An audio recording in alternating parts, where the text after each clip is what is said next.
You are listening to RudolfSteinerAudio.com. This is a reading of a cycle of lectures by Rudolf Steiner entitled The Light Course, given in Stuttgart in 1919 for the newly formed Waldorf School and its teachers.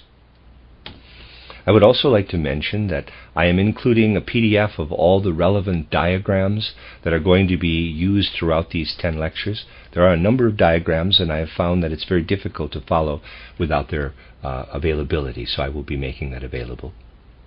This is Lecture 1, given in Stuttgart on December 23rd, 1919. Following up on the words just read to us here, some of which are already over 30 years old, I would like to remark that in this brief time at our disposal, I will only be able to provide you with highlights about the study of nature. First of all, especially since we do not have very much time, we can continue what we have begun here in the near future. And second, since I was informed of the intention of having such a course only after I arrived here, for the time being it will be a very episodic matter indeed. On the other hand, I want to give you something that can be usable for the teacher, perhaps less in the sense that it can be used directly as lesson content, than in the sense that it can inform your teaching as a certain basic scientific direction. On the other hand, given the multiplicity of contradictory theories presently circulating, especially in the natural sciences, it is particularly important for the teacher to have the right idea as a basis. With this in mind, I would also like to give you a few pointers. I would like to add something to the words that Dr. Stein has just so graciously recalled, something that I found myself forced to say at the beginning of the 1890s, when I was invited by the Frankfurt Free Seminary to give a lecture on Goethe's natural science. In my opening remarks at that time, I said I would have to limit myself to speaking primarily about Goethe's relationship to the organic sciences, since injecting the Goethean worldview into the study of physics and chemistry was a sheer impossibility. It is impossible simply because physicists and chemists are condemned by everything that presently exists in physics and chemistry to regard everything coming from Goethe as a kind of nonsense, as something that is meaningless to them. At that time I expressed the opinion that we would have to wait until physics and chemistry were led by their own research, so to speak, to realize that the structure of their scientific effort was leading to absurdity. Only then would the time come when Goethean views could also take root in the fields of physics and chemistry. Now I will try to reconcile what we might call experimental natural science with what we gain by the results of experimentation. I want to say a few words by way of introduction and theoretical explanation. Today I am aiming to work toward a real understanding of the distinction between popular everyday natural science and the scientific ideas that can be derived from Goethe's general worldview. First, however, we will have to go a bit into the theoretical premises of scientific thinking. Those who think about nature today in the popular sense usually have no clear idea of what their real field of research is. Nature has become a vague concept. Therefore, we do not want to begin with the popular view of the essence of nature, but rather with the way we normally work in the natural sciences. This way of working, as I'm going to characterize it, is in fact somewhat caught up in transformation, and there is much we could interpret as the dawn of a new worldview. But on the whole, the way of working that I'm going to characterize for you today still predominates. Today, researchers try to approach nature from three starting points. First, they try to observe nature in such a way that on the basis of natural beings and phenomena, they arrive at concepts of species and genera. They try to classify natural phenomena and beings. You need only recall how these appear to people in outward sense experience. For example, individual wolves, individual hyenas, individual heat and electrical phenomena. And how researchers try to combine such individual phenomena and group them in species and genera, speaking of the species wolf, the species hyena, etc., and also of certain categories of natural phenomena. In other words, how they group things that exist individually. We might say, however, that this activity, though important, in natural science is actually practiced in a somewhat underhanded way. We are not aware that we would actually have to investigate how the general category we have arrived at by dividing and classifying is related to the individual phenomenon. The second thing we do these days, when we are active in the field of natural science, is to try to find what we call the causes of the phenomena, either by preliminary experimentation or by the following step, the conceptual processing of the experimental results. When we speak of causes, we often have forces or materials in mind. We speak of the electrical force, the magnetic force, heat, etc. But often we have something more comprehensive in mind. Behind the phenomena of light or electricity, we speak of an unknown such as the ether. We try to derive the characteristics of this ether from the results of experiments. You are aware that everything said about this ether is extraordinarily controversial. However, one thing can certainly be pointed out.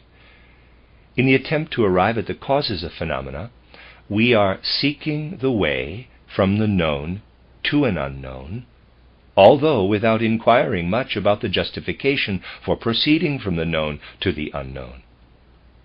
For example, when we perceive some light or color phenomenon, which we describe subjectively as a color quality, we hardly take into account what right we have to speak as if the effect on us, on our soul, on our nervous system, were the effect of an objective process that takes place as a wave movement in the cosmic ether.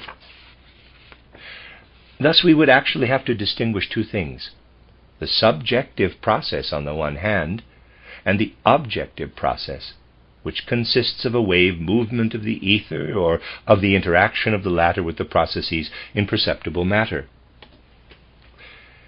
This way of looking at things, which is beginning to become a bit shaky, is the one that dominated the 19th century, and in fact is still ubiquitous in the way we speak of phenomena, continuing to permeate our scientific literature.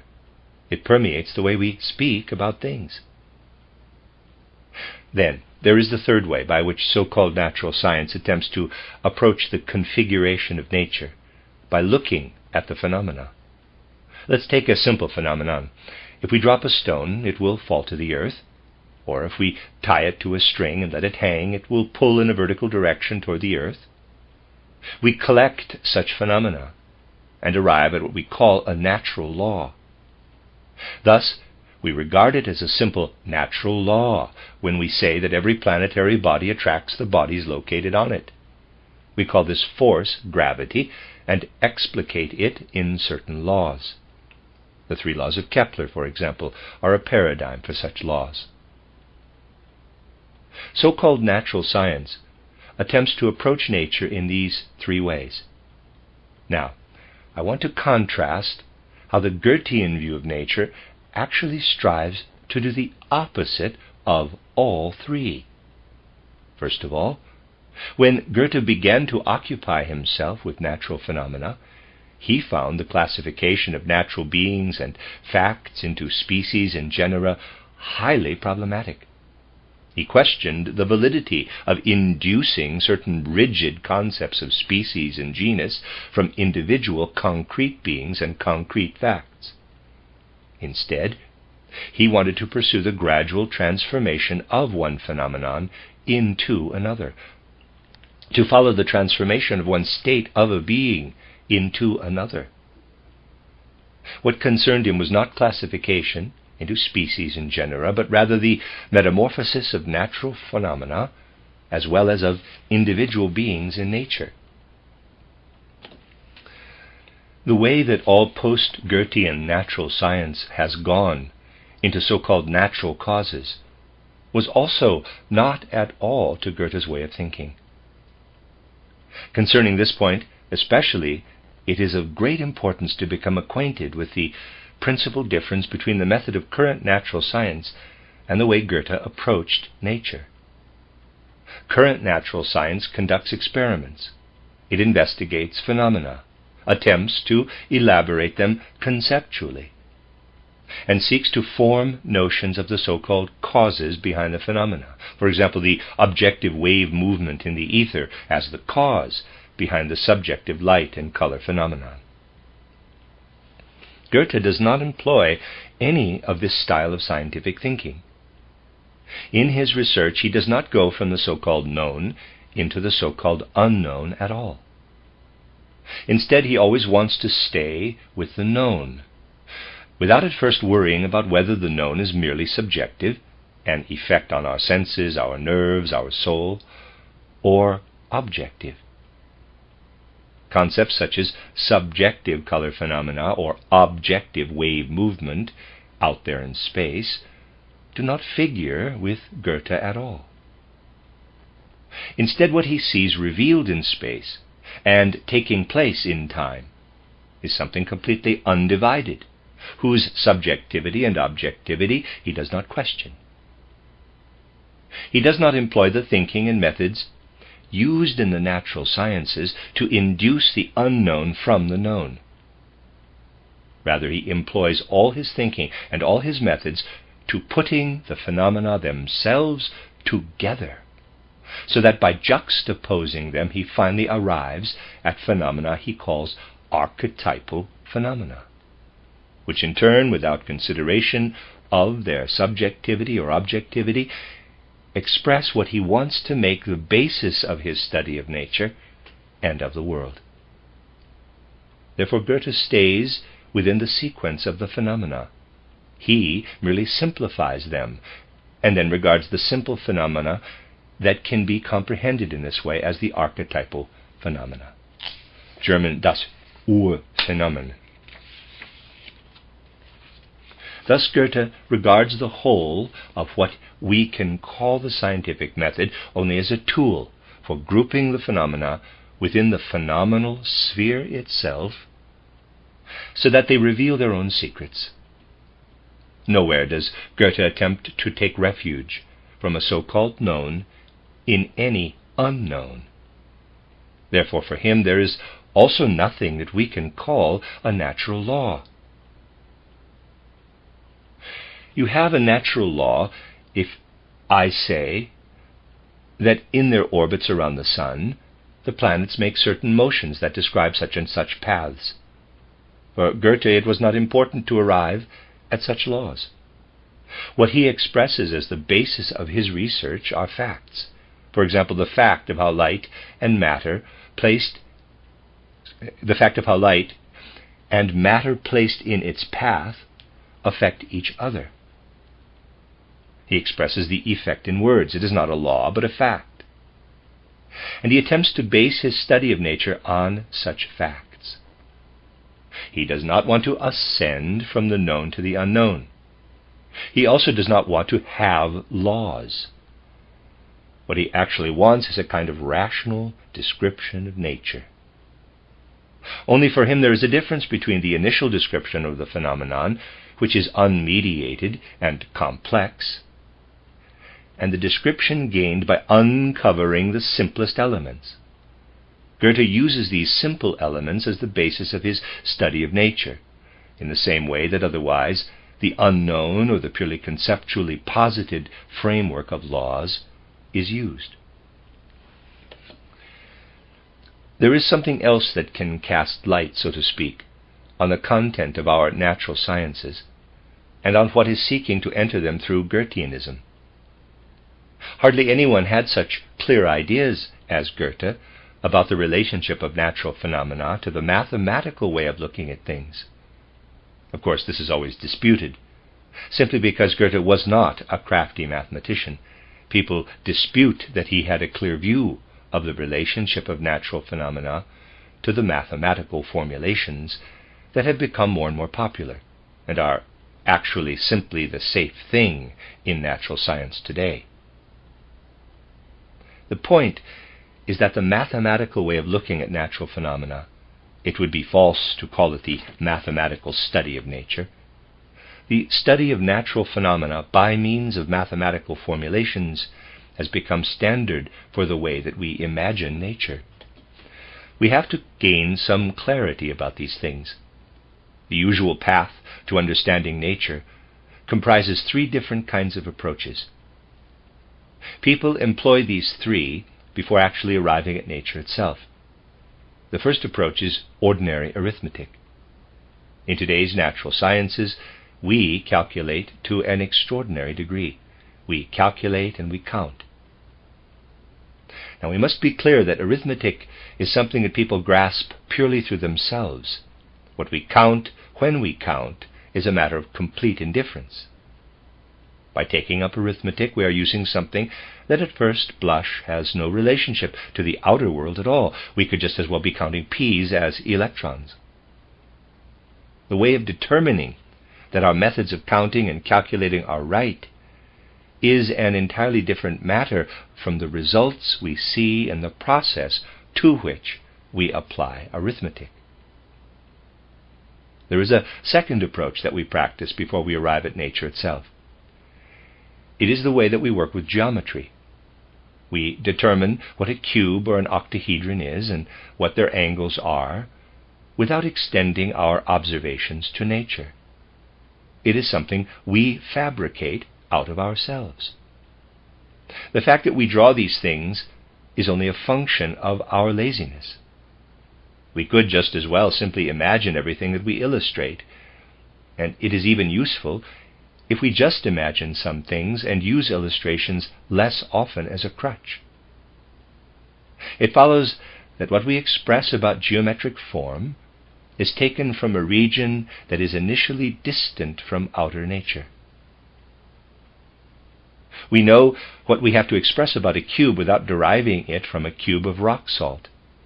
However, the geometry must be found in the rock salt too. Thus we do something that is distant from nature and then apply it to nature. A third approach with which we still do not penetrate to nature is what we practice in the science of motion, what is known as kinematics. Now, kinematics is actually also something quite distant from the real natural phenomenon. You see, rather than looking at a moving object, I imagine the movement. I imagine that an object moves from, say, point A to point B. There's a figure. I even say that point A moves toward point B. I imagine it. I can also imagine this movement from A to B to be composed of two movements. Imagine for a moment that point A came to point B, but that it did not immediately move directly to point B.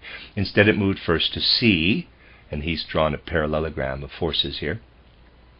If it subsequently moves from C to B, it also arrives at B. Thus I can also imagine the movement from A to B such that it does not take place in the line A to B, but on the line or on the two lines A to C to B. That means I can imagine that the movement A to B is composed of A to C and C to B, in other words, of two other movements. You do not have to observe a natural event at all. You can simply imagine that movement A to B is composed of the two other movements. That is, instead of one movement, two movements can be carried out with the same effect.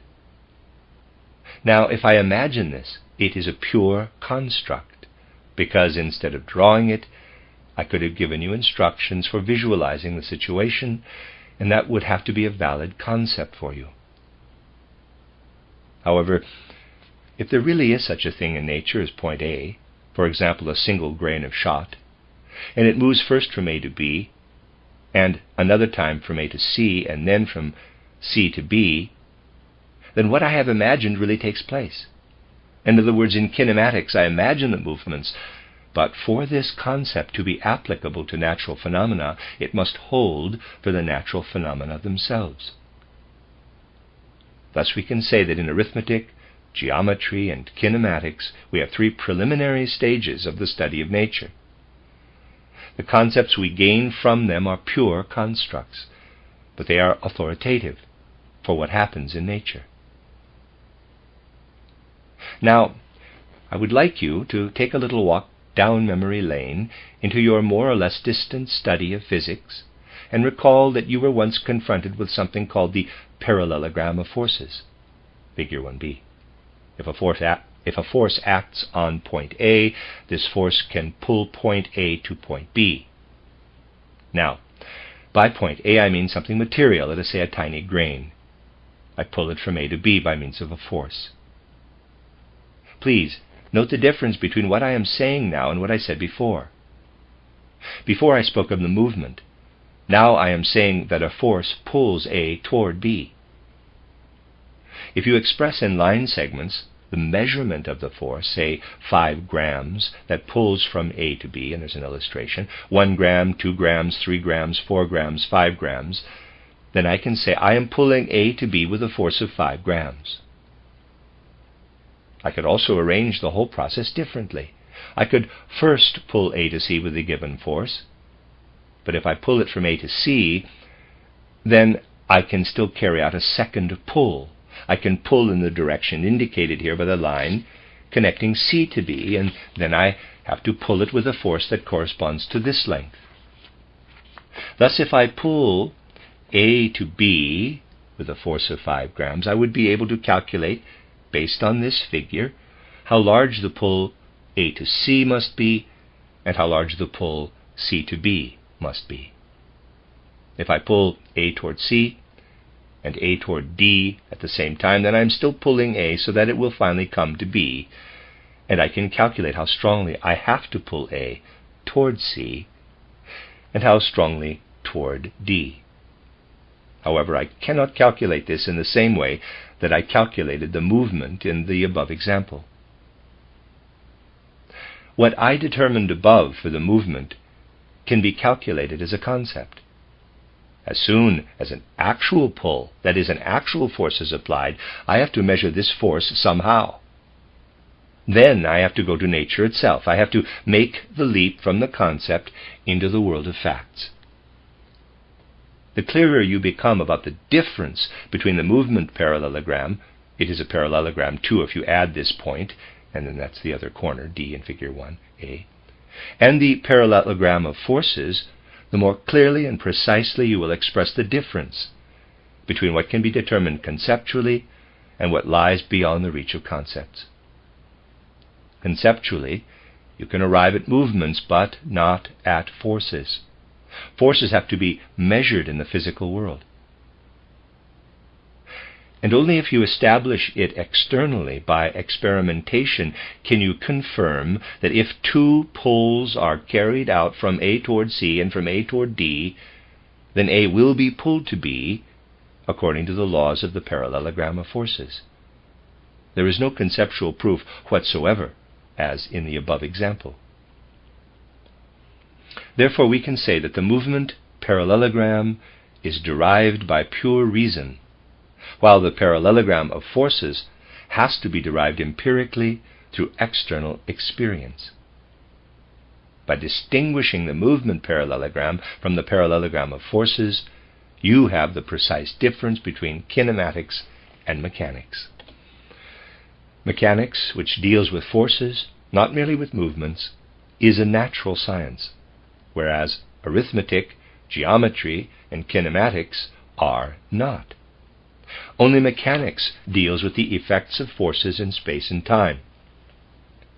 But one has to go beyond the world of concepts to arrive at this first natural science, mechanics. Even on this point, our contemporaries do not think clearly enough. I want to give you an example to illustrate what a mighty leap it is from kinematics to mechanics. The phenomena of kinematics can transpire completely within a conceptual space, whereas mechanical phenomena can at first be tested only in the physical world. People do not realize this clearly enough, so they are forever confounding things that we can understand mathematically with things in which entities of the physical world already come into play. For what is required whenever we speak of the parallelogram of forces? As long as we are speaking of the movement parallelogram, there need be nothing more than an imaginary body. But with the parallelogram of forces there has to be a mass that has weight, for example. That is something we have to realize.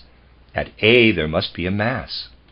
Now you probably feel the urge to ask, what is a mass actually? To a certain extent you will have to say, quote, here I already falter, close quote. For as it turns out, whenever we depart from things that can be determined in the conceptual world, so that they are valid for nature when we go into them, we are standing on fairly shaky ground. You know, of course, that in order to get by, we equip ourselves, so to speak, with arithmetic, geometry, and kinematics, and a little bit that is brought in from mechanics. Then, by means of the mechanics of the molecules and atoms into which we believe so-called matter to be divided, we attempt to understand the natural phenomena that we initially experience subjectively. We touch a warm object. The natural scientist tells us that what we call heat is the effect on our heat nerves. What is objectively present is the movement of molecules and of atoms, which you can study according to the laws of mechanics. Thus we study the laws of mechanics of atoms and molecules, and we have long thought that by studying the mechanics of atoms, etc., it would be possible to explain all natural phenomena in general. Nowadays this idea is already beginning to waver. Even so, even if you penetrate conceptually to the atom, you have to inquire, by all sorts of experiments, how the force arises and how the mass acts. If you get as far as the atom, then you have to ask further how an atom can be recognized. To a certain extent, you can recognize the mass only in its effects. We have grown used to recognizing the smallest thing that we describe as a carrier of mechanical force by its effect.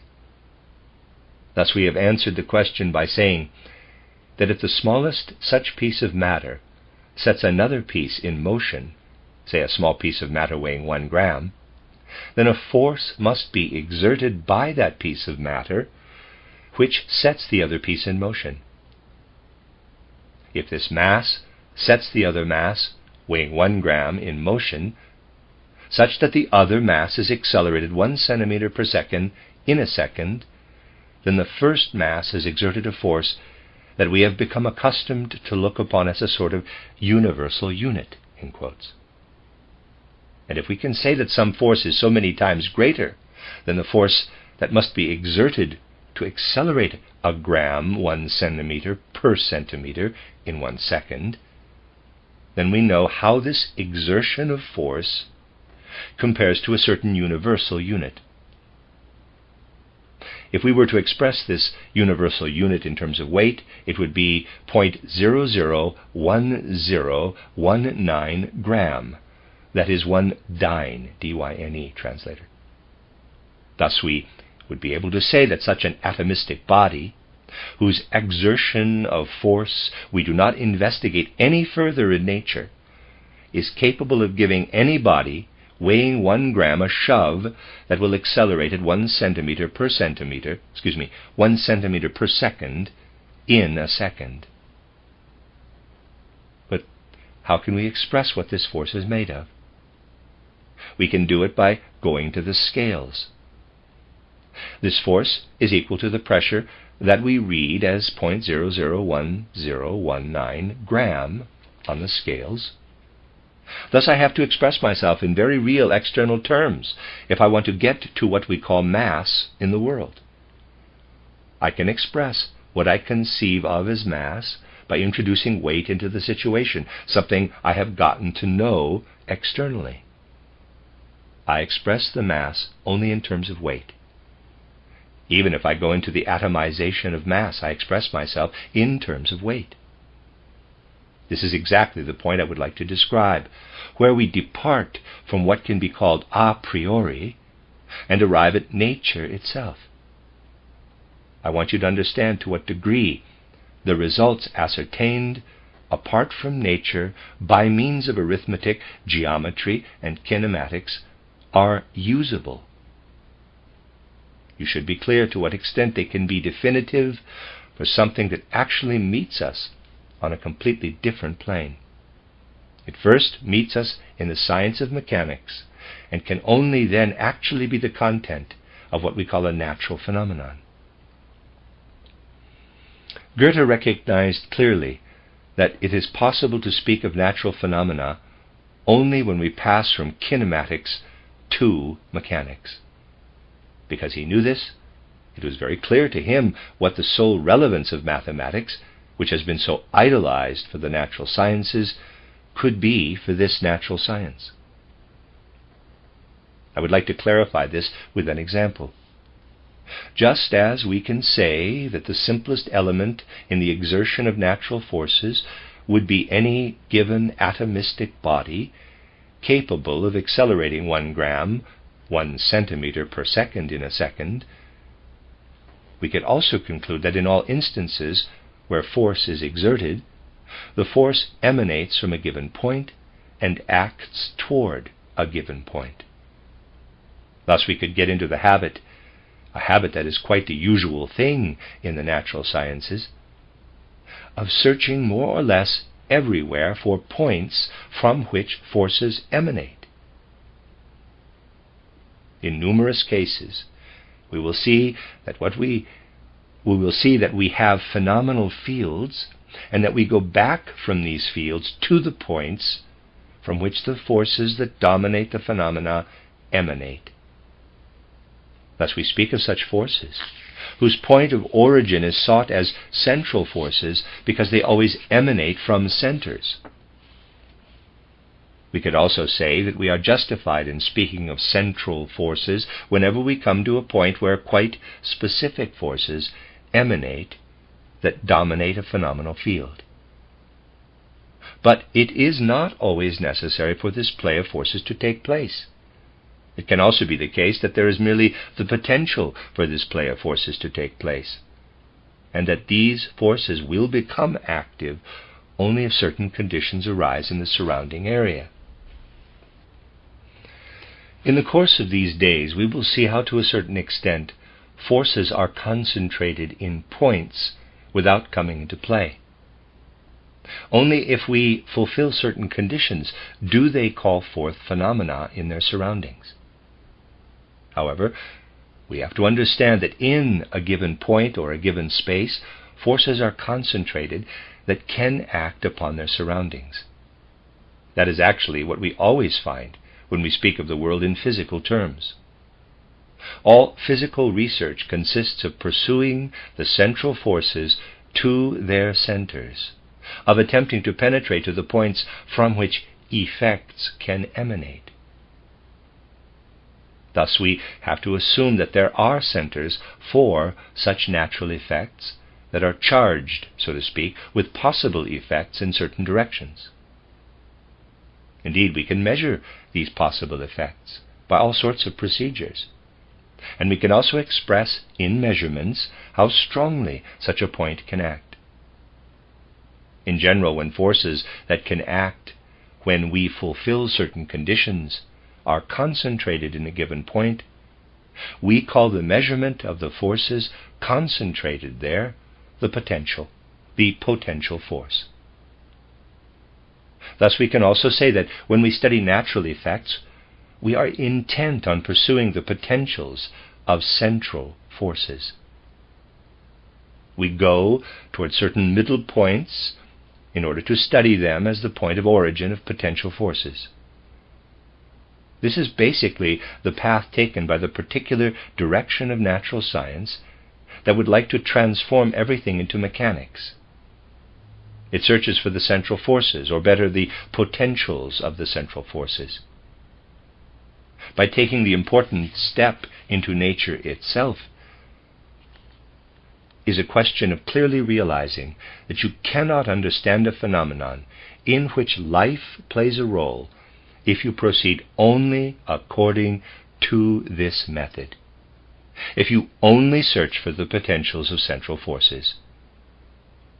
If you are studying the play of forces in an animal or plant embryo, you will never succeed. But in fact, the ideal of modern natural sciences is to study organic phenomena through potentials, through central forces of some description. It will be the dawn of a new worldview in this discipline when we arrive at the realization that the pursuit of such central forces will not work to study phenomena in which life plays a role. And why not? Well, let's imagine, for the sake of simplicity, that we wanted to study natural processes by physical experimentation. We go to the centers and study the possible effects that can emanate from such centers. We find the effect. Thus, when I calculate the potentials of the 3 points A, B, and C, I find that A can affect alpha, beta, gamma. Likewise, C can affect alpha 1, beta 1, gamma 1, etc. I would then get an idea of how the effects of a given sphere play out under the influence of the potentials of certain central forces. Using this method, however, I will never be able to explain anything in which life plays a role. Why? Because the forces that are involved in life do not have potentials and are not central forces. Thus, if you were to try in this case to find in D the physical effects under the influence of A, B, C, you would be able to go back to the central forces. If you wanted to study the effects of life, however, you could never say this, because there are no centers A, B, C for life effects. Instead, you can understand the situation correctly only if you say, quote, in D I have life, close quote. Now, I look for the forces that have an effect on life. I cannot find them in A, B, C. And not even if I go further, but only if I go more or less to the end of the universe, in fact, to its entire surroundings. In other words, starting from D, I would have to go to the end of the world and conceive that forces are acting inward from every point in the sphere, coinciding in such a way that they all come together in point D. Thus, it is the complete opposite of central forces, which have a potential. How could I calculate potential for something that acts from all sides from the infinity of space? It would have to be calculated by dividing the forces. I would have to divide a total force into smaller and smaller parts as I came closer to the edge of the world. The force would fragment. Every calculation would fragment too, because in this case universal forces, not central forces, are at work. That is where calculations cease. And that is, once again, the leap from lifeless nature into living nature. We can find our way to a real study of nature only when we understand first the leap from kinematics to mechanics, and when in turn we understand the leap from outer nature to something that can no longer be arrived at through calculations, because every calculation fragments and every potential disintegrates. By this second leap, we pass from outer inorganic nature to living nature. However, in order to grasp what life is, we must be clear how all calculations come to an end. Now, I have neatly separated out for you everything that can be traced from potential and central forces from that which leads to universal forces. However, out there in nature, it is not separated in this way. You could pose the question, where is there a situation where only central forces act according to potentials, and where is there the other situation, where universal forces are at work that are not calculable according to potentials? There is an answer to this question, but it immediately indicates what important considerations have to be taken into account. We can say that in everything that people produce in the way of machines, which are put together from natural elements, we find purely abstract central forces according to their potential. Whatever is found in nature, however, even in organic things, cannot be studied solely according to central forces. That does not exist. That does not add up. Rather, in every case, where we have to do with things that are not artificially produced by people, what we are dealing with is a confluence that takes place between the effects of central forces and the effects of universal forces. In the entire realm of so-called nature, we find nothing that is lifeless in the true meaning of the word, with the exception of what people produce artificially, their machines, their mechanical products.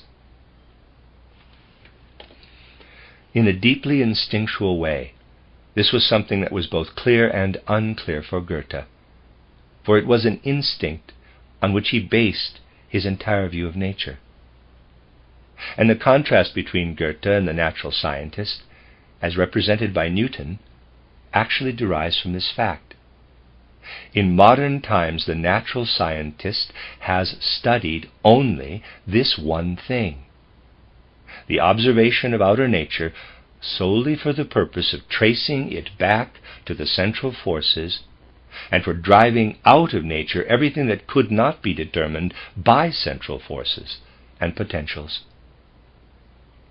Goethe did not accept the validity of such an approach, for to him what was called nature was only a lifeless abstraction under the influence of this approach. For him there was something real only when, in addition to central forces, forces from the periphery, universal forces, come into play. Basically, his entire theory of color is also built upon this contrast. But we will come to speak about that in detail in the next few days. I especially wanted to give you this introduction today so that you could understand the relationship of the human being to the study of nature. In our times, we have to devote ourselves once again to a study like the one we have carried out today, because now the time has come when we have a subconscious glimmering of the impossibility of the modern approach to nature, and some sense that things have to change. People still laugh a good deal when it is said that the old view of things does not work, but a time will come in the not-so-distant future when they will stop laughing. A time when we will be able to speak in Goethe's sense even about physics.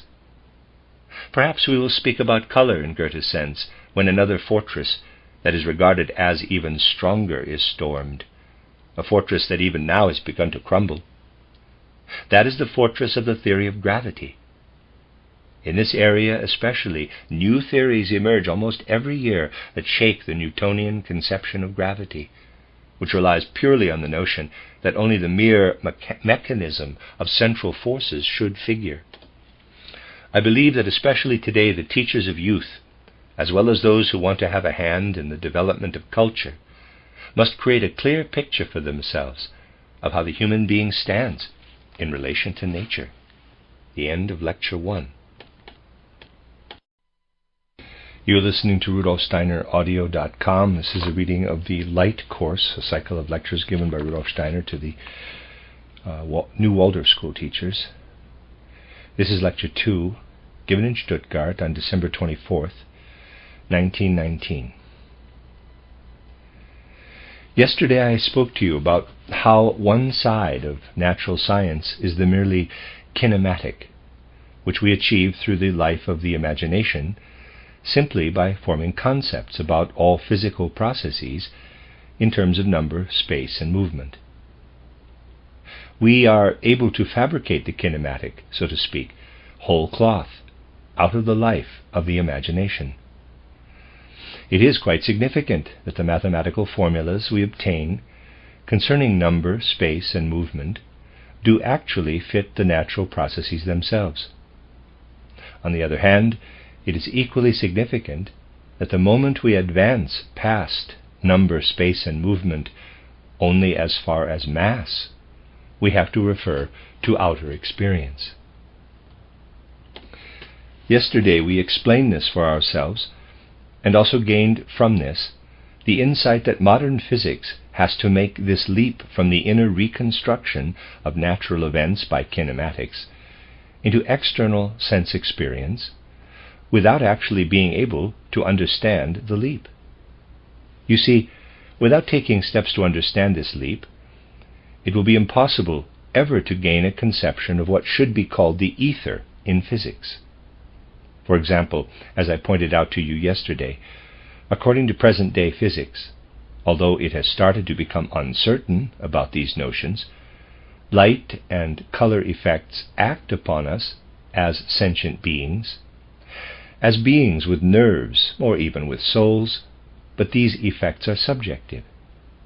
What happens out there in space and time is objective movement in the ether. However, if you look into the literature of contemporary physics or elsewhere in the world of physics for the ideas that have developed about this ether, which supposedly creates the phenomena of light, you will find that these ideas are contradictory and confused, and that you cannot get a proper idea about the ether, in quotes again, with the tools modern physics has at its disposal. We want to try to take the path that will bridge the chasm between kinematics and mechanics. For it is the latter, of course, that deals with forces and masses. I want to present a formula to you today just as a theorem. What it expresses will not occupy us until later, so those of you who may not recall it from your school years will be able to review what is necessary to understand it. I will put the elements together so that you can see this formula for a moment in your mind's eye. Let's assume now, in accordance with the principles of kinematics, that a point, parenthesis, we always have to speak of a point, close parenthesis, moves in this direction. We are looking now only at the movement, not at its cause. Such a point will move either faster or slower, so we can say that it moves with greater or lesser velocity. Let's call the velocity v. Thus, this is a greater or a lesser velocity. As long as we do not pay attention to anything but the fact that such a point moves with a certain velocity, we remain within the bounds of kinematics. However, with such a notion, we would not arrive at nature, not even purely mechanical nature. If we want to get to nature, we have to consider both what causes the point to move and the fact that a purely imaginary point cannot move. That is, if it is to move, the point must be something in external space. In short, we have to assume that a force acts on this point. I will call the velocity v, and the force that acts on this point F. Let's assume that this force does not push, so to speak, just once on this point in order to move it, causing it to fly off at a given velocity, as long as it meets no obstacles. Instead, let's begin with the assumption that this force acts continuously. In other words, the force acts on the point along its entire path. And let's call the distance along which this force acts on the point d. We also have to take into account the fact that the point must be something in space, and this something can be larger or smaller. Depending on whether this something is larger or smaller, we can say that the point has a greater or smaller mass. For the moment, we will express the mass in terms of weight. We can weigh what the force moves and express it in terms of weight. Let's then call the mass m. Of course, if force F acts on mass m, a certain effect must take place. This does not manifest itself in the masses having a constant velocity, but rather in its moving faster and faster. The velocity becomes greater and greater. In other words, we have to take into account that we are dealing with an increasing velocity. A smaller force acting on the same mass will be able to effect a smaller increase in velocity, while a larger force acting on the same mass will be able to effect a larger increase in velocity. Let's call this measure of the increase in velocity the acceleration, and indicated by the symbol a. And here I want to remind you of a formula that you probably already know, but should recall, for what interests us above all is the following. If you multiply the force that acts on the mass by the distance, you get a product equal to, that is, it can be expressed by, the mass multiplied by the square of the velocity, all divided by 2. That is, Fd equals mv squared over 2. Looking at the equation, you see that the mass is on the right side. You can gather from the equation that the bigger the mass is, the more force is required. However, what interests us now is that we have mass on the right side of the equation, the thing we can never arrive at through kinematics. Should we simply admit that everything lying beyond the bounds of kinematics has to remain forever inaccessible, so that we can only get to know it from staring at it, so to speak, from observation? Or is there a bridge between kinematics and mechanics that modern physics cannot find? Modern physics is unable to find the transition point, and the consequences are appalling, because it has no real science of the human being, no real science of physiology. For in actuality, we do not know the human being. If I write v squared, I have something that has to do purely with number and movement. To that extent, it is a kinematic formula. If I write m, I have to wonder if there is something in me that corresponds to m in a way similar to the way my conception of number and space correspond. For example, to what I designate with v. What corresponds to m? What am I doing here, actually? Physicists are normally not aware of what they are doing by writing m.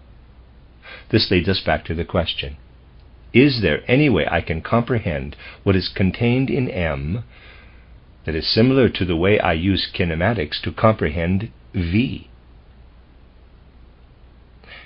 We can do this if we realize the following.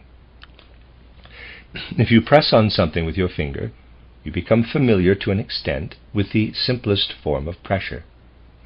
Indeed, mass reveals itself initially in no other way than in its being able to exert pressure. Parenthesis, as I have already told you, you can visualize mass by weighing it. Close parenthesis. You can get to know such pressure by pressing on something with your finger. However, now we must wonder if something happens in us when we press on something. In other words, when we experience pressure. That is similar to comprehending a moving body. Yes, something of this kind does occur. You can understand what happens by making the pressure stronger and stronger. Just try. Rather, it is better not to try, exerting pressure on a spot on your body and increasing the pressure, making it stronger and stronger. What will happen? If you make it strong enough, you will faint. In other words, you will lose your consciousness. You can infer from this that this phenomenon of loss of consciousness also takes place on a small scale, so to speak, if you only exert tolerable pressure. You just lose so little of the force of consciousness that you are still able to stand it. However, what I have characterized as a loss of consciousness under pressure so great that you cannot tolerate it is partially present on a small scale whenever we come, somehow, into contact with the effect of pressure, with the effect that emanates from a mass. Now you only have to pursue this thought further, and you will not be far from understanding what we designate with m. While everything that is kinematic is unified with our consciousness in a neutral way, so to speak, we are not in this situation with that which is designated with m. Rather, with m, our consciousness is instantly deadened. We can tolerate small doses of this deadening. Large ones are beyond us. Fundamentally, however, in both instances, it is the same thing.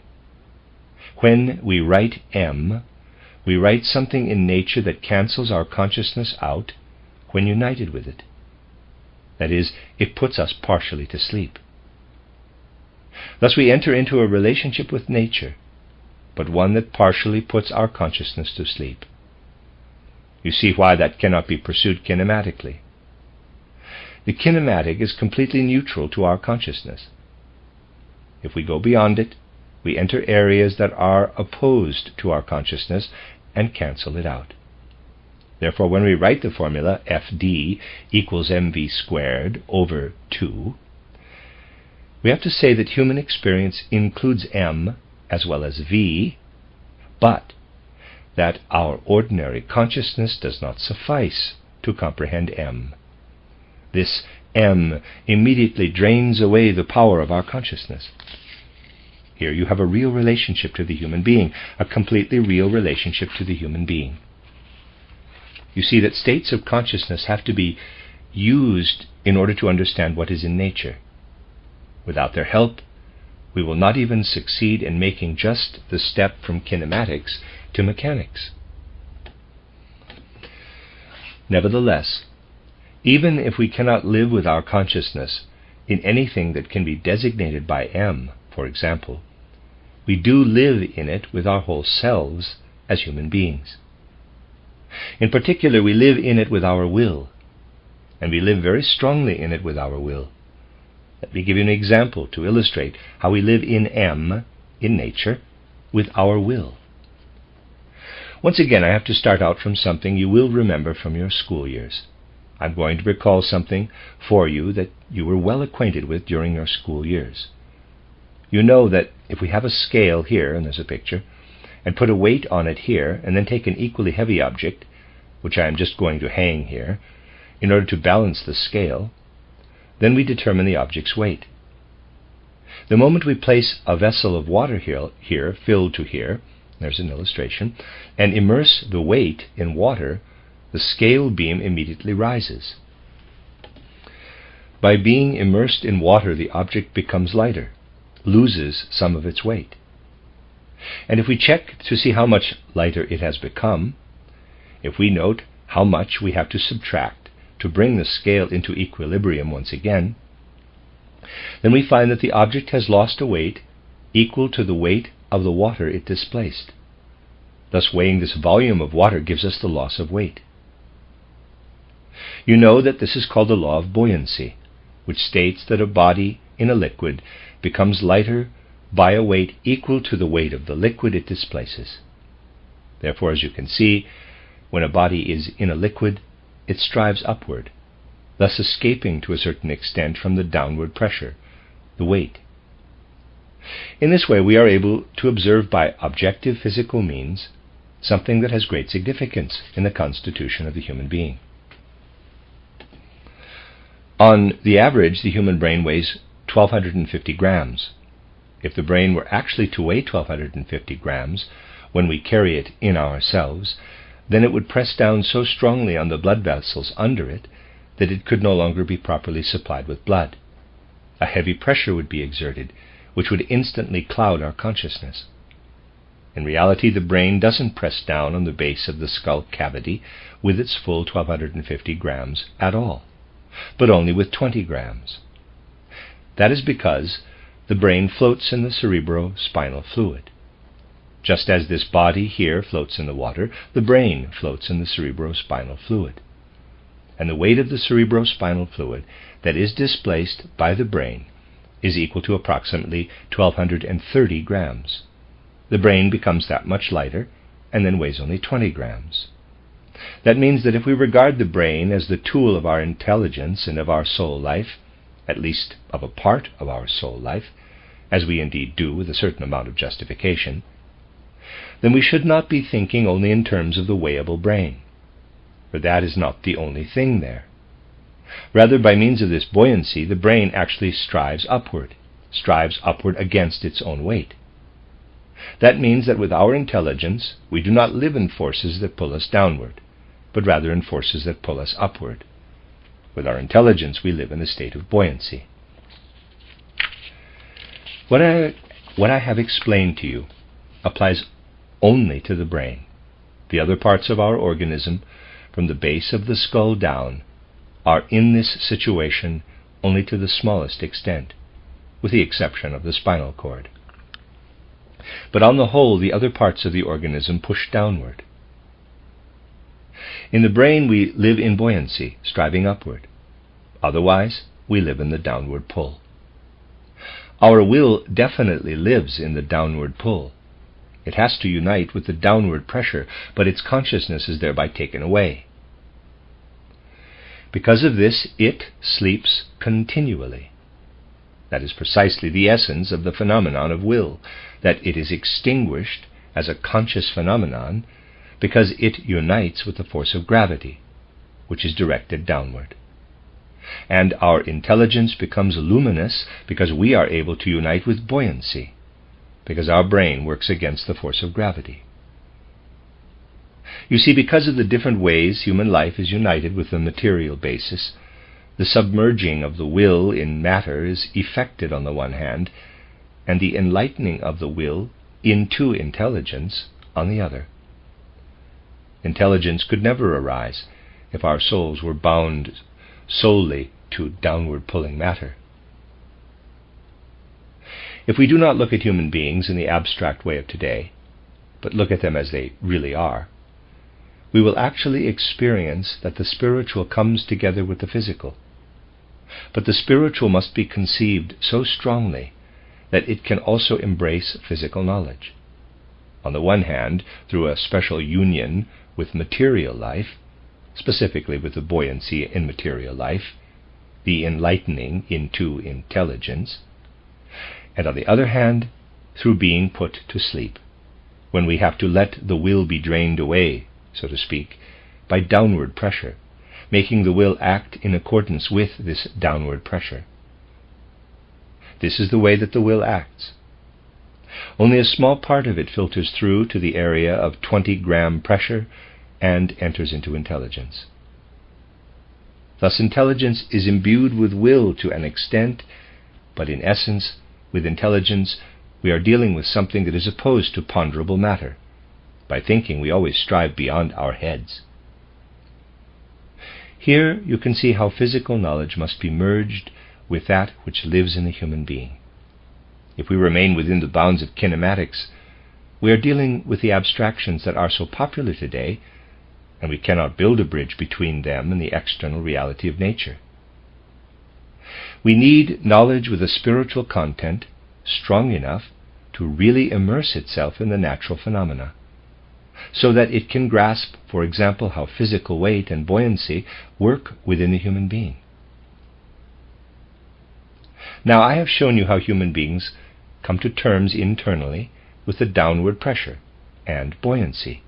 In other words, how they live into the interrelation between the kinematic and the material. But you see, for this we need a new scientific deepening. We cannot do it with the old scientific way of thinking, which invents wave movements or emissions that are nothing but pure abstractions. It seeks the path across to matter by means of virtual speculation, but naturally cannot find it in this way. A truly spiritual science seeks the path across into matter by trying to really immerse itself in matter, by pursuing will and intelligence in the soul life, right down into the phenomena of pressure and buoyancy. Then you have real monism, which can arise only out of spiritual science, not the lip service monism that is driven so strongly by ignorance these days. But it is especially necessary for physics, if you will excuse the expression, to get some smarts in its head by making the connection between the phenomena out there and the physiological phenomenon of the floating brain. Once we have that connection, we know that is the way it must be, for Archimedes' principle cannot be invalid for the brain floating in cerebrospinal fluid. Now, what happens, though, as a consequence of the fact that with the exception of the 20 grams where the unconscious will comes into play, we actually live by means of our brains in the sphere of intelligence. To the extent that we use our brains as a tool, our intelligence is relieved of the burden of downward pulling matter. This is eliminated to such a high degree that a weight of 1,230 grams is lost. Matter is cancelled out to a very high degree. Through its being cancelled out to such a high degree, we are in the position to make our etheric body work for our brain to a particular extent. The etheric body can do what it wants because it is not diverted by the heaviness of matter. In the rest of our organism, the etheric is overwhelmed by the heaviness of matter.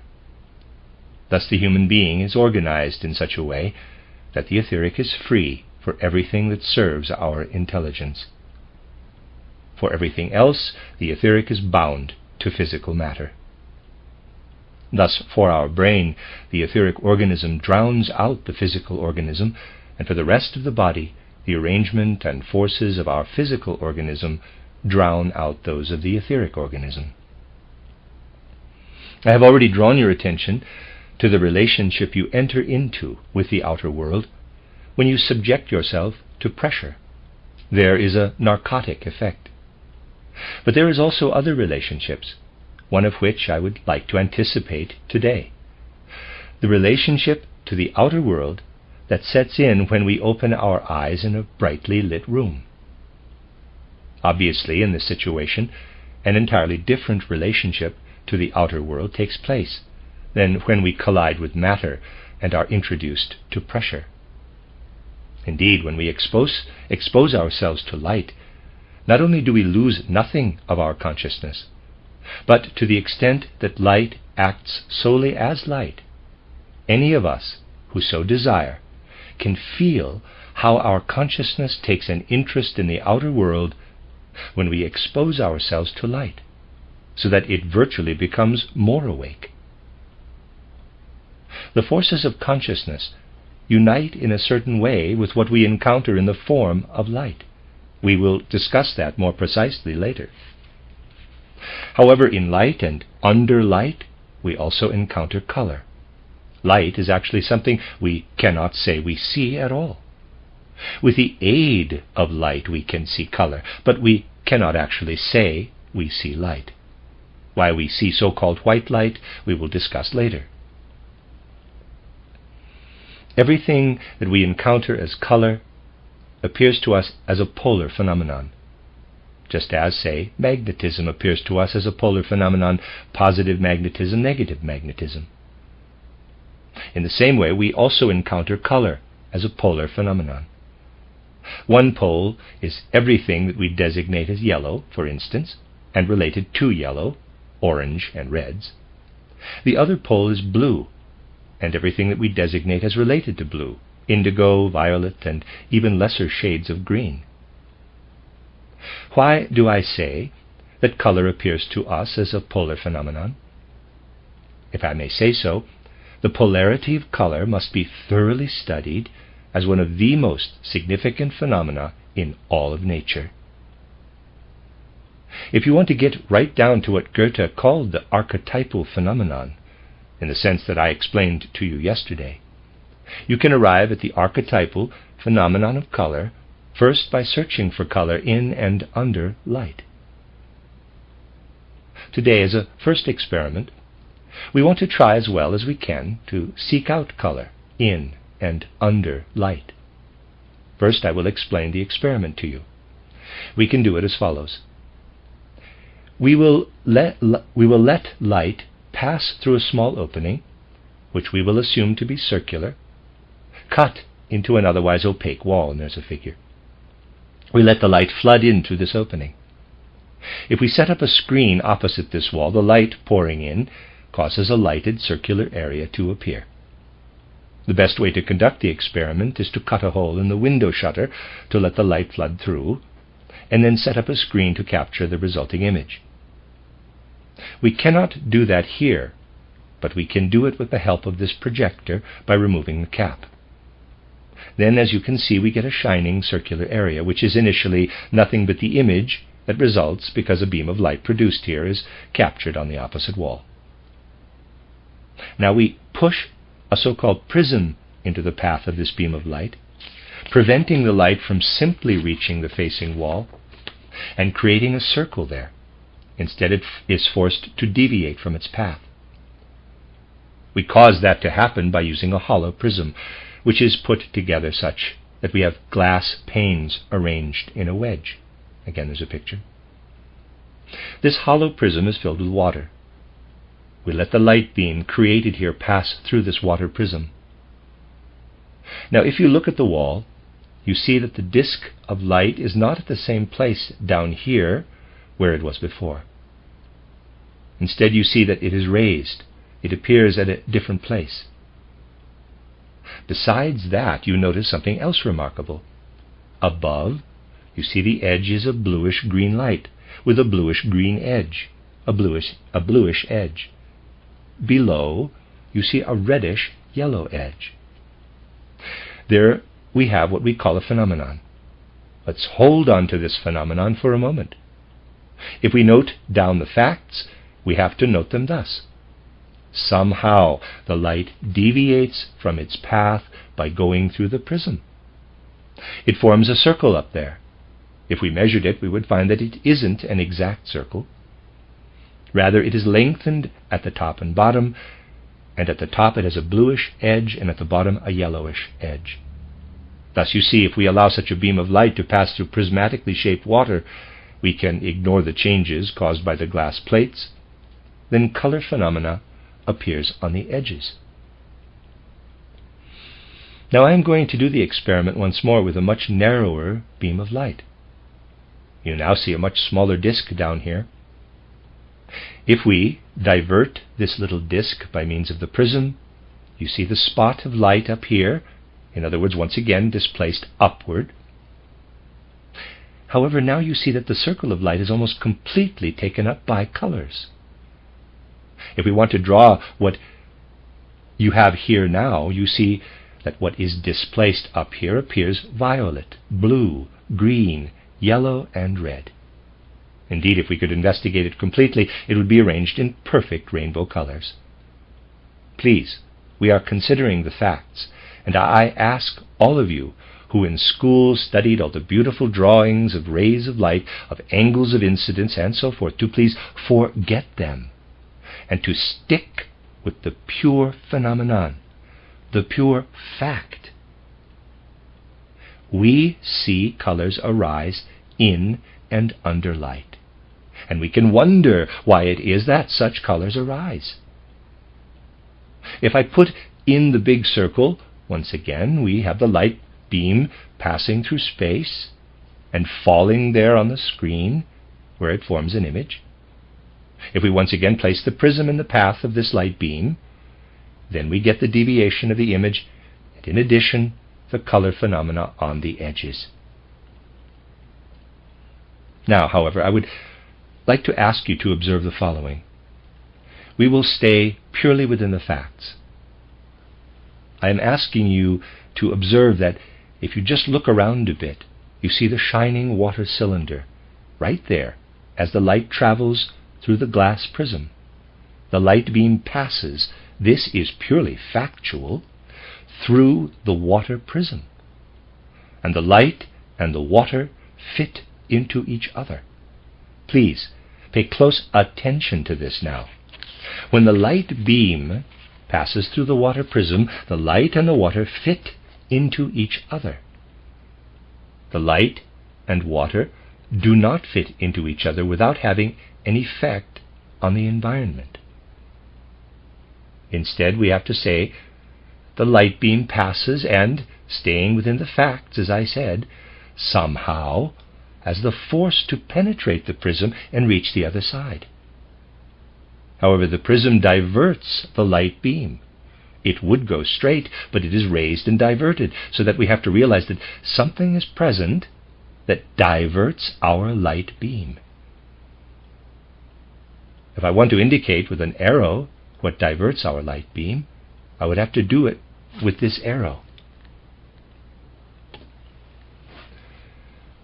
Now we can say, staying purely with the facts and not speculating, that the light is diverted upward by such a prism, and we can indicate the direction of the diversion. Now, I ask you to think along the following lines, which once again just correspond to the facts. If you allow light to pass through a semi-opaque milk glass, or through any semi-opaque liquid, in other words, through semi-opaque matter, the light will naturally be weakened. If you look at light through clear water, you see its brightness. In semi-opaque water, it appears weakened. You can observe in countless cases how light is weakened by a semi-opaque medium. We have to declare this as a fact. In any case, however, every material medium, even this one here, figure 2c, that is acting as a prism is semi-opaque. It darkens the light. In other words, with the light within the prism, we are dealing with a darkened light. On the left here, we are dealing with shining light. On the right here, we are dealing with light that has made its way through the medium. However, here, inside the prism, we are dealing with a combination of light and matter, with the origin of this darkening.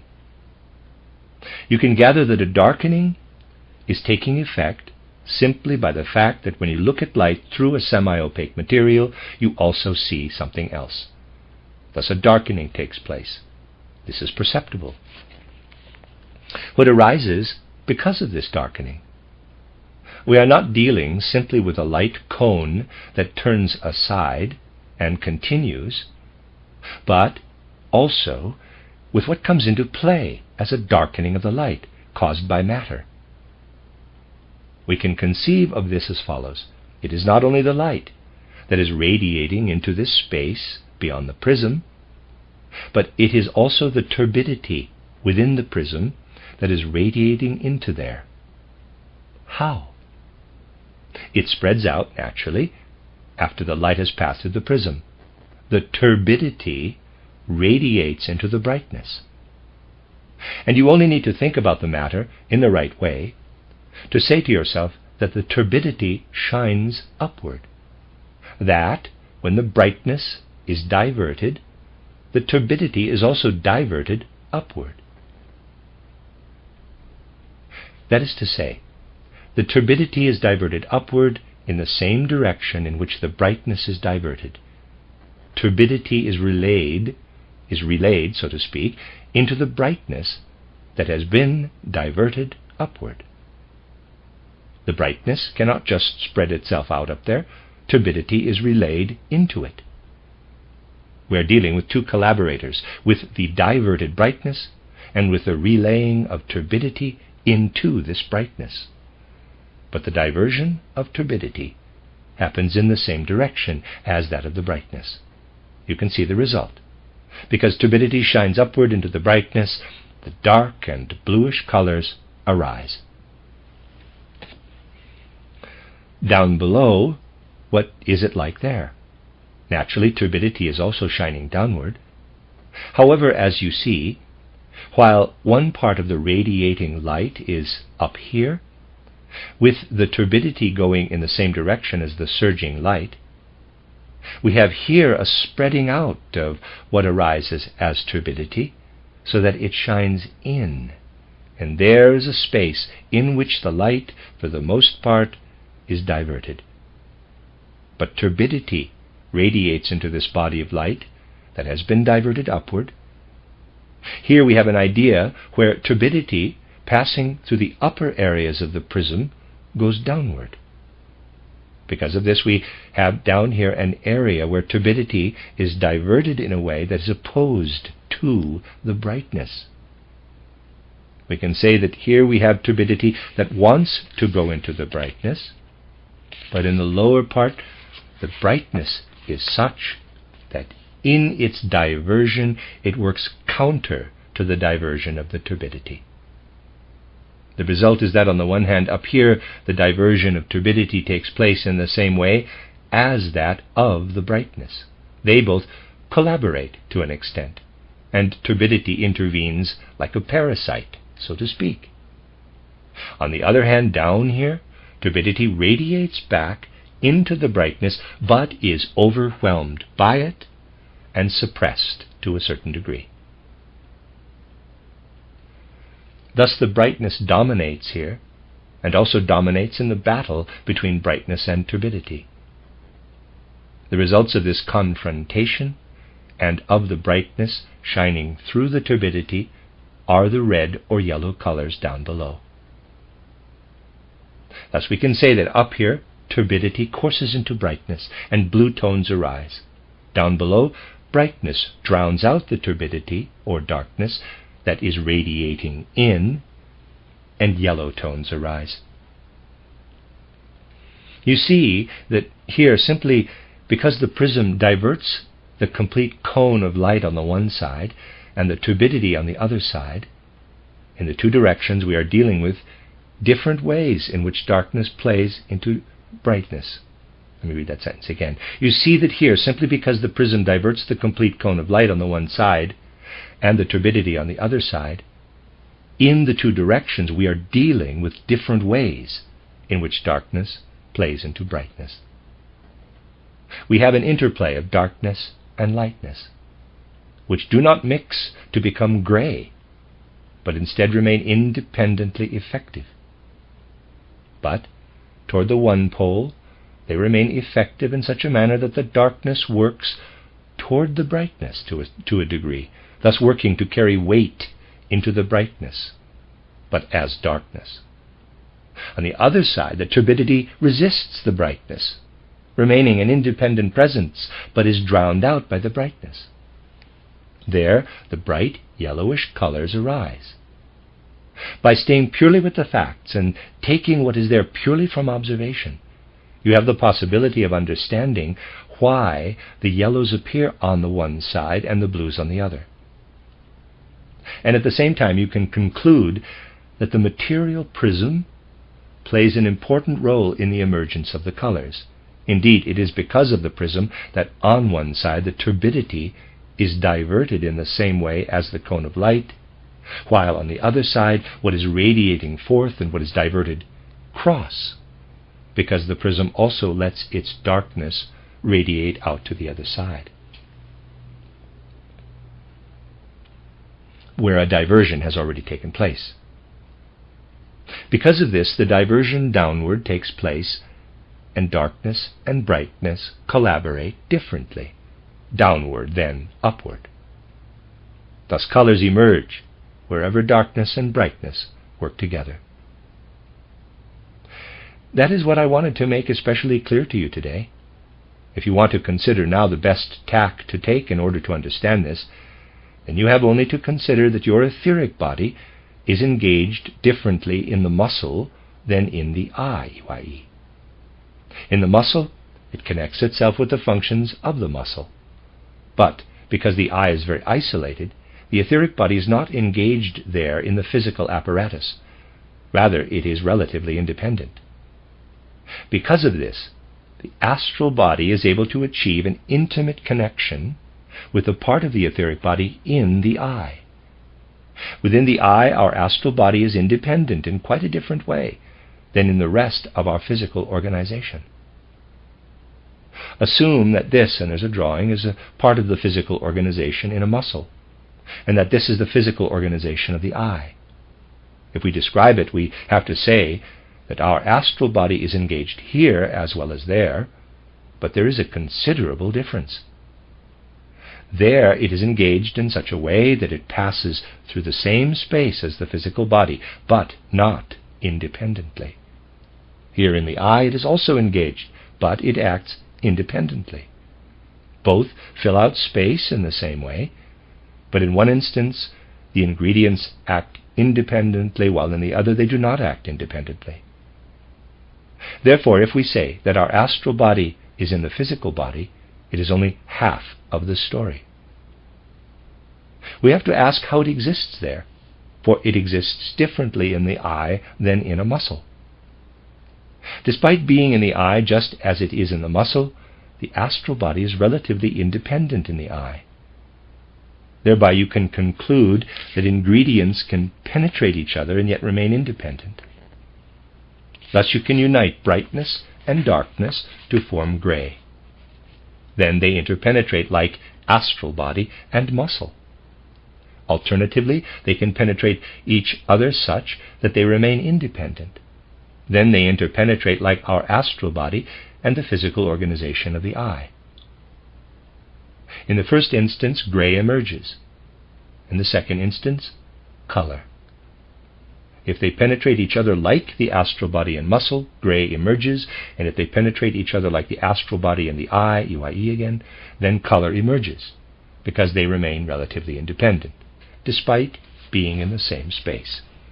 The end of Lecture 2.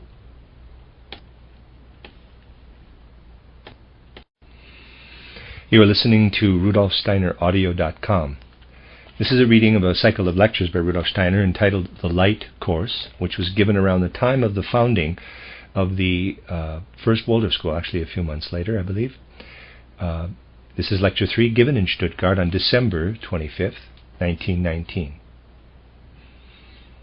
I have been told that the culmination of our study yesterday, the phenomenon that appears by means of the prism, was difficult for many to understand. But please don't let that worry you. Understanding will come bit by bit. We will deal especially with light and color phenomena in more depth, so that this veritable pièce de résistance, for that is what they are even for the rest of physics, can provide us with a good foundation.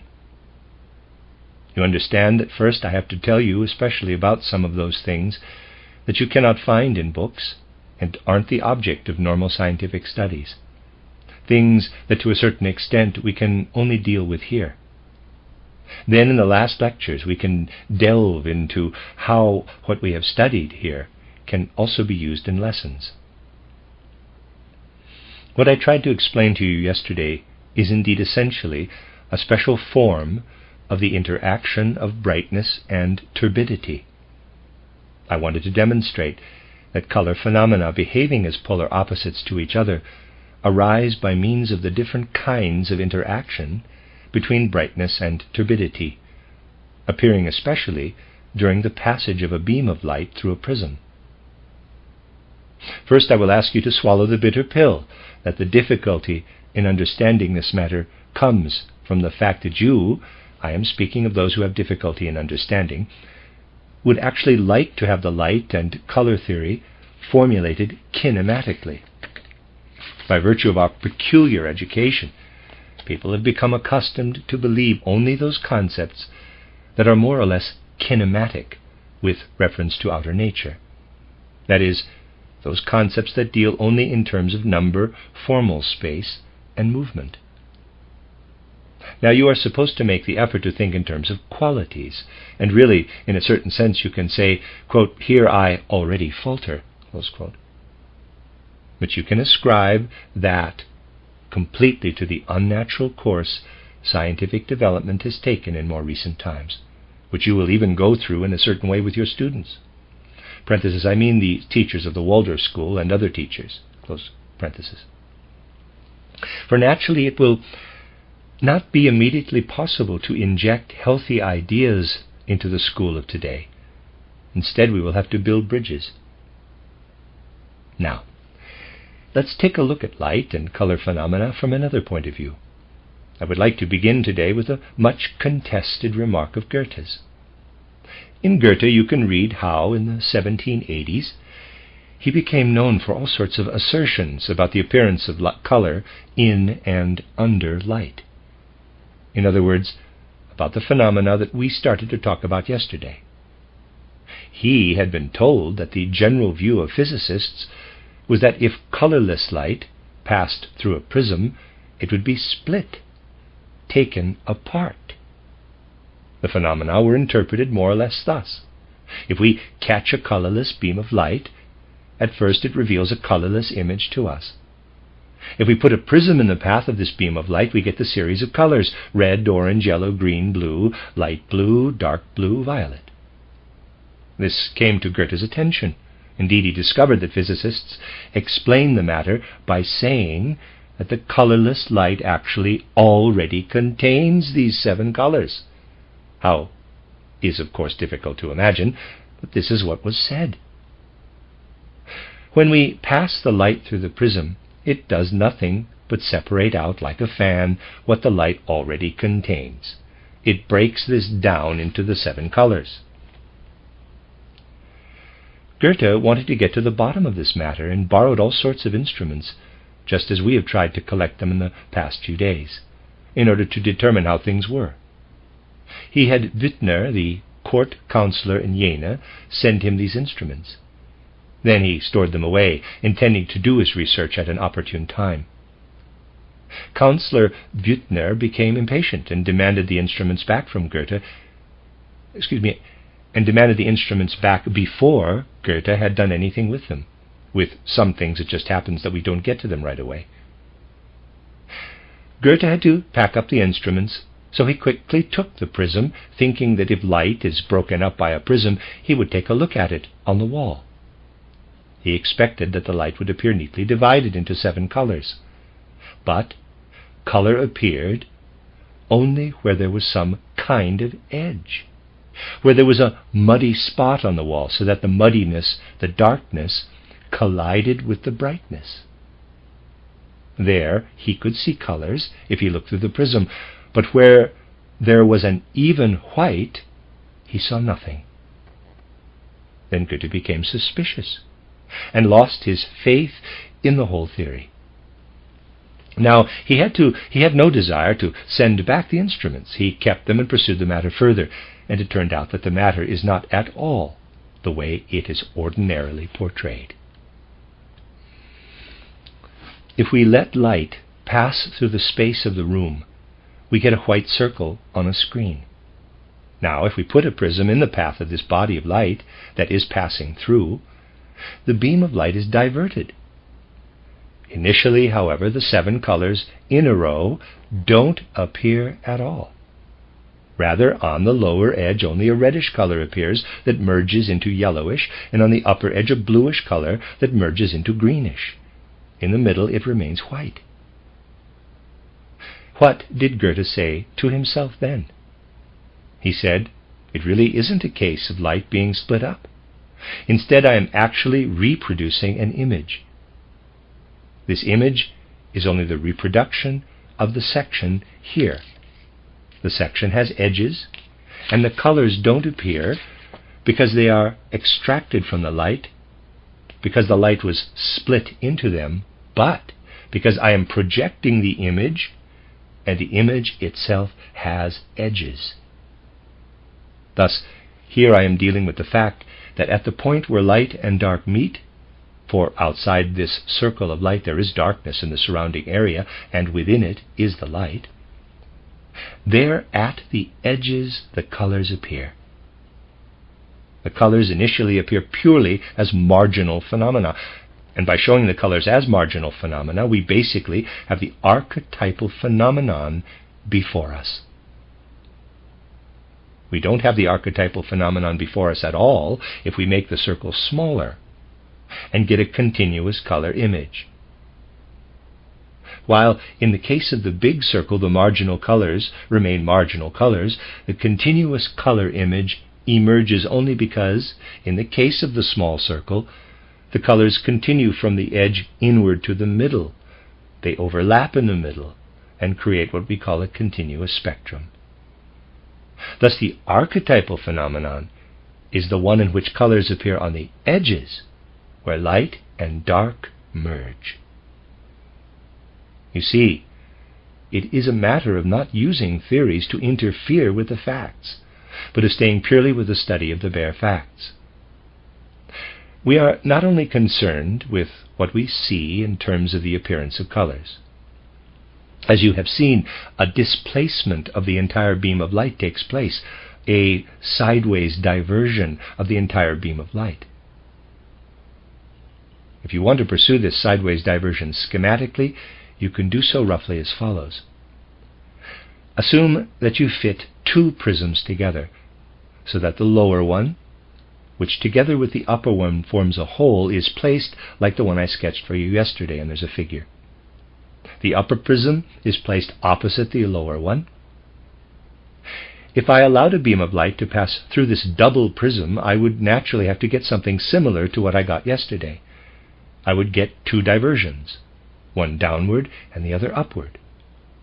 If I had such a double prism here, I would get a light image that was more extended lengthwise, but at the same time this more extended light image would turn out to be very indistinct and dark.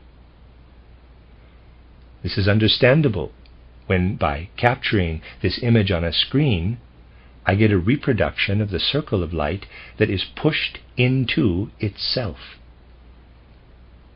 But I would also move the screen in. Once again, I would get a reproduction. In other words, there would be a distance, all of this remains within the facts, within which I would always find it possible to get a reproduction. You can conclude that we are manipulating the light by means of the double prism. Outside, I will always find a red edge, in fact at both the top and the bottom, and violet in the middle. While otherwise I got only an image from red to violet, now I get red on the outer edges and violet in the middle with the other colors in between. Thus, with such a double prism, I could make it possible for such a figure to emerge. However, I would also get this figure if I moved the screen. Therefore, I have a certain distance within which it is possible for an image to appear that has color on the edges, but also has color in the middle, and all sorts of transitional colors. Now, if I walk up and down with the screen, we can prevent the possibility of such images being created in quite a wide space. However, you probably suspect that this possibility could only be created if I changed the prism constantly, because a prism whose angle is greater here would project the image at a different place than if I made the angle smaller and got a shorter distance here. I can make the whole situation different if I don't have a prism with straight surfaces, but instead work with curved surfaces from the very beginning. Thereby we can simplify considerably something that is otherwise extraordinarily difficult to study with a prism, and we get the following possibility. First, we allow the beam of light to pass through the space, and then we place the lens, which is actually nothing but a double prism with curved surfaces, in the path. Now the image I get is considerably reduced in size. What has actually happened here? The entire beam of light is contracted, narrowed.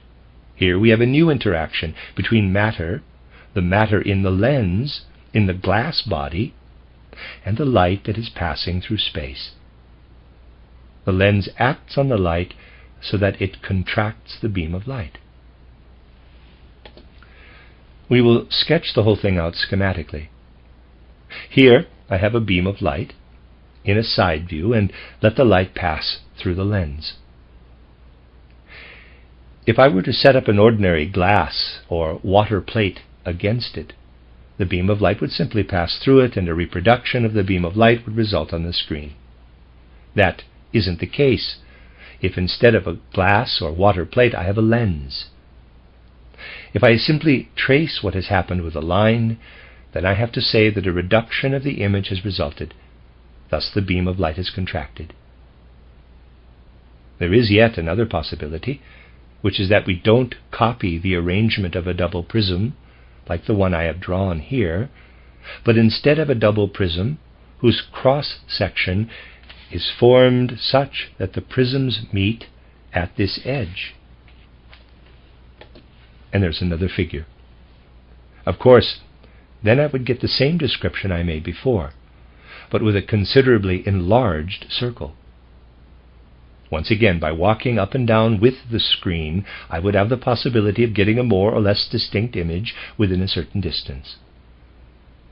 In this case, I would have a violet and bluish color above and also below, and in the middle I would have red.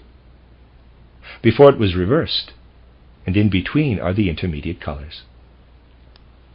Once again, I can replace this double prism with a lens having this cross-section. This lens, and he's speaking of figure 3a, is thick in the cross-section across the middle, and thin at the edges. And this lens, figure 3b, is thin in the middle and thick at the edges. In this case, I get an enlarged image, which is significantly larger than the normal cross-section that would emerge from the beam of light. I get an enlarged image, but also with the gradation of colors on the edges and toward the middle. Thus, if I want to investigate these phenomena, I have to say that the beam of light has been expanded. It has essentially been driven apart. That is a simple fact. What can we conclude from these phenomena? We see that there is a relationship between the substance we first encounter in the lenses as transparent matter and what makes its appearance because of the light. We also see a certain kind of interaction, for given what we arrive at by using a lens that is thick at the edges and thin in the middle, what do we have to say when we have such a lens before us? That the whole beam of light has been driven apart, it has been expanded. And we also see how this expansion is possible. It takes place because the substance through which the light has passed is thin here and thicker here. There the light has to penetrate through more material than here in the middle, where it penetrates through less material. What happens then with the light? Well, we said that it is expanded, driven apart.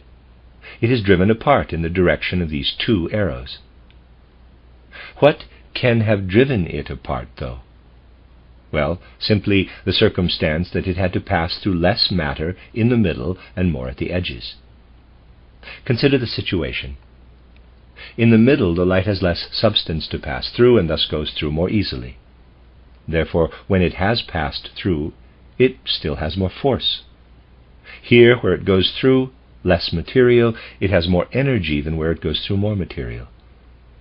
The stronger force in the middle, which is caused by the light's going through less material, pushes the beam of light apart. This is something that you can infer directly from the facts. Please be clear that this is a matter of the right use of the method, of logical thinking. If we draw lines to follow what appears in the light, we have to be clear that we are actually only adding something with the drawing that has nothing to do with the light. If I draw the lines here, then I am merely drawing the limits of the beam of light.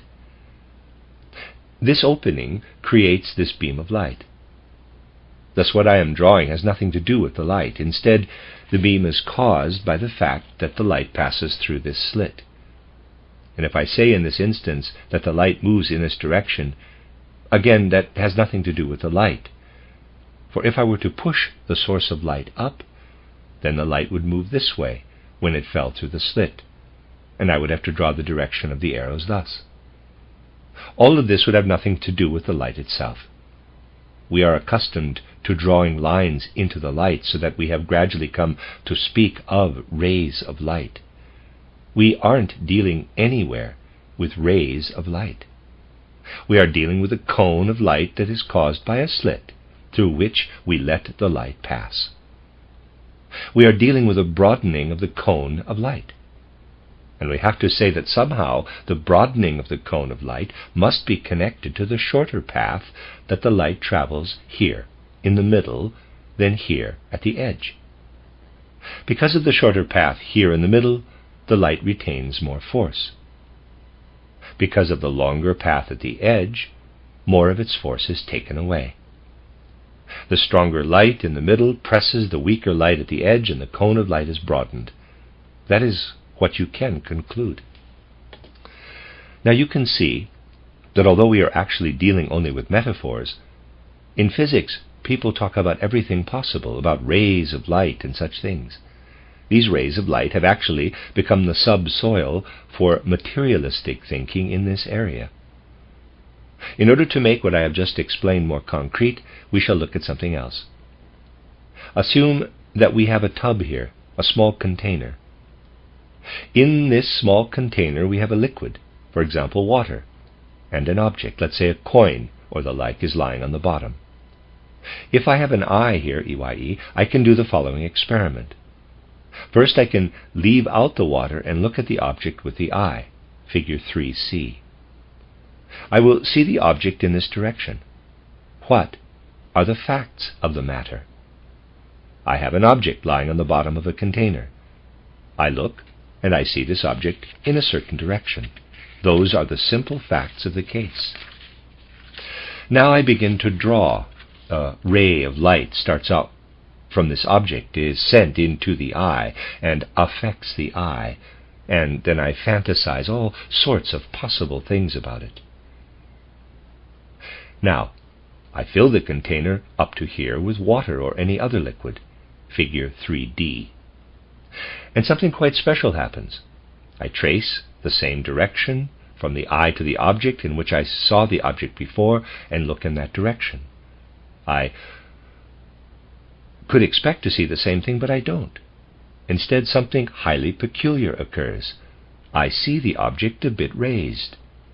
I see it in such a way that it is raised along with the entire bottom of the container. Of course, you can talk about how we can determine that. I mean, measure it later. Right now, I just want to talk about the principles. What could be the basis of this if I am going to answer the question about the facts of the matter? Now, I expect to find the object in the same direction in which I looked earlier. I direct my eye toward it, but I don't see it in that direction. I see it in another direction. Of course, before, when there was no water in the container and only air between my eye and the bottom, I was able to look down directly to the bottom. Now my line of sight collides with the water here, which doesn't let my eyesight through so easily as the air. It offers greater resistance, and I have to shy away from the greater resistance. From this point on, I have to shy away from the greater resistance. This shying away is expressed in the fact that I don't see to the bottom, but that instead the whole thing appears to be raised. I see with more difficulty, so to speak, through the water than through the air. It is harder for me to overcome the resistance of the water than that of the air. So I have to shorten the force, thus pulling the object itself upward. I shorten the force in meeting a stronger resistance. If I were able to fill this with a gas that was thinner than air, the object would sink, because then I would meet less resistance. Thus I would push the object downward. Figure 3E. Physicists don't state the facts of the matter in this way. Instead, they say that a ray of light is thrown onto the surface of the water. The ray of light is bent there, because a transition takes place between a thicker medium and a thinner one. The angle of incidence of the ray of light is bent, and the light arrives at the eye here. And then they say something very curious. After the eye has received the information by means of the ray of light, it lengthens the path outward and projects the object onto this spot here. In other words, physicists discover all sorts of concepts, but they don't reckon with what is there, with the resistance that the power of vision itself meets in the thicker substance it has to penetrate.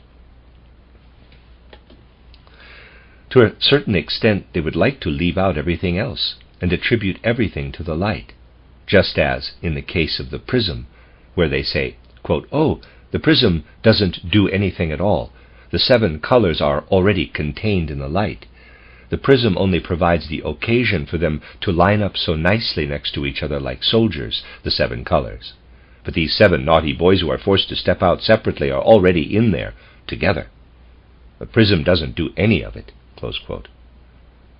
As we saw, it was exactly what took place in the prism, in this darkened wedge, that caused the colors. The colors themselves have nothing to do with the light itself. Here, once again, we have to be clear that we are actively carrying out work, aiming with our eye and meeting stronger resistance in the water. And because of this, we are forced to shorten the line of sight through the stronger resistance. The physicists, however, say that the rays of light are cast, bent, and so forth. And then, here's the best part of all. Today's physicists say that first the light arrives at the eye on a bent path, and then the eye projects the image outward. What does that mean? In the end, the physicists say the eye projects.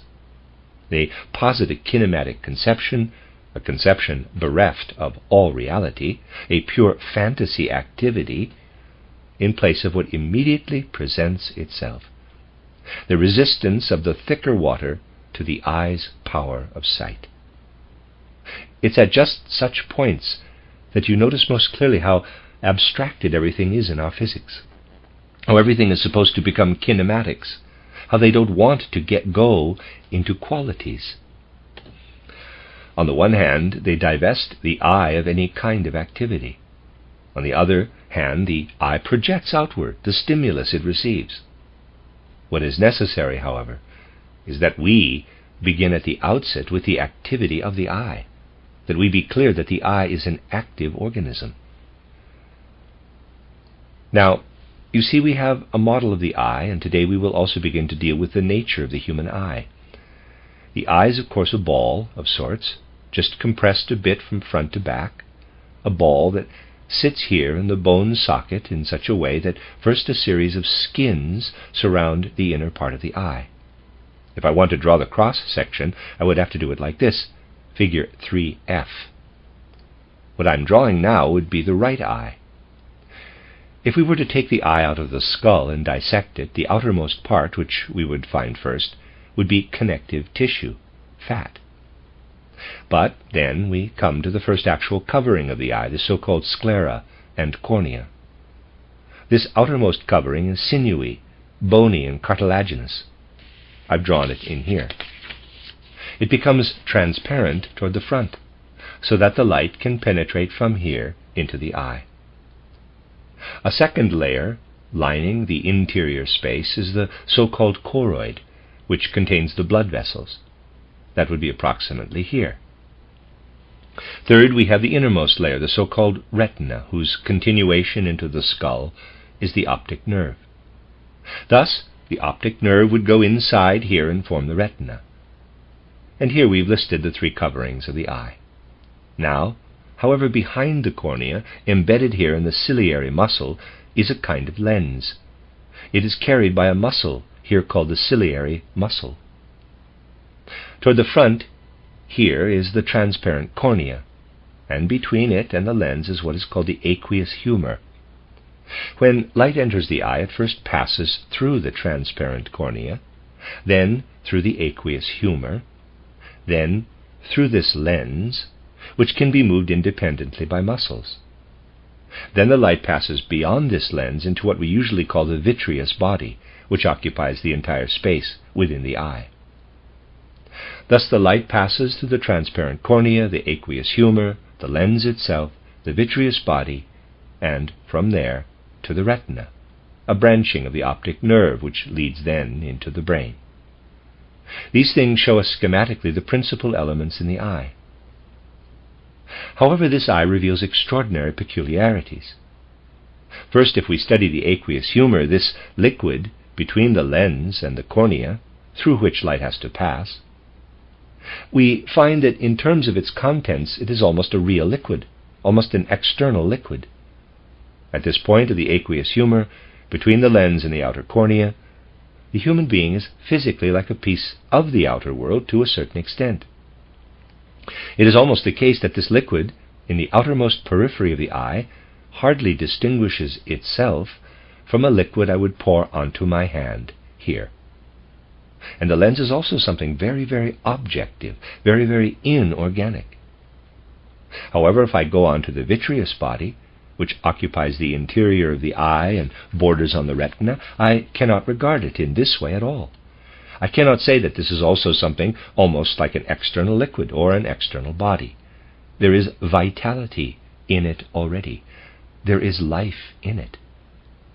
Thus, the farther we go back into the eye, the more we press forward into life. Here, in the front, we have a liquid that is objectively almost entirely external. Even the lens is external. But in the case of the vitreous body, we are already standing within a structure that has inherent vitality. This difference between what is outside and that which is inside shows itself in something else as well. Even this could be studied in the natural sciences today. If we look at the formation of the eye comparatively, starting with the lower order of animals, we find that what comprises the external aqueous body and the lens does not grow from inside out. Instead, it is formed by the accretion of the surrounding cells. Thus, I would have to think of the lens forming in such a way that the lens tissue and even the frontal aqueous humor emerge from the neighboring organs and not from the inside out, while the vitreous body grows from the inside toward them. Here we have something curious. The nature of external light is at work and brings about the transformation that produces the aqueous humor and the lens.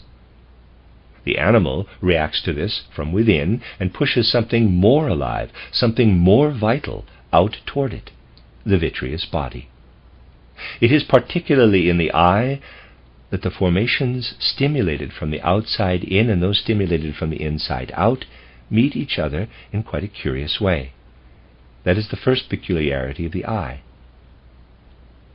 There is yet another peculiarity which lies in the fact that the spreading retina is actually the spreading optic nerve.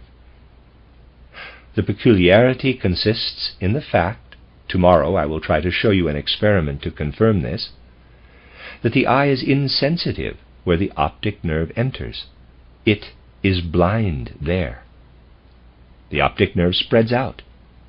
At a place located somewhere to the right of the point of entry, in this case of the right eye, the retina is the most sensitive. Now, you can say it is the nerve that senses the light. However, it doesn't sense the light precisely at its point of entry. You would think that if it were really the nerve that senses the light, it would have to sense it most strongly at the place where it enters. However, it does not. For the time being, I would like you to keep that in mind. Now, from the following example, you can conclude that the setup of the eye is full of the extraordinary wisdom of nature. As long as your eyes are more or less healthy, you find that when you examine the objects around you during the day, they appear more or less sharp to you. In any case, their sharpness or clarity is sufficient for orientation. But sometimes when you wake up in the morning, you see the edges of objects very unclearly, as if they were surrounded by a little fog. If the object is a circle, you see something unclear around it. What is the cause of this? It is caused by the fact that we have three different things in our eye. We will take just two into consideration, the vitreous body and the lens. As we have seen, they have completely different origins. The lens is formed more from outside, the vitreous body more from within. The lens is less alive. The vitreous body is permeated with vitality. The moment we awake, the two of them are not yet adjusted to each other. The vitreous body tries to reproduce the objects the way it can, and the lens does it the way it can, and we have to wait until they have mutually focused themselves.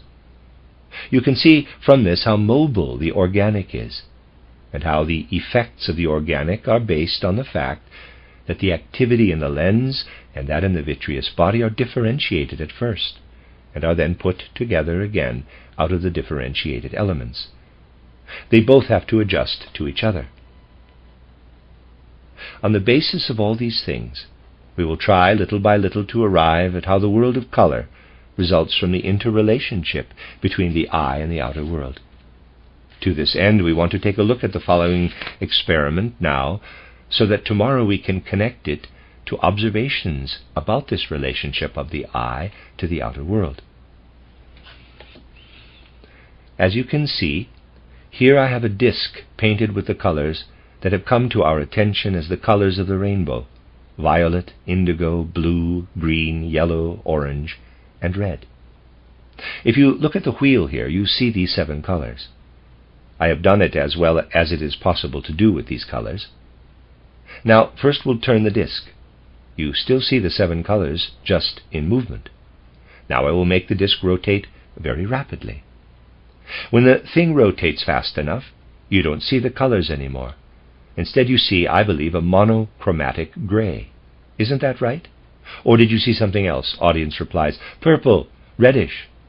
Yes, that's because the red is somewhat too strong in relation to the other colors.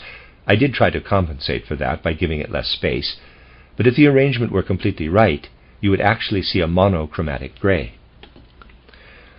Then we have to wonder why these 7 colors appear to us as monochromatic gray. We'll try to answer this question tomorrow. Today we'll just put forth what physics says.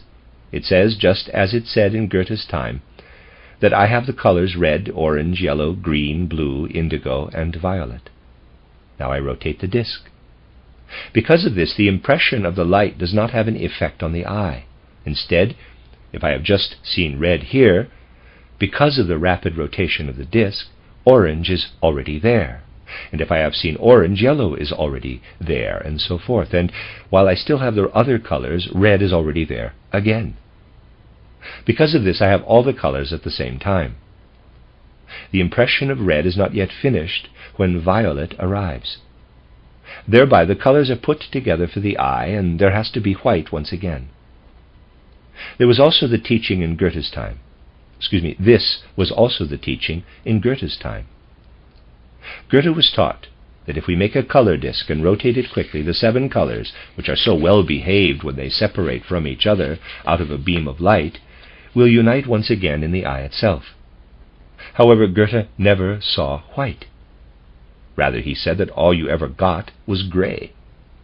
Of course, more recent physics books also find that you only get gray. However, in order to make the story turn out white after all, they advise that a black contrast circle should be made in the middle. Then the gray will appear white in contrast. This, as you can see, is a nice way of doing it. Some people do it with fortune. The physicists do it with nature. Thus do we correct nature. It actually happens that nature is corrected on a number of the most fundamental facts. You see, I'm trying to proceed in such a way that a foundation is laid. Only when we have laid a good foundation will we be able to make progress in all areas. The end of Lecture 3. You are listening to RudolfSteinerAudio.com. This is a reading of The Light Course by Rudolf Steiner. This is Lecture 4, given in Stuttgart on December 26, 1919. Unfortunately, we haven't gotten far enough along with putting together the materials for the experiments. Therefore, tomorrow we will do some things that we wanted to do today, and I will have to adapt today's lecture so that I still present something that will be useful to us in the coming days, with only a slight change in my intentions, more or less. First, I would simply like to describe what could be called the archetypal phenomenon of the theory of color. It will then be a matter of seeing this archetypal phenomenon gradually confirmed in the phenomena you can observe over the entire range of so-called optics or color theory. Of course, the phenomena become more complex, and the simple phenomenon doesn't immediately reveal itself so easily everywhere. However, if we make the effort, we will find it everywhere. This simple phenomenon, stated initially in the Goethean way, is as follows. If we see something brighter through darkness, then the brightness will tend toward the bright colors. In other words, toward yellows or reds. If, for example, I see any shining, so-called whitish-appearing light through a sufficiently thick sheet of glass that has been darkened somehow, then what I see as whitish, when I look at it directly, now appears to be yellowish, reddish-yellow, figure 4a. Brightness seen through darkness appears yellow or reddish-yellow. That is one pole. Conversely, if you simply have a black surface here, and you look at it directly, then you just see the black surface. Let's assume, however, that I have a trough of water here and I shoot light through it so that it is illuminated.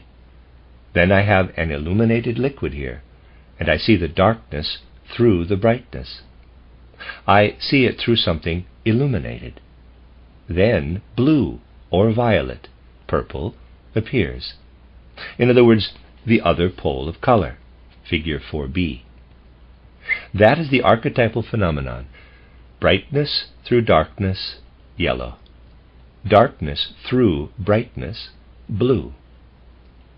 This simple phenomenon can be seen everywhere if we just get used to thinking concretely instead of abstractly, the way modern science thinks. With this in mind, recall the experiment we already conducted, where we let a beam of light pass through a prism and thereby got a true spectrum of colors from violet to red, which we captured. I have already sketched this phenomenon out for you, figure 2c. We were able to say that if we have the prism here and the beam of light here, the light somehow passes through the prism and is diverted upward. And we also said that it wasn't just being diverted. A diversion would take place if a transparent object with parallel surfaces were placed in the path of the light. But a prism with surfaces that meet is placed in the path of the light, and we get a darkening of the light in its passage through the prism. Thus, at the moment we shoot the light through the prism, we are dealing with two different things: the simple bright light that is radiating forth, and the darkness that has been placed in its path. However, this darkness, we said, is placed in the path of the light in such a manner that while the light is diverted for the most part upward, what emerges in the form of darkness by radiating upward will have its rays in the same direction as the diversion. In other words, darkness radiates into the diverted light. Darkness lives, so to speak, in the diverted light. In this way, the blues and violets arise. However, the darkness also radiates downward. While the beam of light is diverted this way, upward, here the darkness radiates downward, but it is acting in opposition to the diverted light and is no match for it. Thus we can say that the diverted bright light drowns out the darkness, and we get yellows or reddish-yellow colors. If we take a sufficiently narrow beam of light, then by looking in the direction of this beam, we can look with our eyes right through the prism. Rather than looking from the outside at the image thrown upon the screen, we can put our eye in the place of this image. If we then look through the prism, the opening that creates the beam of light will appear displaced to us, figure 4c. If we stick with the facts, once again, we have here the phenomenon right before us. If I look in this direction, what would otherwise come directly to me is displaced downward because of the prism. Besides, I see it in color. Everywhere you see it in color. What are you actually seeing? If you can imagine what you see here, and state what you are seeing purely in the context of what we have just established, then what you are actually seeing will immediately make sense to you, even in the details. All you have to do is stick with what you see. Isn't it true that if you look at the beam of light this way, you see something bright, because the beam of light is coming toward you? But you see the brightness through darkness, through the blue color. Brightness through darkness. Therefore, here you have to see yellow or reddish yellow. Isn't the fact that blue emerges here clear proof that you have something darkened up here? Down here, the red color proves the same thing, that you have something illuminated. As I already explained, the brightness drowns out the darkness.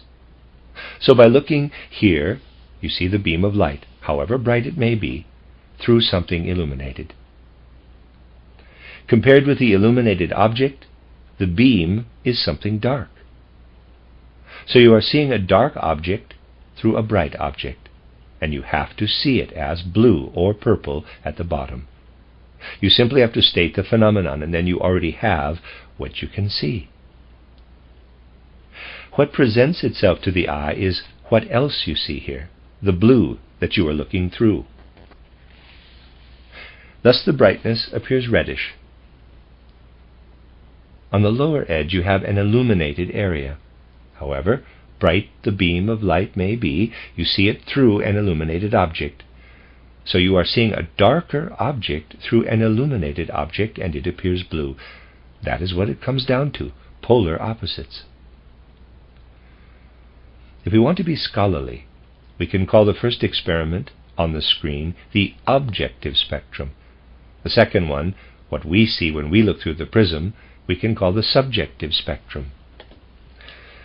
The subjective spectrum appears as the inversion of the objective spectrum. If we say it like that, we are speaking like true scholars. People have speculated a great deal about these phenomena, particularly in the modern era. Not only have they observed the phenomena and described them clearly, as we have tried to do now, but they have also speculated about these things, and the most extreme speculation was attempted when the famous Newton thought about light, because the color spectrum presented itself to him first. Of course, Newton made it relatively easy for himself with his so-called explanation, which is all it's ever been. He said that if we have a prism and let white light in, the light already contains the colors. The prism lures them out, and then they march out in order. We simply split up the white light. Then Newton had the idea that a particular substance corresponds to a type of color, so that 7 color substances are contained in the whole thing. For him, the passing of light through the prism is a sort of chemical dissection of light into 7 individual substances. He even had ideas about which substances emit larger particles, little spheres, and which emit smaller ones. According to this idea, the sun sends us light. We let the light in through the circular opening, and it strikes here, prism, as a beam of light. However, this light consists entirely of little particles, tiny little bodies, which hit here, are diverted from their direction, and then bombard the screen. The little cannonballs strike here, prism. The little ones fly up, the big ones fly down. The little ones are violet, and the big ones are red. Don't you see? Thus do the big ones separate themselves from the little ones. Other physicists, Huygens, I'm not sure how to pronounce his name, Huygens, maybe Huygens, and Young and others, very soon cast doubt on this view that a substance or various substances are flying around the world.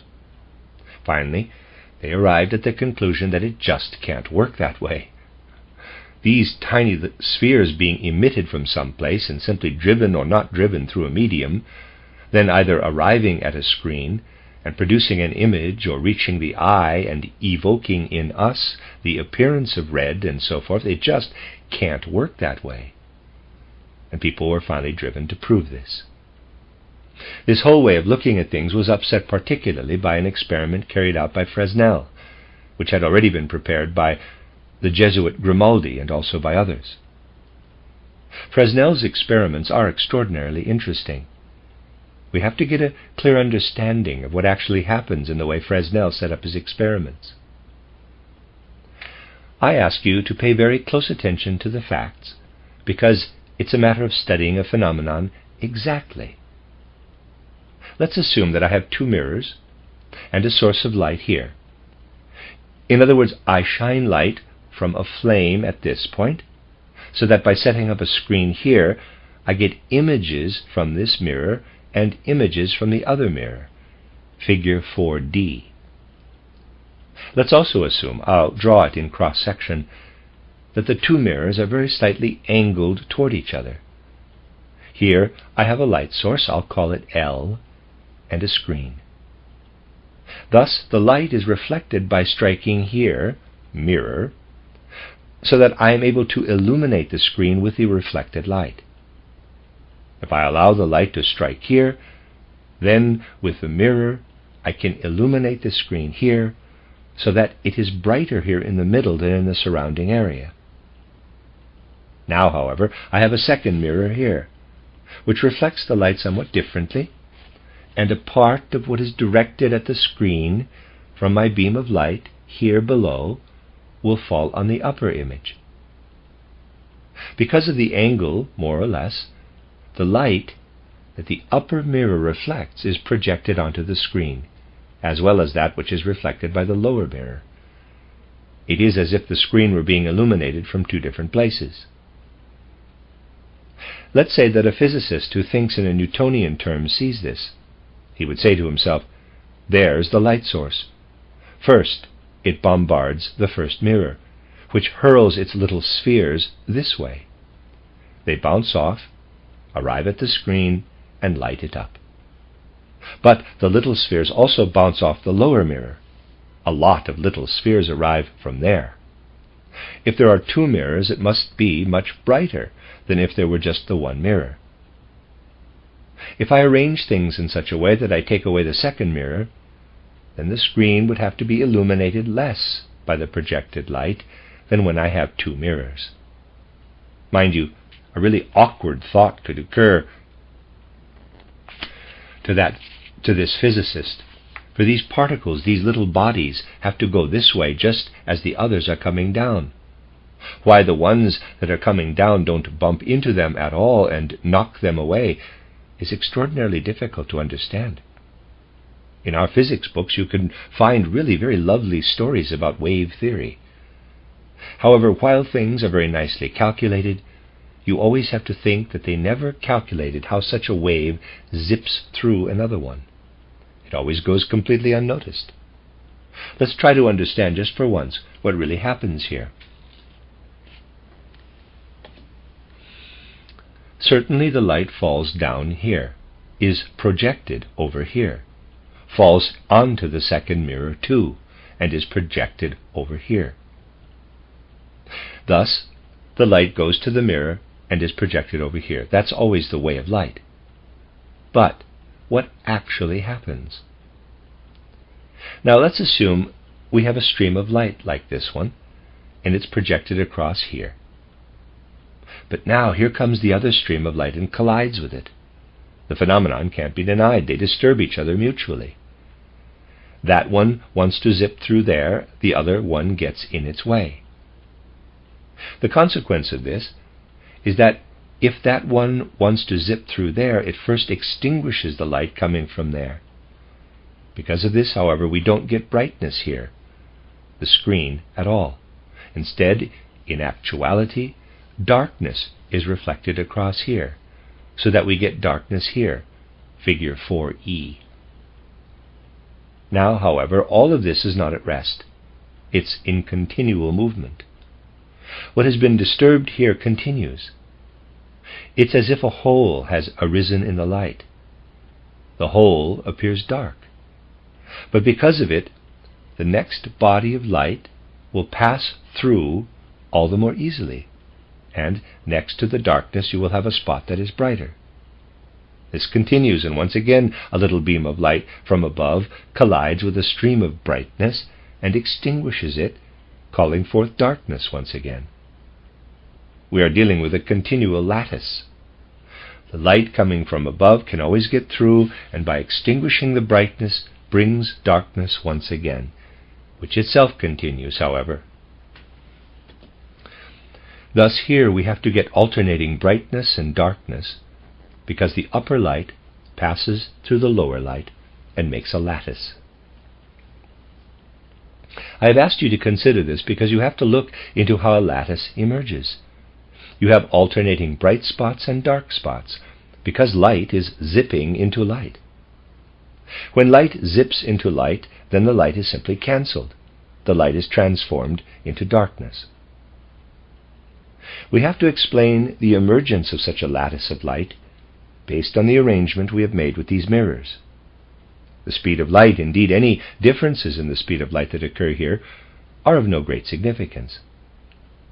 What I want to show is that what happens here, inside the light itself, with the aid of the apparatus, is that the lattice is reflected here on the screen. Light, dark, light, dark.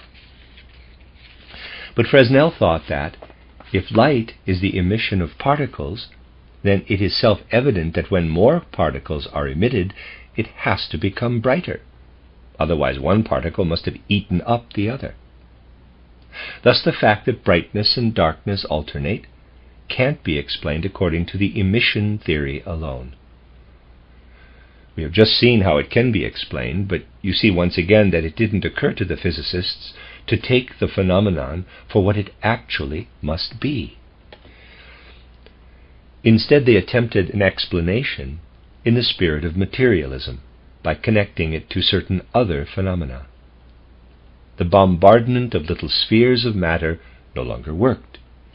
Therefore, they said, let's assume that light isn't the emission of fine substances, but only a movement in a fine substance, in the ether. Movement in the ether. Close quote. And first they had the idea, Euler for example, that light is propagated in this ether more or less as sound is in the air.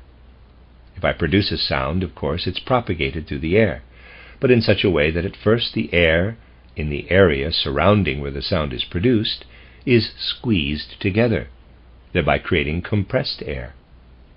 This compressed air presses in turn on its surroundings. It expands, sporadically causing a rarefied layer of air directly in its vicinity. Through this compression and expansion, which are called waves, we imagine the transmission of sound. And thus they assumed that waves of this kind are produced in the ether. However, the idea didn't fit in with certain phenomena. So they said that light was certainly a wave movement, but that it doesn't vibrate the way sound does. In the case of sound, there is compression here, then expansion, and it progresses in the same way. Those are longitudinal waves. Thus, expansion follows compression, and a body moves within it back and forth in the direction of propagation. With light, they couldn't imagine this in the same way. There it must be the case that when light is propagated, the ether particles move vertically to the direction of propagation. Thus, when what we call a ray of light zips through the air, such a ray zips along at a speed of 300,000 kilometers a second, the little particles always vibrate vertically to the direction in which the light is propagated. When these vibrations reach our eye, we perceive them. If we apply that to Fresnel's experiment, then the movement of light is actually a vibration perpendicular to the direction in which the light is propagated. This ray, going to the lower mirror, would vibrate this way, continue like this, and strike here. Now, as I said, they overlook the fact that these series of waves pass through each other. According to physicists who think like this, the waves don't interfere with each other. But here at the screen they interfere with each other right away, or they can also reinforce each other. For what should happen here now? Isn't it true that when this series of waves arrives here, it can be the case that one tiny particle vibrating vertically vibrates downward at the same time that another vibrates upward? Then they cancel each other, and darkness would have to result. If, however, one particle here is vibrating downward just as the other is vibrating downward, or vibrating upward when the other is vibrating upward, then brightness would have to result. Thus they explain on the basis of vibrations of the smallest particles the same thing that we explained based on the light itself. The so-called wave theory explains the alternating bright and dark spots here, by saying that light is a vibration of the ether.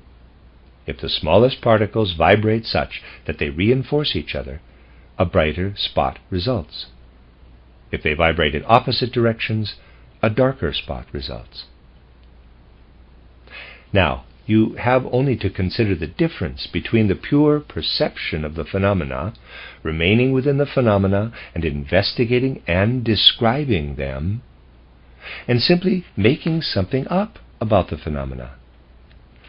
The movement of the ether is, after all, a pure invention. Of course, we can make calculations about something like this, which we have made up, but the fact that we can make calculations about it is no proof that the thing is there.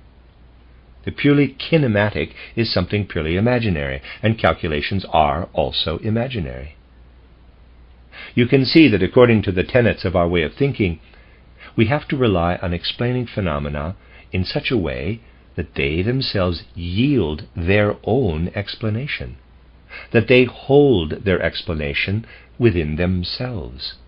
And I can't emphasize this too much, that everything that is mere musing has to be rejected. You can explain anything by adding something that nobody knows anything about. These waves, for example, could be there naturally, and it could be that if one vibrates downward and the other upward, they cancel each other then, but we made them up. However, what is there, without a doubt, is this lattice, and we see it faithfully reflected here. You do have to look at the light if you want to arrive at an explanation that isn't counterfeited. Now, I told you that if one light passes through another, or comes into any kind of contact with it at all, then under certain circumstances, one light acts to darken the other light, to extinguish it, just as the prism itself acted to darken the light. That becomes especially clear if we do the following experiment. I'll try to sketch out what it's about. Let's assume that we have what I showed you yesterday, a spectrum from violet to red. We actually have such a spectrum, produced in fact directly by the sun. Instead of producing such a spectrum by allowing the sun to shine through such an opening, we could also produce it by placing a solid body here that we cause to glow, figure 4F. Then, as it becomes white hot, we gradually have the possibility of getting such a spectrum. It is of no consequence whether we have a sunlight spectrum or one that comes from a white-hot body. Now, however, we can also produce a spectrum in a somewhat modified way. Let's say we have a prism here, and we have a sodium flame here, in other words, a volatile metal, sodium. The sodium turns into gas, which burns and volatilizes, and we produce a spectrum from the volatilizing sodium, figure 4G. Then something quite peculiar happens.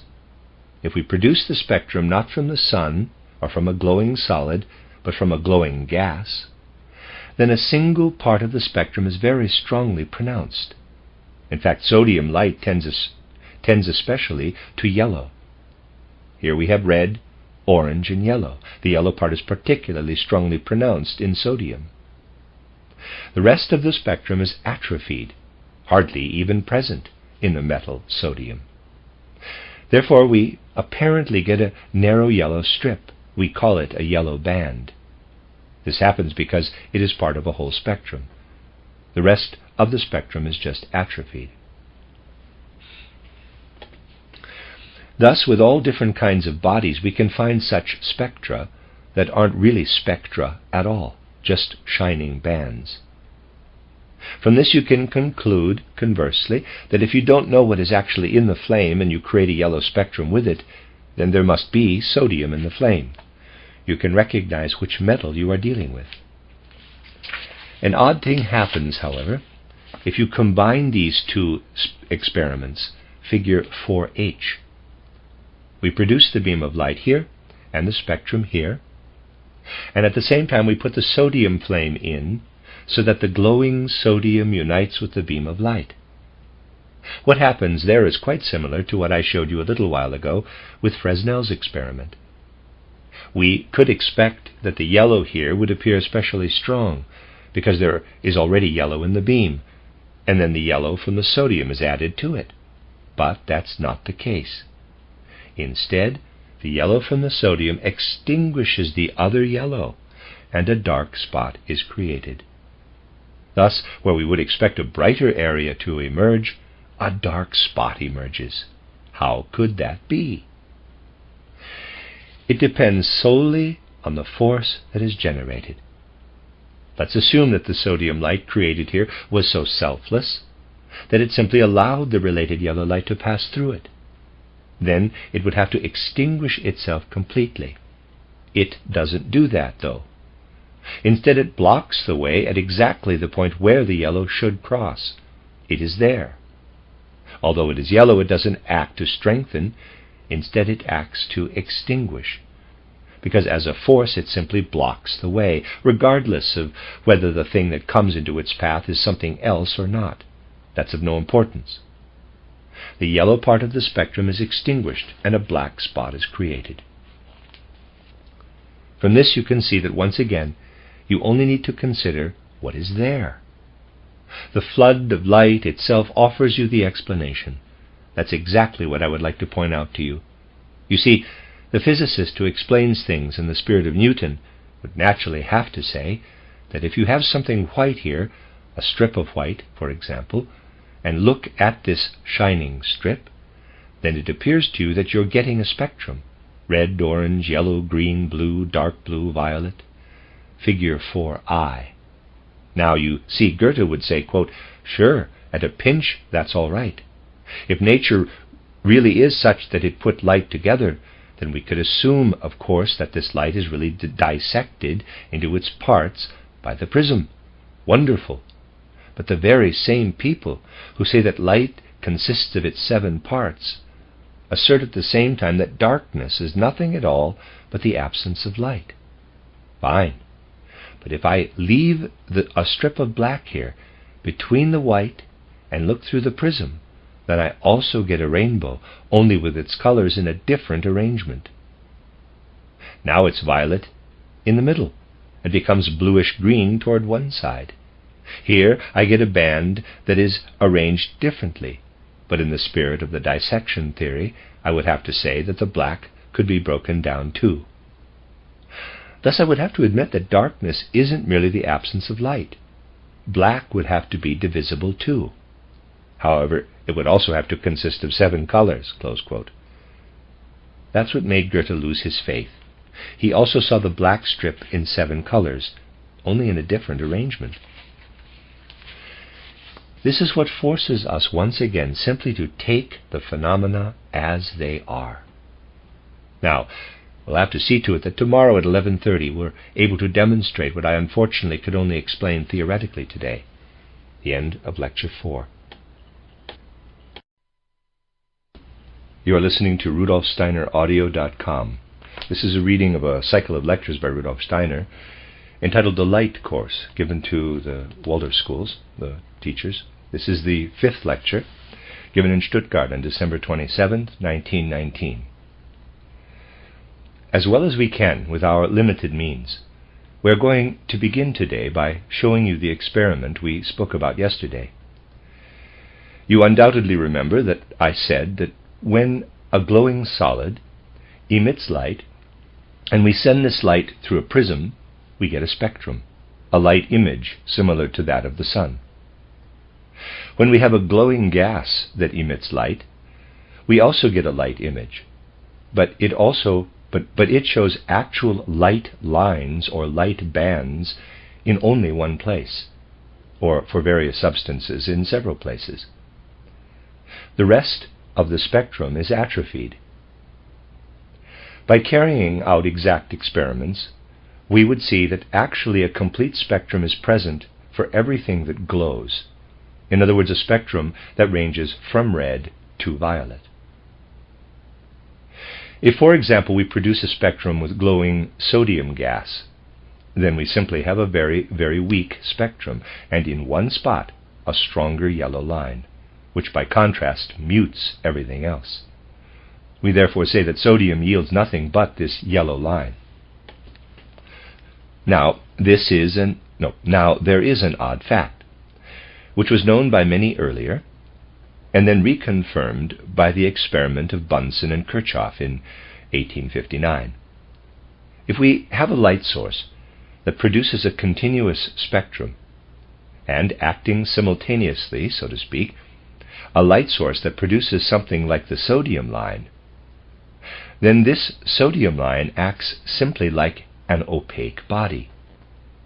It opposes the very color quality that would be at that spot, in this case yellow, and extinguishes it, so that instead of the yellow we have a black line there. In other words, if we stick to the facts, what we can say is that for the yellow in the spectrum, another yellow, which has to be at least as strong as the yellow generated at this spot, acts like an opaque body. As you will see, there will be a basis for understanding this in the elements we are putting together. First, we must stick to what is factual. Now, we will show, as well as we can, that this black line is really in the spectrum when we add in the glowing sodium. We aren't able to do the experiment here in such a way that we capture the spectrum, so instead we'll do it a way that lets us study the spectrum by looking at it with our eyes. That way we can also see the spectrum, but instead of being displaced upward, it will be reversed, displaced downward, and the colors will be reversed. Remember that we spoke about why the colors appear like this when I simply look through the prism. We'll produce the beam of light with this apparatus here. Let it pass through here, and look at the broken beam of light here. Thus, at the same time we're looking at that, we'll see the black sodium line. I hope you'll be able to see it, but you'll have to approach and look in perfect military order, which shouldn't be too difficult in Germany right now. The experiment is shown to everyone individually. Now, we still want to use the short time remaining to us, so we'll have to move on to a discussion of the relationship of the colors to the so-called bodies. As an approach to the problem of finding this relationship, I want to show you the following. You see the complete spectrum captured on the screen. In the path of the light beam, I now place a small trough containing carbon disulfide in which some iodine is dissolved, and ask you to observe the resulting change in the spectrum. You see that you have a clear spectrum here, and when I place the solution of iodine in carbon disulfide in the path of the light beam, it extinguishes the light completely. Now you see the spectrum clearly separated into two parts, because the middle part has been extinguished. Thus you see only violet on one side and yellowish red on the other. In this way, because I let the light pass through the solution of iodine in carbon disulfide, you see the complete spectrum separated into two parts, and you see only the two poles. I have really lost a lot of time and will only be able now to talk about some principles. Isn't it so that the key question concerning the relationship of the colors to the bodies we see about us, and all bodies are colored in a certain way, must be to explain how it is that these bodies appear colored? In other words, how they have a certain relationship of their own to light. How they develop a relationship to light through their material being. One body appears red, another blue, etc. Naturally, the simplest way to manage is by saying that when colorless sunlight, which for the physicist means a collection of all colors, falls on a body that then appears red, that stems from the fact that the body swallows all the other colors and reflects only red. It is also easy to explain how a body is blue. It simply swallows all other colors and reflects only blue. For us, it is a matter of completely excluding such a speculative explanatory principle and of approaching the somewhat complicated fact that we see the so-called colored bodies by way of the facts, by lining up fact upon fact, in order to capture something that presents itself as the most complicated of phenomena. The following will lead us onto the path. We remember that in the 17th century, when people were still doing a lot of alchemy, they spoke of the so-called phosphorus substances, the light bearers. At that time, by, in quotes, phosphorus, they meant the following. A shoemaker in Bologna, to take an example, was experimenting alchemically with a kind of barite, the so-called Bologna stone. He exposed it to light, and the remarkable phenomenon occurred that whenever he exposed the stone to light, it shone with a particular color for a time afterward. Thus the Bologna stone had developed a relationship to light, which it expressed by continuing to shine even after the light had been taken away. Therefore such stones, which were being investigated in various ways after this fashion, were called phosphorus. So if you encounter the expression phosphorus in the literature of this time, you shouldn't take it to mean what we mean by it today, but rather phosphorescent bodies, light bearers, phosphors. Now, however, this phenomenon of the afterglow of phosphorescence isn't actually the basic one. A different phenomenon is the basic one. If you take ordinary oil and look through it toward something that is shining, you will see the oil is faint yellow. If, however, you place yourself so that you allow the light to pass through the oil and look at it from behind, the oil will appear to glow with a bluish light, but only as long as light is shining on it.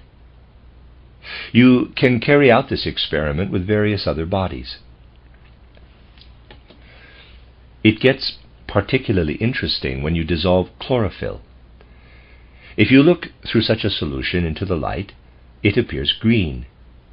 But if you place yourself behind it, so to speak, with the solution here and the light passing through here, so that you now see the place where the light passes through from behind, then the chlorophyll shines back with a reddish color, red, just as the oil shines blue. See figure 5a. There are bodies of the most various kinds that shine differently when they themselves send light back, so to speak, than when the light passes through them as through a transparent body. That is, they show that they have entered into a relationship with the light, which is transformed by their own nature. If we look at the chlorophyll from behind, we see what the light has accomplished in the chlorophyll, so to speak, the relationship between the light and the chlorophyll. This phenomenon of a body shining with a light while being illuminated by another light is called fluorescence. And we can ask, but what is phosphorescence? It's just a kind of fluorescence that lasts. When chlorophyll, for example, appears reddish, as long as light is acting on it, that is fluorescence. With phosphorescence, we can take away the light and barite, for example, continues to shine a little. In other words, it retains the characteristic of giving off colored light, while chlorophyll does not. So you have two stages. One is fluorescence. We cause a body to be colored as long as we shine a light on it. The second stage is phosphorescence. We cause a body to continue to be colored for a certain time afterward. And then there is a third stage. The body appears permanently colored by means of something that light does with it. Fluorescence, phosphorescence, a body's state of being colored. Here we've lined the phenomena up next to each other, so to speak. Now it's only a matter of approaching the phenomena with our ideas in an appropriate way. To do that, you will need to take in a certain idea that we will be working on together with all of this. Now, I'll ask you once more to think absolutely only about what I'm presenting to you, and to think as exactly and precisely as possible. And I'll remind you of the formula for velocity, v. As you know, any velocity, however fast, is expressed by dividing the distance d by the time t, so that the formula reads v equals d divided by t. Now the opinion persists that somewhere in nature there is a distance d in space that has been traveled, and a time t during which the distance in space was traveled, and that we then divide the real distance in space by the real time to get the velocity, which we actually regard as something that is not quite real. Rather, we regard it more as a function, as something we arrive at as the result of calculations. That is not how it is in nature. Of these three quantities, velocity, space, and time, velocity is actually the only real one. Velocity is the one that is outside us. We arrive at the others, d and t, only by dividing, by splitting, so to speak, the unified v into two abstract things, which we create on the basis of the existing velocity. We proceed more or less as follows. We see a so-called body fly with a certain velocity through space. The sole reality is that it has velocity. However, instead of contemplating the totality of this flying body, we now think in two abstractions. We divide something that is a unity into two abstractions. Because there is a velocity, there is a certain path. We consider that first. Then we consider the time during which this path is covered, isolating space and time by our thinking process. However, this space is only there because the velocity makes it, and the time is no different. Space and time, as related to this real thing, which we designate with v, are not realities but abstractions, which we just fashion from the velocity. And we will not be able to cope without a reality until we realize that we, in our thinking process, have created this duality of space and time, that velocity is the only real thing outside of us, if you like, and we only created space and time from the two abstractions into which velocity can be divided.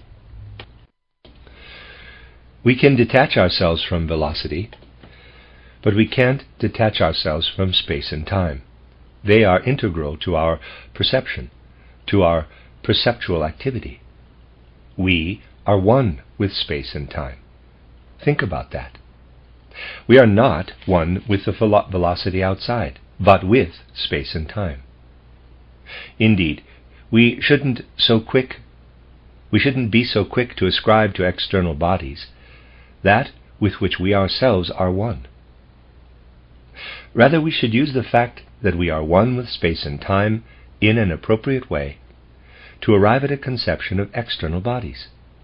We should say, quote, because of space and time, with which we are intimately connected, we learn to recognize velocity, close quote.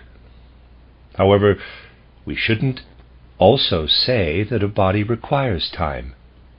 Rather only, quote, a body has velocity. By means of space and time we measure velocity. Space and time are our instruments, and they are bound to us. That is the important thing, close quote. Here in space and time, you see once again the so-called subjective, clearly differentiated from the so-called objective, which is velocity. It will be very good if you understand this very, very clearly, for then it will become apparent to you that v isn't merely the quotient of d and t. Rather, what I express here with a number has an inherent reality on its own terms, whose essence consists in having a velocity. What I have shown you here for space and time, that they are not separable from us at all, that we may not separate ourselves from them, is also true of something else. These days there is still a lot of Königsbergism in people. I mean Kantianism. This Königsbergism has to be gotten rid of completely, because somebody could believe that just now I had spoken in the spirit of Königsbergism. In that case we would say, quote, space and time are in us, close quote. But I am not saying that space and time are in us. Rather, in perceiving the objective, velocity, we use space and time for perception. Space and time are simultaneously inside us and outside us, but we form a bond with space and time, whereas we don't form a bond with velocity. The latter roars right past us. In other words, it is something essentially different from Kantian Königsbergism. What I have said about space and time is also true of another thing. Just as we are connected to objectivity by space and time, but have to search first for velocity, we are in the same element with the so-called bodies, in that we see them by means of light. We may no more speak of the objectivity of light than we may speak of the objectivity of space and time. We float in space and time, just as bodies float in it at a certain velocity. We float in light, as bodies float in light. Light is an element we share in common with what is outside of us in the form of so-called bodies. You can imagine it like this. If you have gradually illuminated the darkness with light, then space fills up with something. Let's call it X, if you like. Something that both you and that thing outside you are inside of. A common element, in which you and the elements are floating. Now we have to wonder how we do that. How we float in the light there. We can't float in it with our so-called body, but we do float in it with our etheric body. We won't be able to understand light unless we get on to realities. We float in the light with our etheric body. If you like, you can say in the light ether. That's not so important. So we float in the light with our etheric body. Now, in the course of our time here, we have seen how colors emerge in all different ways in and under light. Colors also emerge in the so-called bodies, or persist in them.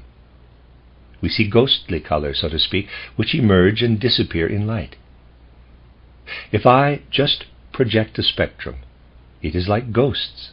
It flits about in space, so to speak. In and under light, we see colors of this sort. How can that be? We float in light with our etheric body. How are we related to the colors that flit about? The only possibility is that we are inside them with our astral body. We are joined to the colors with our astral body. There's no alternative but to realize that wherever you see colors, you are joined to the colors with your astrality.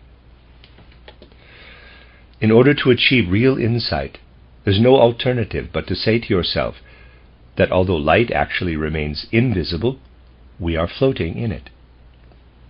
Just as we shouldn't call space and time objective entities because we float in them with things, we should also regard light as our common element.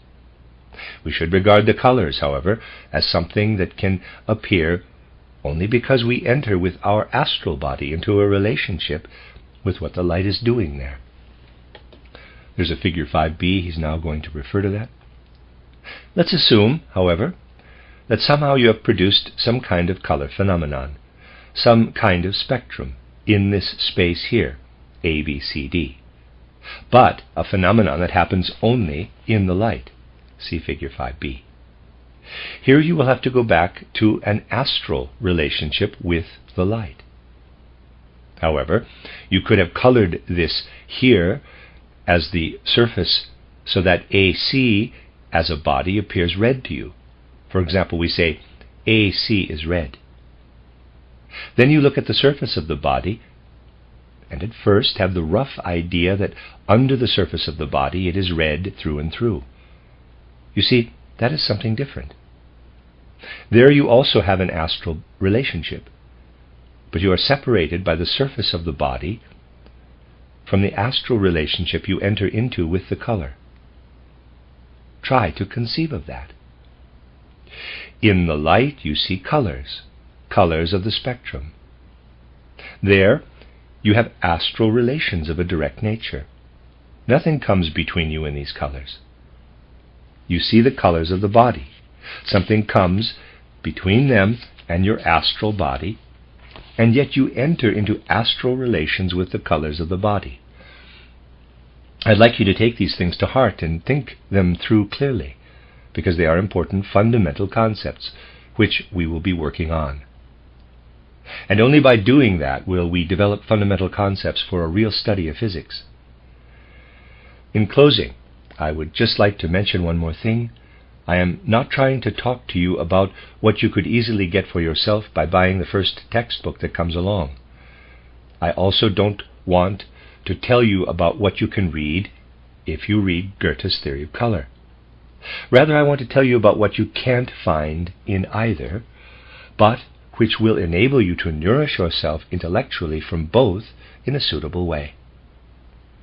Even if we aren't true believers in physics, we don't need to become true believers in Goethe. Goethe died in 1832, and we don't confess to an 1832 Goetheanism, but rather to one of the year 1919. In other words, to a Goetheanism that has continued its education. I would particularly like you to think over what I said to you today about the astral relationship. The end of Lecture 5. You are listening to RudolfSteinerAudio.com. This is a reading of a cycle of lectures by Rudolf Steiner entitled The Light Course, given to the newly formed Waldorf School teachers in Stuttgart. This is given in Stuttgart on December 29th, 1919. Today I would like to continue my examination for you of the principal ideas that we began with the day before yesterday. If we start out from the knowledge we have gained with light, we will be able to observe and understand further the phenomena that can be revealed in the other natural phenomena we still want to study. So today I will concentrate on the principles and postpone the experimental work until tomorrow, since we still have to figure out just what methods we want to use. It's really a matter of precisely following through to their conclusion what is present in the natural phenomena, and light gives us the most clues for pursuing that course. Historically, it so happened that people began to study light phenomena relatively late. In general, the whole way of thinking about physical phenomena, as it is done in our schools today, hardly goes back further than the 16th century. Before the 16th century, the way of thinking about physical phenomena was radically different. Today, however, this way of thinking has been taken up so strongly in school that it becomes extraordinarily difficult for anyone who has gone through a certain kind of schooling in physics to return to the purely factual. First, you have to get used to feeling. Please don't take the expression merely in its trivial sense, to experiencing the purely factual. You actually have to get used to it. For that reason, I want to start out with a specific case, comparing the customary didactic way of thinking with what we can actually gain through a proper pursuit of the facts. See Figure 6a. Let's assume that you have the cross-section of a plate of glass here. Through this plate of glass, you see a shining object. I will sketch the thing, but instead of the shining object, let's say simply I draw a shining circle here. And again, Figure 6a. Now imagine yourself back on the school bench once more, and recall what you actually learned from this vantage point about visual observation. You were told that rays emanated from this shining object. We're interested in a certain line of sight for the eye, EYE. In other words, in the direction of this ray, the light penetrates, as they say, from a thinner medium into a denser medium. If we simply look through the plate of glass and compare what happens with what is really there, we can perceive that the shining object is displaced and appears at a different spot than when we look at it without the plate of glass. This is said to stem from the fact that the light is bent. That's what they say when the light enters a denser medium from a thinner medium. Then, in order to figure out the direction, we have to draw a so-called angle of incidence. If the light continued on its way without being hindered by a denser medium of this kind, it would go in this direction. However, the light is bent, as they say, and in fact it is bent toward this perpendicular of incidence, toward this perpendicular line that we drop at the point of incidence. On the other hand, if you follow how we look at the ray through the denser medium, we have to set up a perpendicular of incidence where it exits as well.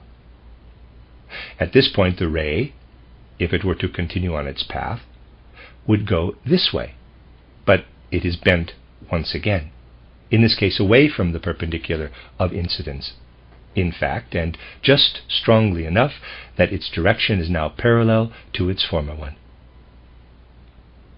When the eye sees that, it lengthens the last direction for itself and shifts the shining object a certain distance higher up.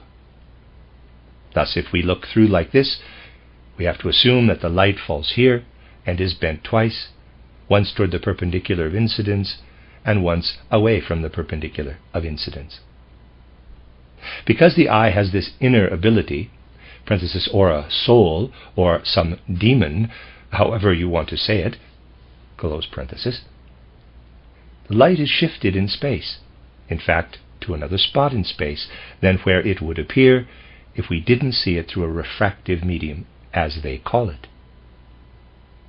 However, it is important to keep the following in mind. You see, if we look through the same denser medium and try to make a slight distinction between, say, a brighter spot and a somewhat darker spot, we find that not just this brighter part is displaced upward, but the somewhat darker part is as well. See figure 6b. We will see the whole complex, you see, here displaced upward. I would like you to take that into consideration. Here we see a darker area bordered by a brighter one. We see the darker area displaced upward. And because it has one brighter end, we see that displaced upward too.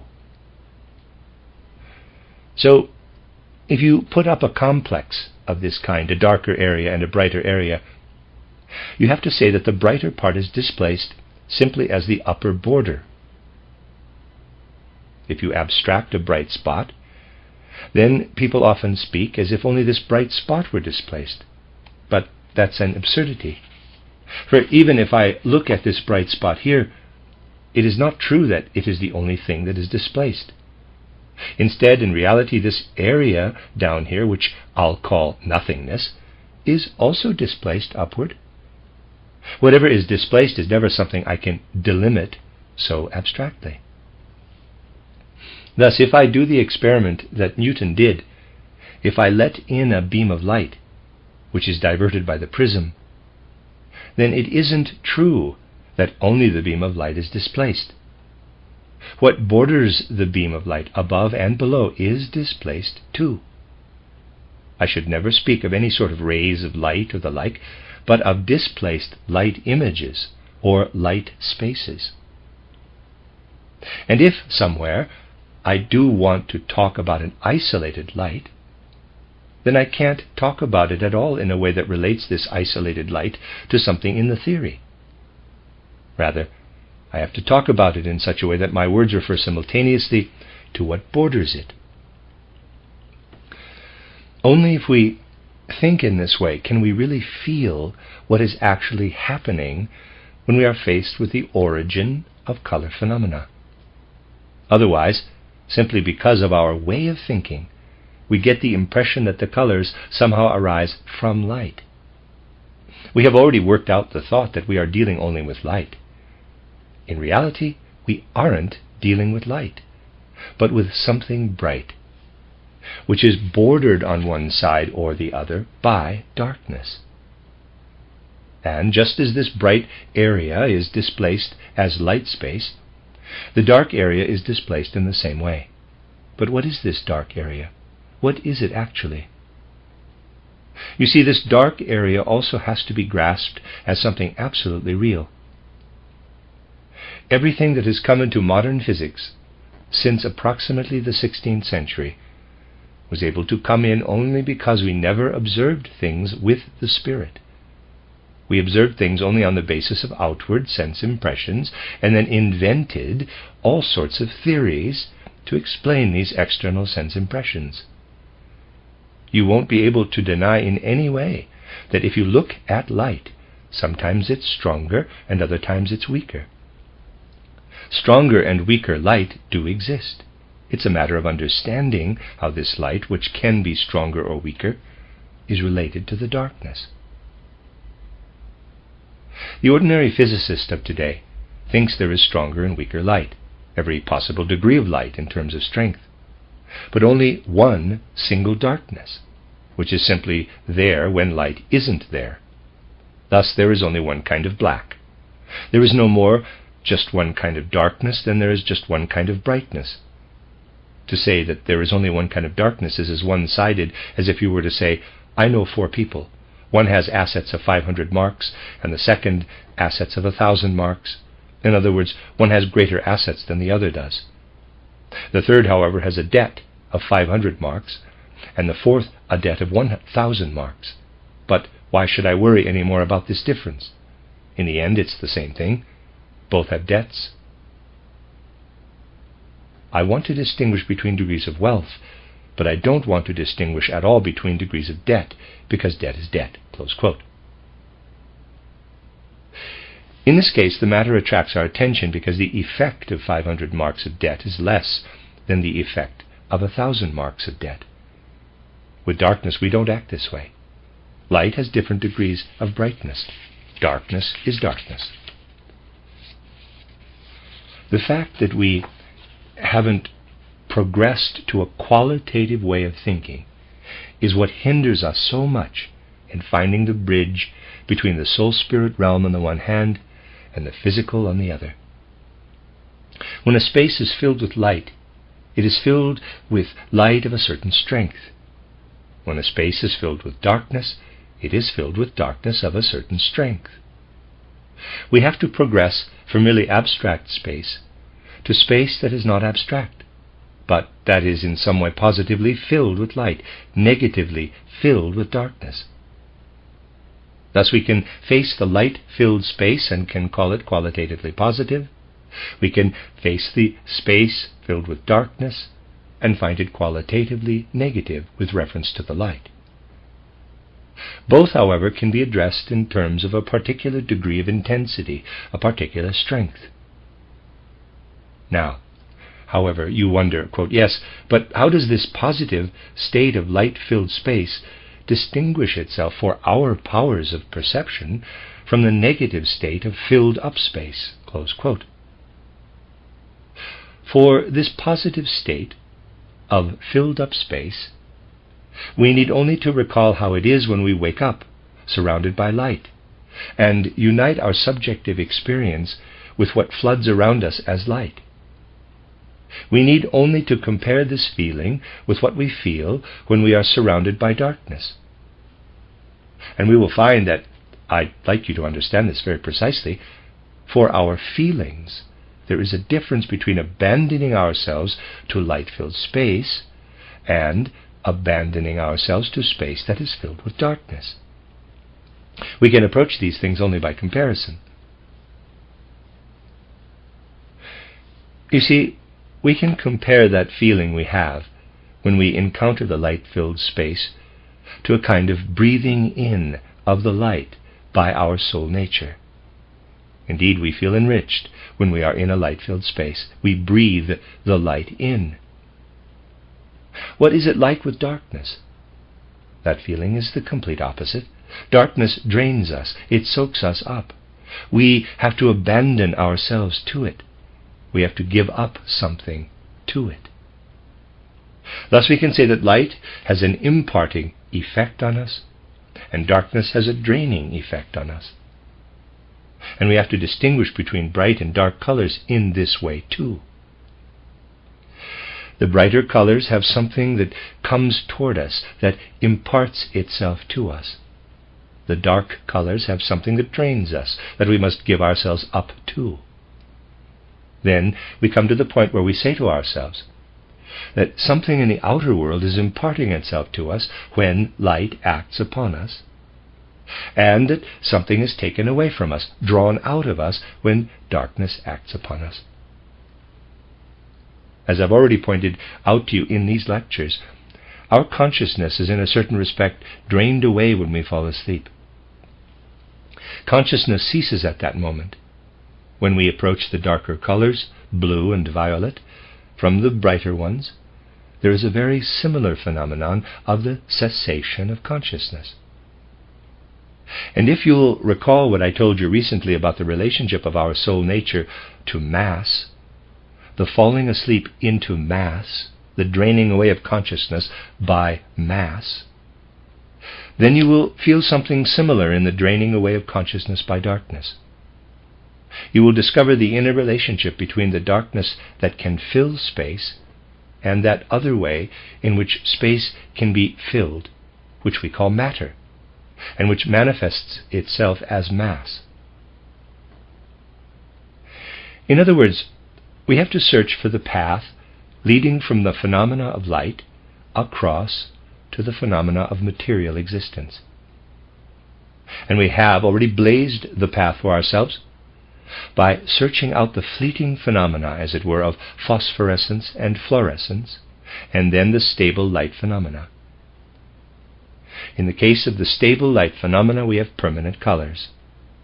We can't look at these things individually. First, we will want to describe the whole complex of things. Now, it's a matter of understanding the following. If you are in light-filled space, you merge with this light-filled space in a certain way. We can say that something in us floats out into this light-filled space and merges with it. However, you have only to reflect a little bit on the facts to discover a big difference between this oneness with the immediate light-flooded surroundings and the sort of oneness that we have as human beings with, for example, the temperature of the surroundings. We take part of the conditions of warmth of our surroundings. We take part in it by feeling something like a polarity of the temperature, warmth and cold. However, we can't avoid perceiving a difference between our feeling of self in the surrounding conditions of warmth and our feeling of self in the surrounding conditions of light. Not only has this distinction been lost to modern physics since the 16th century, but we have also striven to blur any differences of this kind. Anyone who really looks at this difference between living through the conditions of warmth and living through the conditions of light, which in the real world is simply a given, can't avoid making the distinction that we are engaged with our physical body in the conditions of warmth, but with our etheric body in the conditions of light. However, what we perceive with our etheric body is confused with what we perceive with our physical body. This confusion has been a malady for the modern study of physics since the 16th century. And because of it, everything has gradually been blurred. Especially since physics gradually came under the Newtonian influence, which is still effective today, we have forgotten how to express factual situations directly. Individual people have, of course, attempted to refer to the unmediated facts. Goethe on a large scale, and people like Kirchhoff, for example, in a more theoretical way. However, on the whole, we have actually forgotten how to direct our attention purely to the facts. Thus, for example, we have interpreted, in the spirit of Newton, the fact that material bodies near other material bodies fall toward them under certain conditions. We have ascribed this to a force that emanates from one body and is exerted on the other one, gravity. You can cogitate all you want, but you will never be able to count what we understand by the word gravity among the facts. When a stone falls to the earth, then the fact of the matter is merely that it approaches the earth. You see it at one location, then at a second location, at a third location, and so on. If you say that the earth attracts the stone, you are thinking up something besides the facts of the situation. You are no longer purely expressing the phenomenon. We have grown more and more unaccustomed to expressing the phenomenon purely. Yet that is what is important. Because if we don't express the phenomena purely, but proceed to made-up explanations, then we can find all kinds of made-up explanations, which often explain the same thing. Assume you have two planetary bodies. You could say that these two bodies attract each other mutually. They send some unknown, like a force, out into space and attract each other. See figure 6c. However, you don't need to say that these bodies mutually attract each other. You can also say that one body is here, the other body is here, and here are also many other little tiny bodies, little ether particles even, if you like, in between. See figure 6d. These little ether particles are in motion and bombard both planetary bodies. Here they're bombarding this way, there they're bombarding that way, and the ones in between are flying back and forth and bombarding too. Now the area of attack here is larger than the one inside there. For that reason there is less bombarding inside. The result is that the planetary bodies approach each other. They are pushed against each other because of the difference between the number of impacts here in between and the number of impacts made outside. There have been people who have explained gravity by saying that a force acting at a distance attracts the bodies. And there have been people who said that's nonsense, that it is unthinkable to assume that a force acts at a distance. They therefore assume that space is filled up by the ether and add in this bombardment so that the masses will be whisked into each other.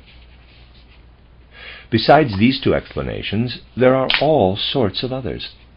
This is just a classic example of how we don't look at the real phenomenon, but invent all kinds of explanations. But what is the real reason for this? This inventing of all kinds of unknown agencies, illusory forms of energy which do all sorts of things, that spares us something.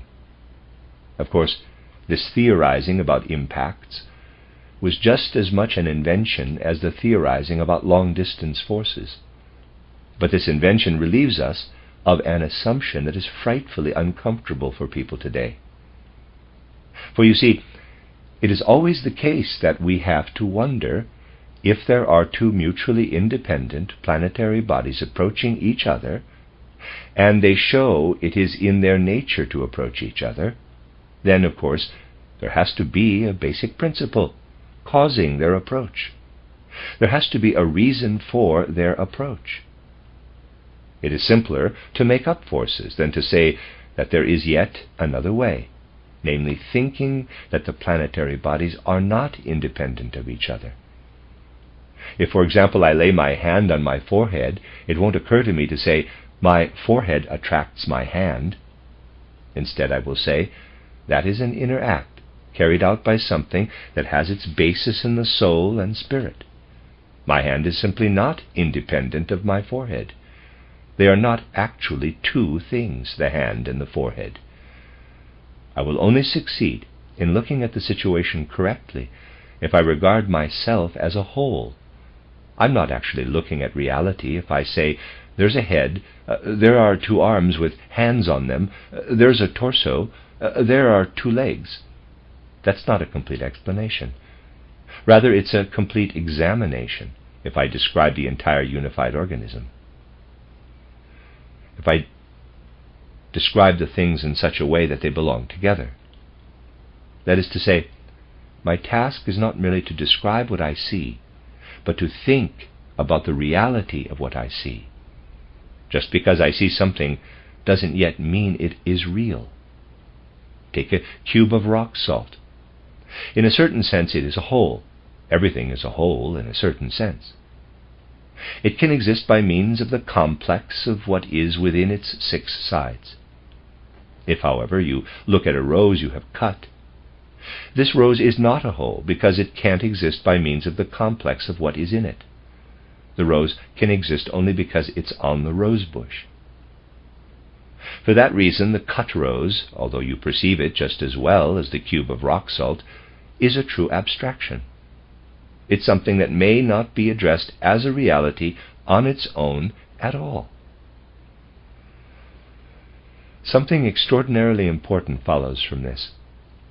It follows that when confronted with each phenomenon, we have to investigate to what extent it is a reality, or only something that has been cut out of a whole.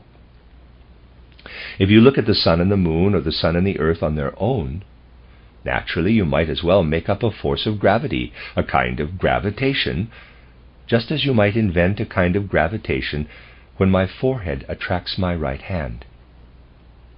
But when you look at the sun and the earth and the moon, you're looking at things that aren't whole. Rather, they are limbs of the entire planetary system. This is the most important thing, that we observe to what degree something is a whole or is cut out of a whole. Innumerable mistaken notions arise because we regard something that is only a partial phenomenon as a whole. However, you see, by looking at partial phenomena and making up forms of energy, we have spared ourselves the trouble of looking at the life of the planetary system. In other words, we have attempted to treat as a whole that which in nature is only a part, and then to explain by theories all the effects that emerge. To sum up, in everything that we encounter in nature, it's important to ask, what is the whole it belongs to? Or is itself a whole? Or is it itself a whole? In the end, we will find whole things only in a certain respect, for even a cube of rock salt is a whole only in a certain respect. Even such a cube can't exist unless there is a certain temperature or other conditions. Actually, in every instance, it is necessary for us not to look at nature in such a fragmented way as is so commonly done. So, you see, only because we look at nature in such a fragmented way have we gotten into the situation of creating that peculiar figment called universal, inorganic, inanimate nature. And inorganic, inanimate nature doesn't exist, any more than your skeletal system exists without, say, your circulatory system. Just as the skeletal system only crystallizes out of your entire organism, so-called inorganic nature doesn't exist without all of underlying nature, without soul and spirit nature. This lifeless nature is the dismembered skeletal system of all of nature, and it is impossible to look at inorganic nature by itself the way we have been looking at it in Newtonian physics since the 16th century. Nevertheless, the Newtonian approach to physics set out to strip everything down to pure inorganic nature.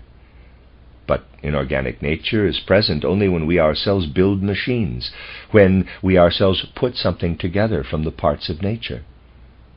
However, that is radically different from the way the so-called inorganic itself exists in nature.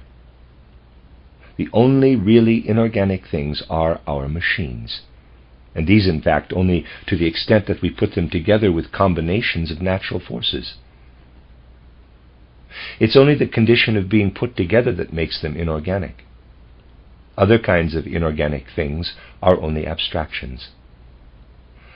Modern physics arose on the basis of this abstraction. It is nothing more than an abstraction that takes for reality what it has abstracted, and then tries to explain everything it encounters according to its theoretical assumptions. In reality, you see, we actually can't help but form our conceptions, our ideas, with what we are given externally in the world of perception. Now, one phenomenological field has provided us, if I may say so, with an extremely convenient fact. If you strike a bell, and near to it you place some device that is light and easily moved, you can demonstrate that parts of this ringing bell are also vibrating. If you take a reed pipe, you can demonstrate that the air inside the pipe is vibrating.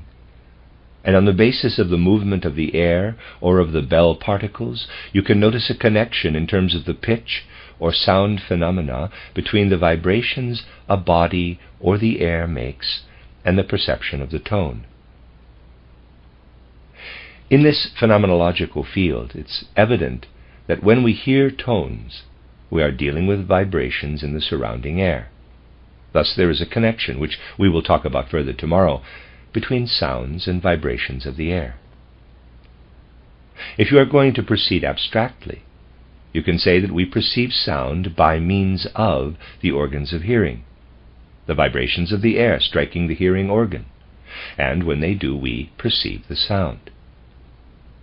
Then, since the eye is naturally also a sense organ, you can perceive colors with the eye and say that it must be a similar situation.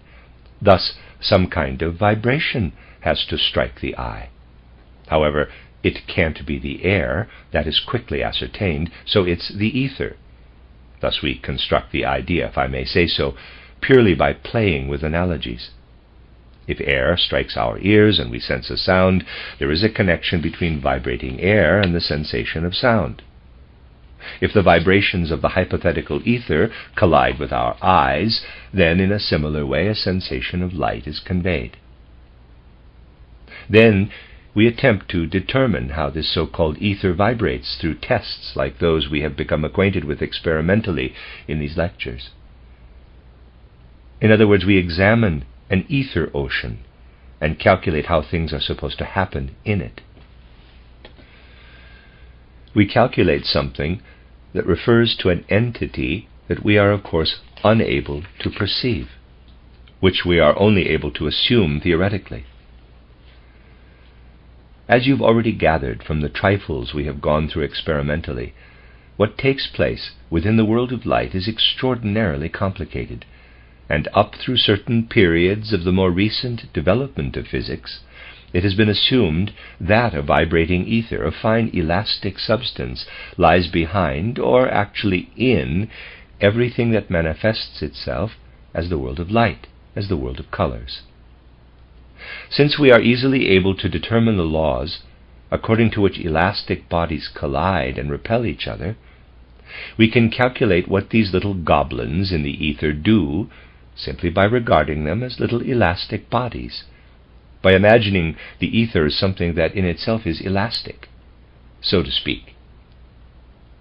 In this way we can arrive at explanations of the phenomena that we demonstrated here when we created a spectrum. Various kinds of ether vibrations are separated from each other, which then appear to us as the various colors.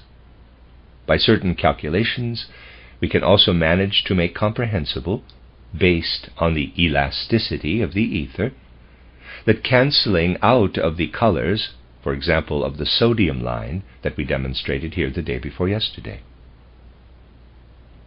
In addition to these phenomena, others have come up in recent times. We can devise a light spectrum and extinguish or produce the sodium line in it, whichever you want, and produce the black line. Then, besides producing this whole complex, we can also cause an electromagnet to act upon the beam of light in a certain way, and behold, the electromagnet has an effect on the light phenomenon. For example, the sodium line is cancelled at its place and two others appear, purely due to the effect of electricity, which is always associated with magnetic effects in some way. Thus, something that is described to us as electrical forces has an effect on events that we regard as light phenomena, behind which we imagine nothing more than the elastic ether. The fact that we have observed the effect of electricity on this light phenomenon has now led us to assume a relationship between light and electromagnetic phenomena. Thus, things have been shaken up a bit in recent times. Before, we could rest on our laurels because we hadn't yet perceived this interaction. Now, however, we have to say to ourselves that they must have something to do with each other. Currently, this has led many physicists to see an electromagnetic effect in the transmission of light, that what is passing through space actually consists of electromagnetic waves. Now think about what has happened here. What has happened is the following. Earlier, we assumed that we knew what was behind light phenomena, vibrations, undulations in the elastic ether. Now, because we have become acquainted with the interactions between light and electricity, we've come to the point where we have to look at what actually vibrates as electricity, as radiant electricity. Please think about this matter carefully. We want to explain light and color. We trace them back to the vibrating ether. There is something passing through space. Then we believe that we know what light actually is, vibrations of the elastic ether. But now it has become necessary to say that these vibrations of the elastic ether are electromagnetic currents. Now we know what light is even more precisely than before. It consists of electromagnetic currents, only we don't know what these currents are.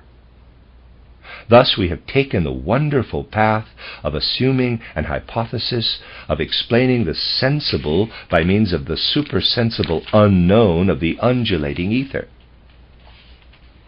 Gradually we have been forced once again to trace the supersensible back to the sensible, confessing at the same time, however, that we don't know now what the latter is.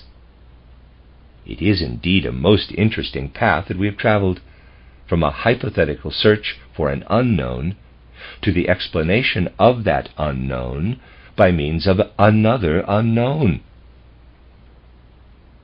The physicist Kirchhoff was appalled enough to say that if these more recent phenomena make it necessary not to believe in the ether with its vibrations, then that is no advantage for physics. And Helmholtz, for example, when he became acquainted with these phenomena, said, "Fine, we are not going to get around regarding light as a kind of electromagnetic radiation. Then we're just going to have to trace it back to vibrations of the elastic ether again." The essential point is that we have transposed an honest-to-God wave phenomenon, vibrations of the air when we perceive sounds, by way of pure analogy into a field where the whole assumption is simply a completely hypothetical one. I had to give you this explanation of principles so that we can swiftly go through the most important questions presented by the phenomena that we still want to look at. In the time that remains to us after having laid this foundation, I intend to discuss sound, temperature, and electromagnetic phenomena, and also how these phenomena reflect on optical phenomena. The end of Lecture 6. You are listening to RudolfSteinerAudio.com. This is a reading of a cycle of lectures by Rudolf Steiner entitled The Light Course. This is Lecture 7, given in Stuttgart on December 30th, 1919. Today we begin with an experiment that will tie in, once again, to our observations on color theory. Of course, as I've said, it's only possible for me to present you with something of an improvised, more or less aphoristic nature in these lectures. For that reason, I'll also have to avoid the usual categories you find in physics books. I don't mean to say that it would be better if I could keep to these categories. However, I would like to guide you to a certain insight into the natural sciences, so please regard everything I present before that as a kind of preparation, which isn't done by progressing in a straight line, as is otherwise the custom, but by gathering the phenomena we need and creating a circle, so to speak, then pressing forward to the central point. As you have seen, when colors appear, We are dealing with an interaction of light and darkness. Now, it's a matter of observing as many real phenomena as possible before coming to conclusions about the actual causes of this interaction of light and darkness. So today, I would first like to show you the phenomenon of the so-called colored shadows. See figure 7a. Using this rod, I'm going to produce shadows from two sources of light, represented by these little candles here on the screen across from you. You see two shadows that have no distinct color. If you take a close look at what is here, you have to say that the shadow you see here on the right side is produced by this light source, left, of course, and that it results from the fact that the light is emitted from this source and blocked by the rod. And that shadow is the one that results when the light from our right-handed light source is blocked. Basically, in other words, we are dealing here only with the creation of certain dark spaces. What lies in shadow is just a dark space. If you look at the surface of the screen outside the two shadow bands, you will realize that it is illuminated by the two light sources. So, in other words, we are dealing here with light. Now I am going to color one of the lights. I will have it pass through a tinted glass plate so that one of the lights is colored. We know what's going to happen now. One of the lights will be dimmed. But now, you see, because of the dimming of the light, this shadow, right, which is caused by the rod covering my left light source, turns green. It turns green in the same way that, for example, a white surface turns green when you look directly at a small red surface, then avert your eyes from it and focus them on the white surface. Then what you first saw as red turns green without anything being there. It's as if you were projecting the green color itself onto the surface. Just as in that case you see the green surface as the after image of the red surface you saw before, here you see the shadow of the light source because I am dimming it with red. Thus, what was formerly merely darkness, you now see as green. Now watch what happens if I dim the same light source with green. As you see, then the shadow appears red. If I dim the same light source with blue, then as you can see, the shadow appears orange. If I were to dim the light source with violet, then yellow would result. Now I'd like you to consider the following. This particular phenomenon is of great significance, so I'll mention it one more time. If you have, say, a red cushion with a white crocheted cover with diamond-shaped openings, and you look first at the red diamonds and then at the white part, you see the same lattice effect of green on the white. Of course, it's not really there, but your eye creates an after effect, which produces so-called subjective green images when you focus on the white. Goethe knew of this last phenomenon, and he was also acquainted with the phenomenon of the colored shadows. He said to himself, quote, "I dim this light source, and I get green," close quote. And then he describes it as follows, quote, "If I dim the light source here, then the entire white screen is covered with a red light, and I don't actually see the white screen. Instead, I see a red light. I see the screen as red. Because of this, I'm producing the contrasting color green with my eye, just as with the cushion. Thus there isn't any real green. Rather, I just see it incidentally because the screen is colored red." Close quote. This view of Goethe's is wrong. You can easily persuade yourself that it is wrong. For if you take a small tube and look through it, so that after the light has been dimmed, you are looking only at this green band, then you will still see it as green. You're not seeing what surrounds it. Rather, you're only seeing the green, which is objectively present at that spot. By doing this, by dimming here and then looking at the green, you can persuade yourself that the green is objective. It stays green, and thus can't be a contrast phenomenon. It is an objective phenomenon. We can't make it possible for everybody to see it individually, but, quote, the truth be known when two are shown, close quote. I will produce the phenomenon, and you should look through so that you see the green band. It stays green, doesn't it? Just as the other color would stay red if I produced red with green. In this case, Goethe incorporated his error into his theory of color, and naturally it has to be corrected. First, I want you to do nothing more than to keep the facts in mind from the many different kinds of phenomena I have shown you. If we saturate the shadow, gray in other words, darkness, which otherwise appears merely as a shadow, with color, so to speak, then light and dark interact in a different way than when the shadow isn't saturated with a color. And let's remember that by darkening the light with red here, we cause the objective appearance of green. Now, I've pointed out the so-called subjective phenomenon to you. We have a so-called objective phenomenon, the green, which remains on the screen, even if it is not fixed, as long as we create the conditions for it. And then something here, which to a certain extent is subjective and dependent on our eyes alone. Goethe calls the green color that appears to me when I have exposed my eyes to a color for a while, the, in quotes, required color, the required after image, which is caused by the reaction itself. Now, there is something to keep firmly in mind.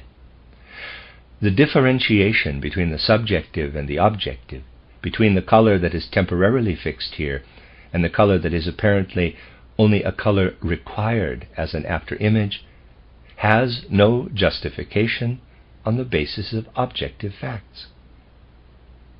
When I am seeing the red here with my eyes, I am dealing simply with all the pieces of physical equipment I have described to you: the vitreous body, the lens, the fluid between the lens and the cornea. I am dealing with a highly differentiated physical apparatus. The relationship of this physical equipment, which mixes light and dark with each other in the most varied ways, to the objectively extant ether, is no different than that of the pieces of equipment I have set up here, the screen, the rod, etc.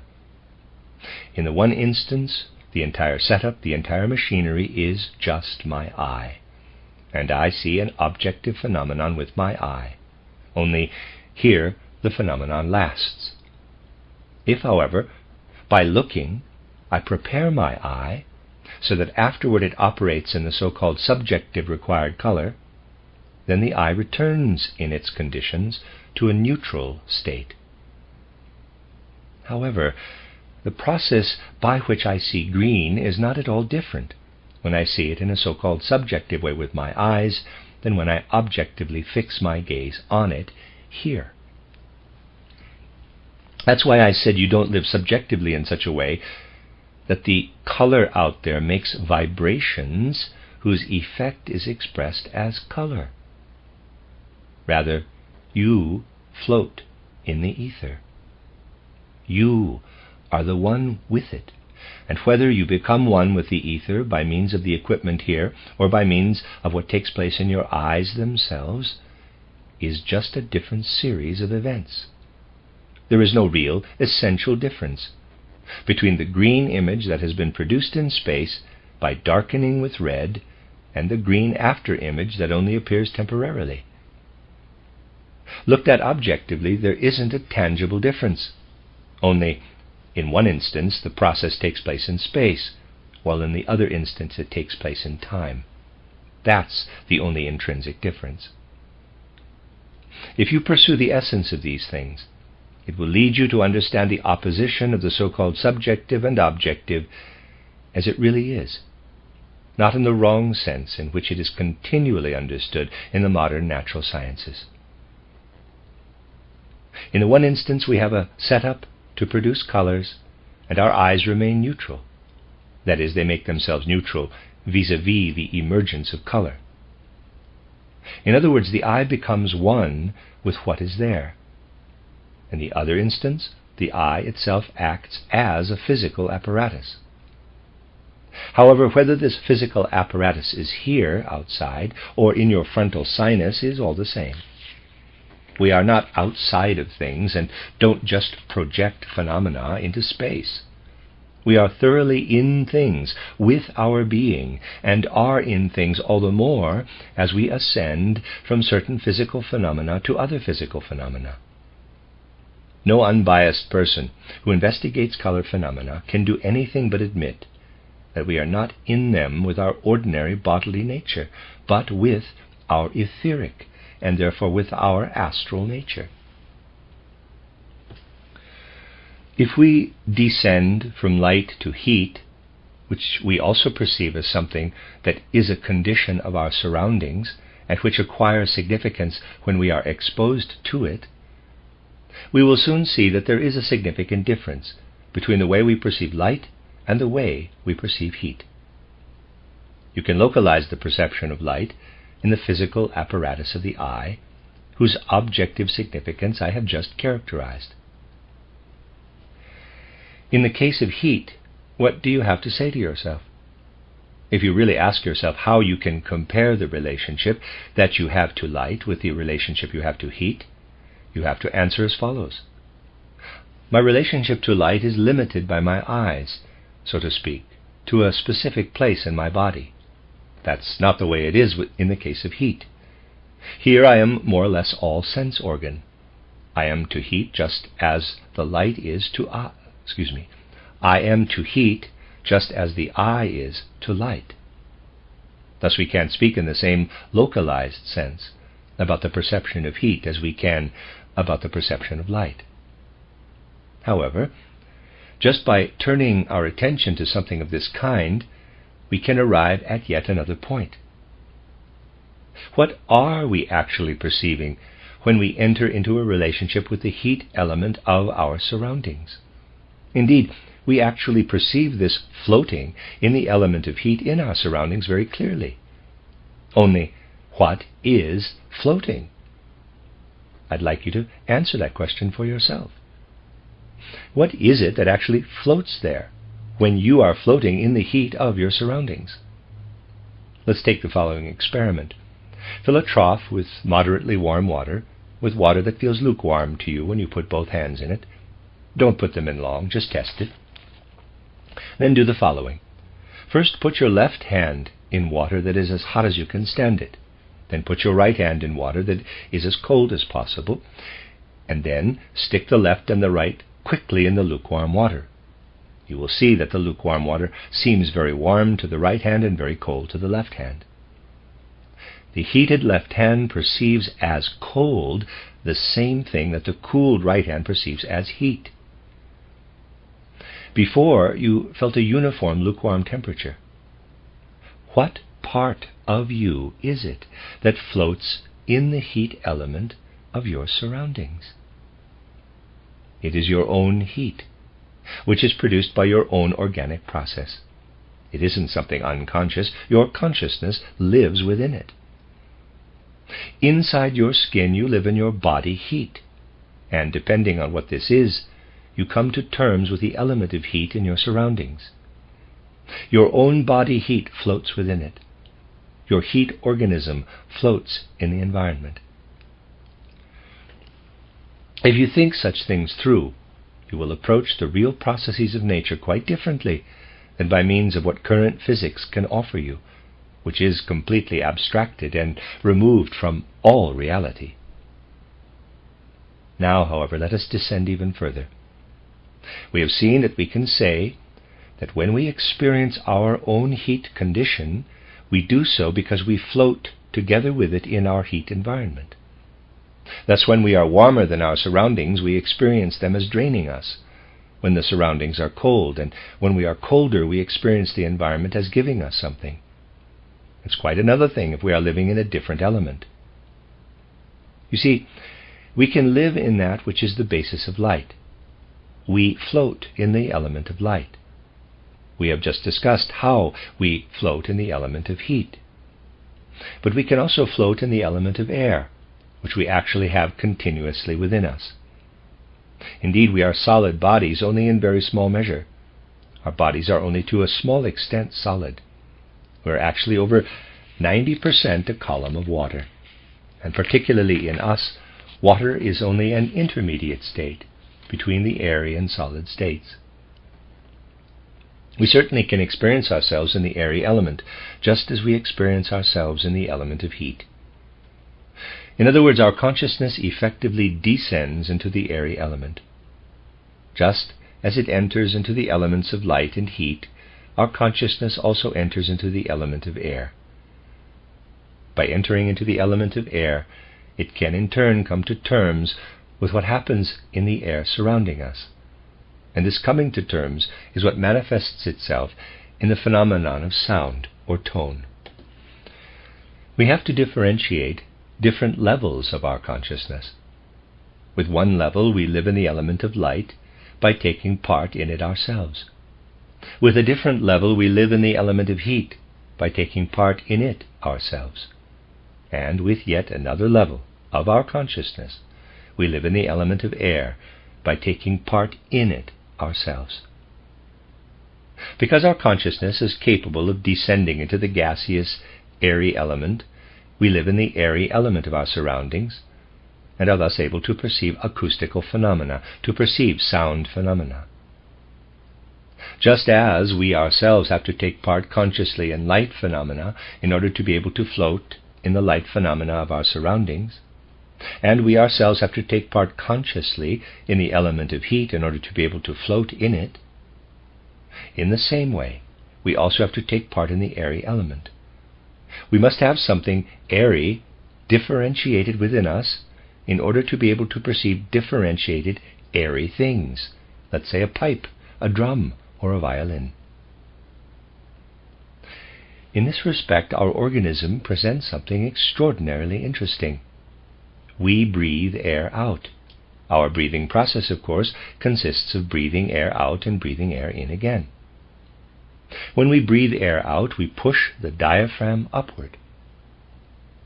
Connected to this, however, the entire system of organs beneath the diaphragm is relieved of strain. Because we raise the diaphragm when breathing out, the cerebrospinal fluid in which the brain floats is pushed downward to a degree. However, the cerebrospinal fluid is nothing more than a condensed modification, if I may say so, of the air. For in truth it is the exhaled air that causes this action. When I breathe in again, the cerebrospinal fluid is pushed upward. Thus, by breathing, I live continuously in this upward and downward swinging of the cerebrospinal fluid, which is a clear reproduction of the entire process of breathing. If I live consciously in the fact that my organism takes part in these oscillations of the breathing process, then there is an inner differentiation in my experience of the airy element of consciousness. Through this process, which I have described only roughly, I am placed continuously within a life rhythm consisting, both in its origins and in its course, of the differentiation of air. What takes place here internally when you breathe, differentiated not so crudely, of course, but in diverse ways, this upward and downward swinging of the rhythmic forces may itself be described as a complex, continuously rising and falling oscillation organism. We cause this internal organism of oscillation to collide in our ear with sounds coming to us from the outside, for example, when a string is struck. And just as you perceive the heat of your own hand when you dip it into lukewarm water, by comparing the difference between the heat of your hand and the heat of the water, you perceive the corresponding tone or sound by comparing your wonderfully constructed inner musical instrument with the phenomenon in the air that manifests itself as tones or sounds. The ear is only the bridge that your inner Apollonian lyre uses to balance itself in its relationship with the differentiated air movements coming to you from the outside. If I portray it in real terms, the actual process of hearing, namely differentiated sounds or tones, is quite distinct from that abstraction whereby they say that something outside acts to affect my ear, and the effect is perceived as an effect on my subjective being, which in turn they describe, but with what terminology, or actually don't describe. No matter which idea is used as the basis here, we can't get any further if we want to think things through clearly. We can't come to a conclusion about certain things that are commonly taken up simply because this kind of physics is far from going into the facts. In terms of the facts, you are dealing with 3 stages of the relationships of human beings to the outer world: the light stage, the heat stage, and the sound or acoustic stage. However, there is something very peculiar here. If you examine without bias your relationship with light, that is to say, you're floating in the element of light, then you have to say that you can only inhabit the processes of the outside world as an ether organism. By inhabiting the element of heat, you are living with your entire organism in the element of heat of your surroundings. Now, direct your attention downward from this aspect of living within these elements into the inhabitation of the sound and tone element. In this case, by becoming yourself an organism of the air, you actually inhabit differentiated forms of the outer air. In other words, you no longer inhabit the ether, but actually live in the external physical substance. You inhabit the air in this case. For this reason, life in the element of heat is a significant dividing line. To a certain extent, the element of heat, living within it, means a middle level of your consciousness. You can perceive this level very clearly in the fact that for all intents and purposes, you can hardly distinguish outer and inner heat in terms of pure sensation. However, life in the element of light lies above this level. You ascend into a higher etheric sphere, so to speak, in order to inhabit it with your consciousness. And you penetrate below that middle level, where you balance yourself out with the outer world in relatively simple fashion, by coming to terms with the air in the perception of tones or sounds. If you put everything I have just shown you together with what I have said about anatomy and physiology, then you can't help but regard the eye as a piece of physical equipment. The farther you move toward the outside, the more physical you find the eye to be. The farther you move inside, the more it is permeated by vitality. Thus we have within us a localized organ to raise us above the middle level. On this middle level, we live on equal terms with the environment when we approach it with our heat and perceive the difference somewhere. In this instance, we have no specialized organ such as the eye. Here, in a way, we ourselves turn completely into a sense organ. Now we dive down under this level, in the element where we turn into beings of the air, where we come to terms with the differentiated outer air. This conflict is localized once again. Something is localized there between the outer air and the process that is taking place within us, in this Apollonian lyre, this rhythmic play of our organism, which is simply reproduced in the rhythmization of the cerebrospinal fluid. What takes place there is connected by a bridge. Once again, there is a localization of this kind, but now it is below this middle level. Just as in the case of the eye, we have such a localization above this level.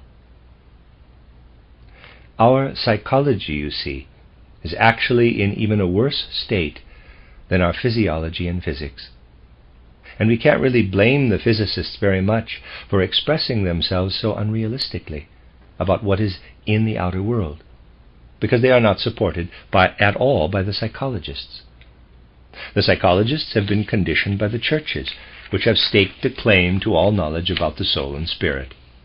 Therefore, this conditioning, which the psychologists have accepted, has led them to regard the human being as only the outer apparatus, and to see soul and spirit only in the sounds of words, in phrases.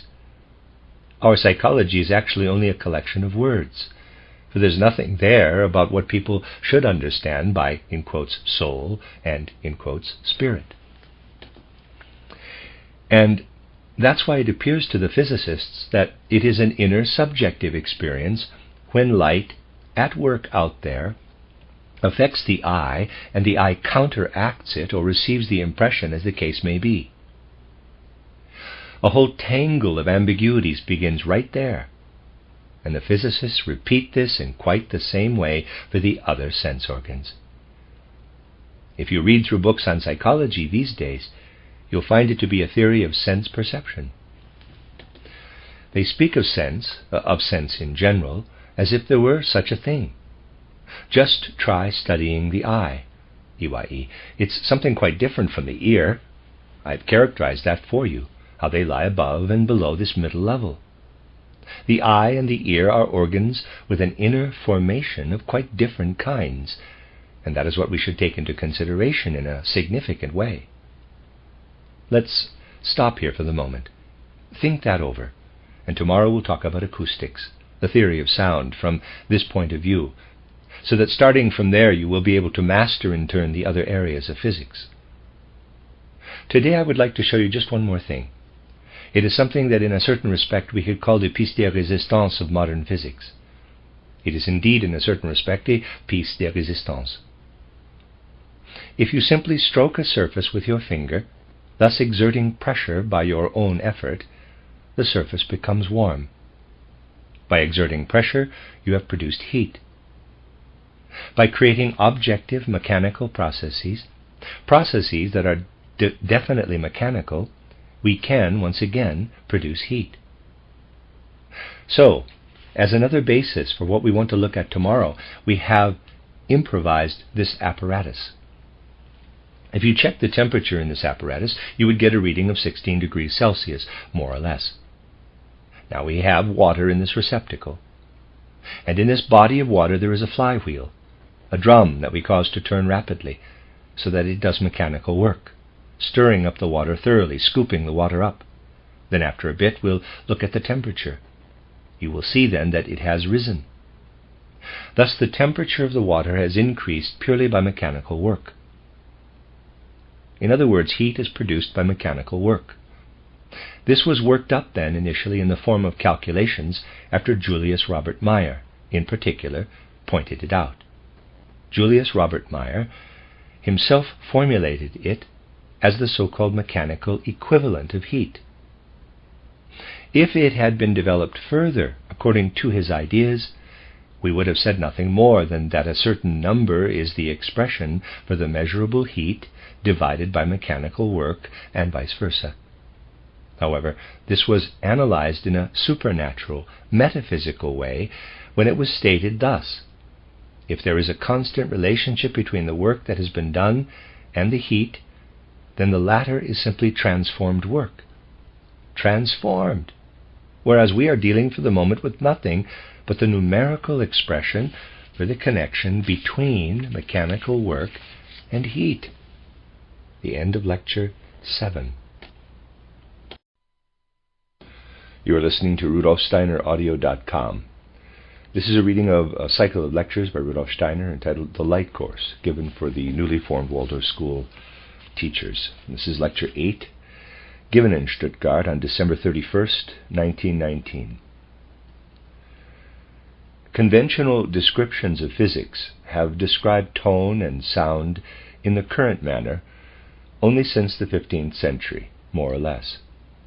It's just such examples that corroborate what I've often expressed as an insight of spiritual science, that people's entire way of thinking and imagining was different before the turn of this age than it was after.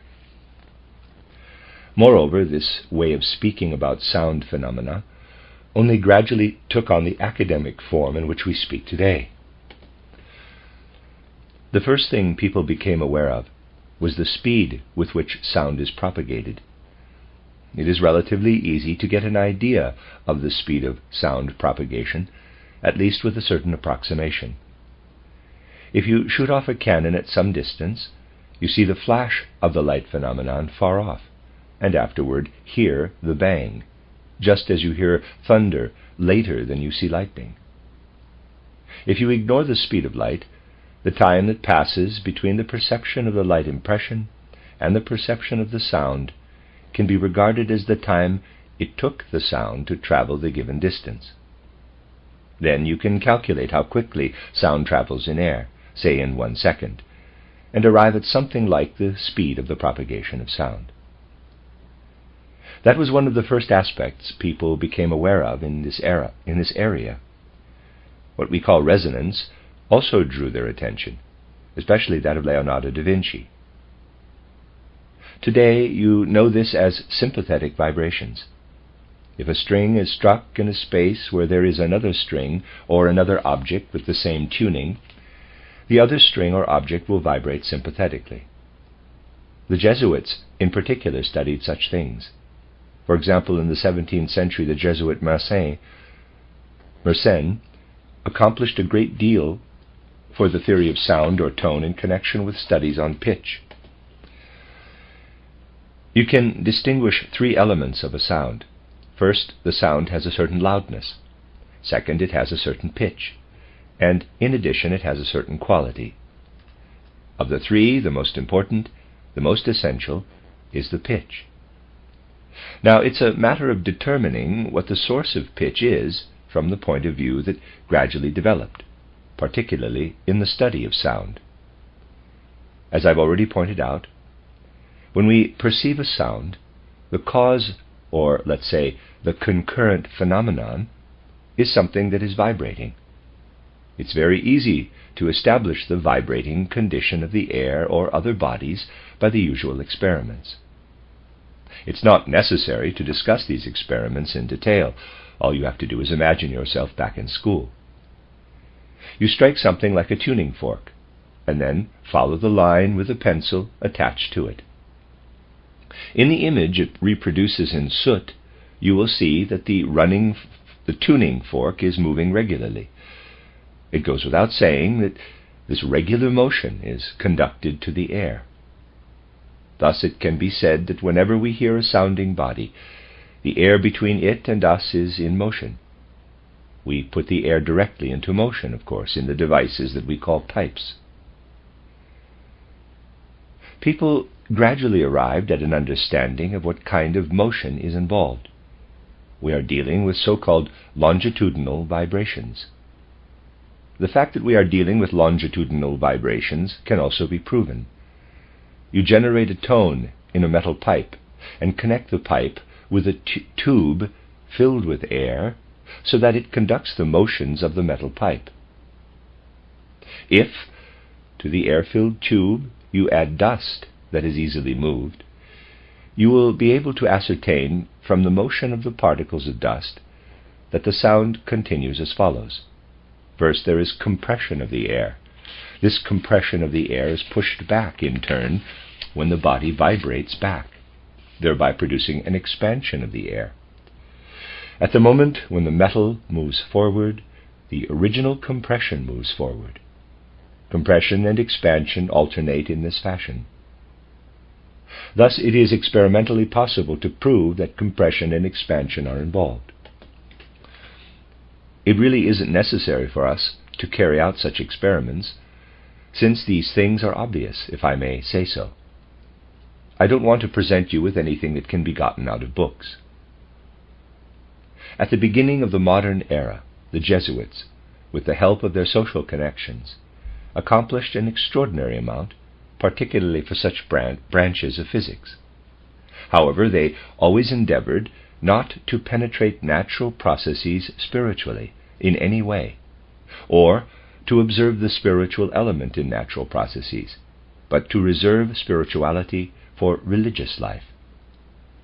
The Jesuit side always regarded it as dangerous to apply to natural phenomena a spirit-suited method of looking at things, to use the expression we are accustomed to hearing from Goethe. The Jesuits wanted to look at nature purely materialistically, in no way approaching nature with the spirit. and in many respects they were the first keepers of the materialistic views that are particularly dominant today. We don't think about the fact, although we know it historically, that the way of thinking employed in today's physics is basically a product of this Catholic tendency. Now, we are chiefly concerned with why we hear sounds with different pitches. In what ways do the differences in external vibration phenomena that appear in sound relate to the differences in pitches? We can show these things by experiments like the one that we are going to demonstrate. We will cause this disc with different rows of holes to move rapidly, and Mr. Stockmeyer will then be so kind as to direct a stream of air at this moving disc. In brackets, this is done. You can easily distinguish how the pitch differed. What caused this difference? It was caused by the fact that we have a smaller number of holes on the inner part of the disc, only 40 holes. When Mr. Stockmeyer directed the stream of air at the disc, the stream went through when it came to a hole, but wasn't able to go through between the holes, and so forth. Because of the movement of the disc, the next hole arrived in place of the previous one, and in this way as many gusts of air were caused as holes arrived at the spot where the stream of air was passing. Because of this, we have 40 gusts of air on the inside here, and on the outside circle we have 80 gusts of air. The gusts of air cause waves, vibrations. Therefore, in the same time period, because these 80 holes complete a turn in the same amount of time as the 40 inner holes, we have 80 gusts of air one time, 80 vibrations of air, and 40 gusts of air, 40 vibrations of the air the other time. The sound that results when we have 80 vibrations is twice as high as the one that results when we have 40 vibrations. By these and similar experiments, we can prove that pitch correlates to the number of vibrations that take place in the medium in which the sound is propagated. If you take what a vibration consists of, in other words, one compression and one expansion, we can call that the wavelength. Now, if in 1 second n waves of the length L are generated, then the whole wave movement progresses at the rate of n times L. That is, the path that the whole wave movement travels in 1 second, I'll call it v, is n times L. Now, I'll ask you to remember what I referred to in my previous reflections. I told you that we have to carefully distinguish everything that is kinematic from those things that have not simply been invented by the inner life of the imagination, but are external realities. I also told you that external realities can never exist solely in terms of number, space, and movement. Speeds are always external realities. Naturally, it is no different when we speak of sound. Outward experience doesn't consist of either L or N, for L is merely spatial and N is merely a number. It is in speed that reality lies. And when I divide into two abstractions the speed contained within the being that I call sound, then naturally I don't get any actual realities. Rather, I get what has been abstracted, separated, and compartmentalized. Wavelengths, spatial measurements, and the number n are all such compartmentalized abstractions. If I want to look at the reality of sound, at what is real externally, I have to look at the inner ability of sound to have speed. That is what leads to a qualitative examination of sound, while the view we are accustomed to in physics today is a quantitative examination of sound. It is particularly striking that in acoustics, what can be noted in terms of space, time, movement, and number is nearly always substituted for the qualitative, which expresses itself solely in terms of a certain capacity for speed. These days, we no longer notice at all how even in acoustics we have basically wandered off into dangerous materialistic territory. We can say that it's so obvious that sound as such just doesn't exist outside of us. Outside of us there are simply vibrations. How could anything be clearer than this?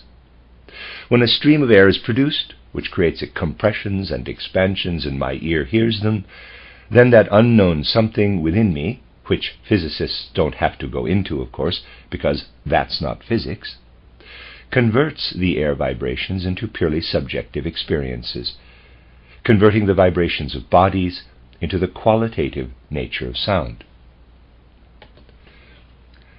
And you will find expressed in the most diverse ways the idea that outside of us vibrations exist, but that inside of us are the effects of these vibrations, which, however, are purely subjective.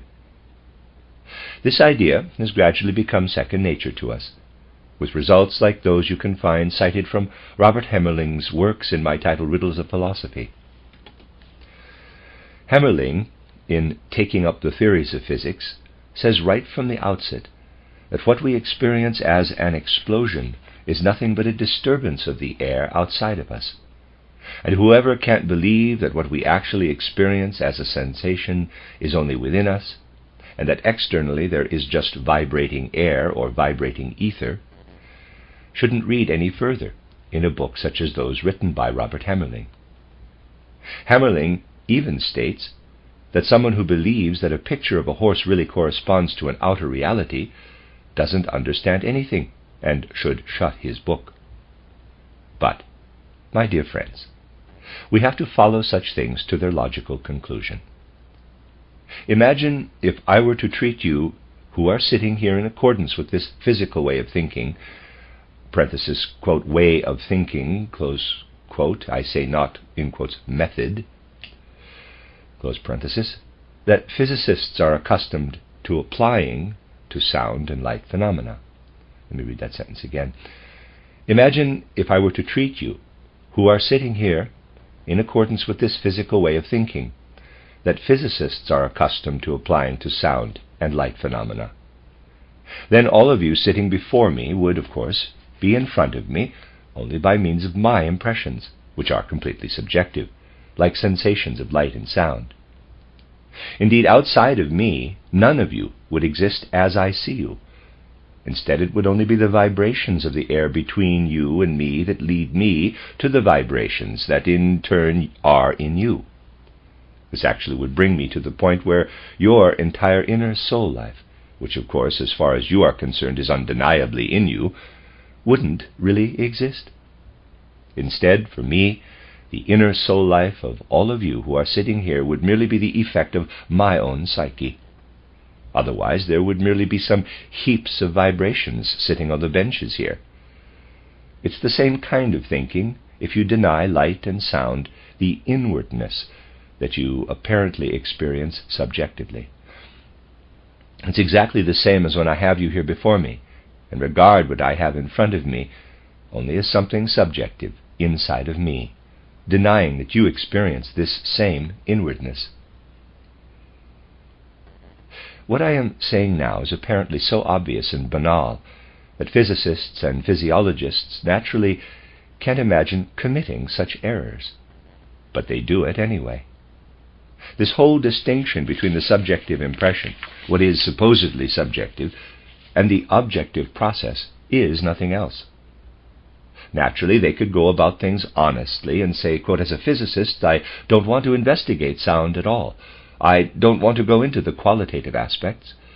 I want to leave that alone and investigate only the external spatial, let's not say objective processes, which nevertheless continue on into me.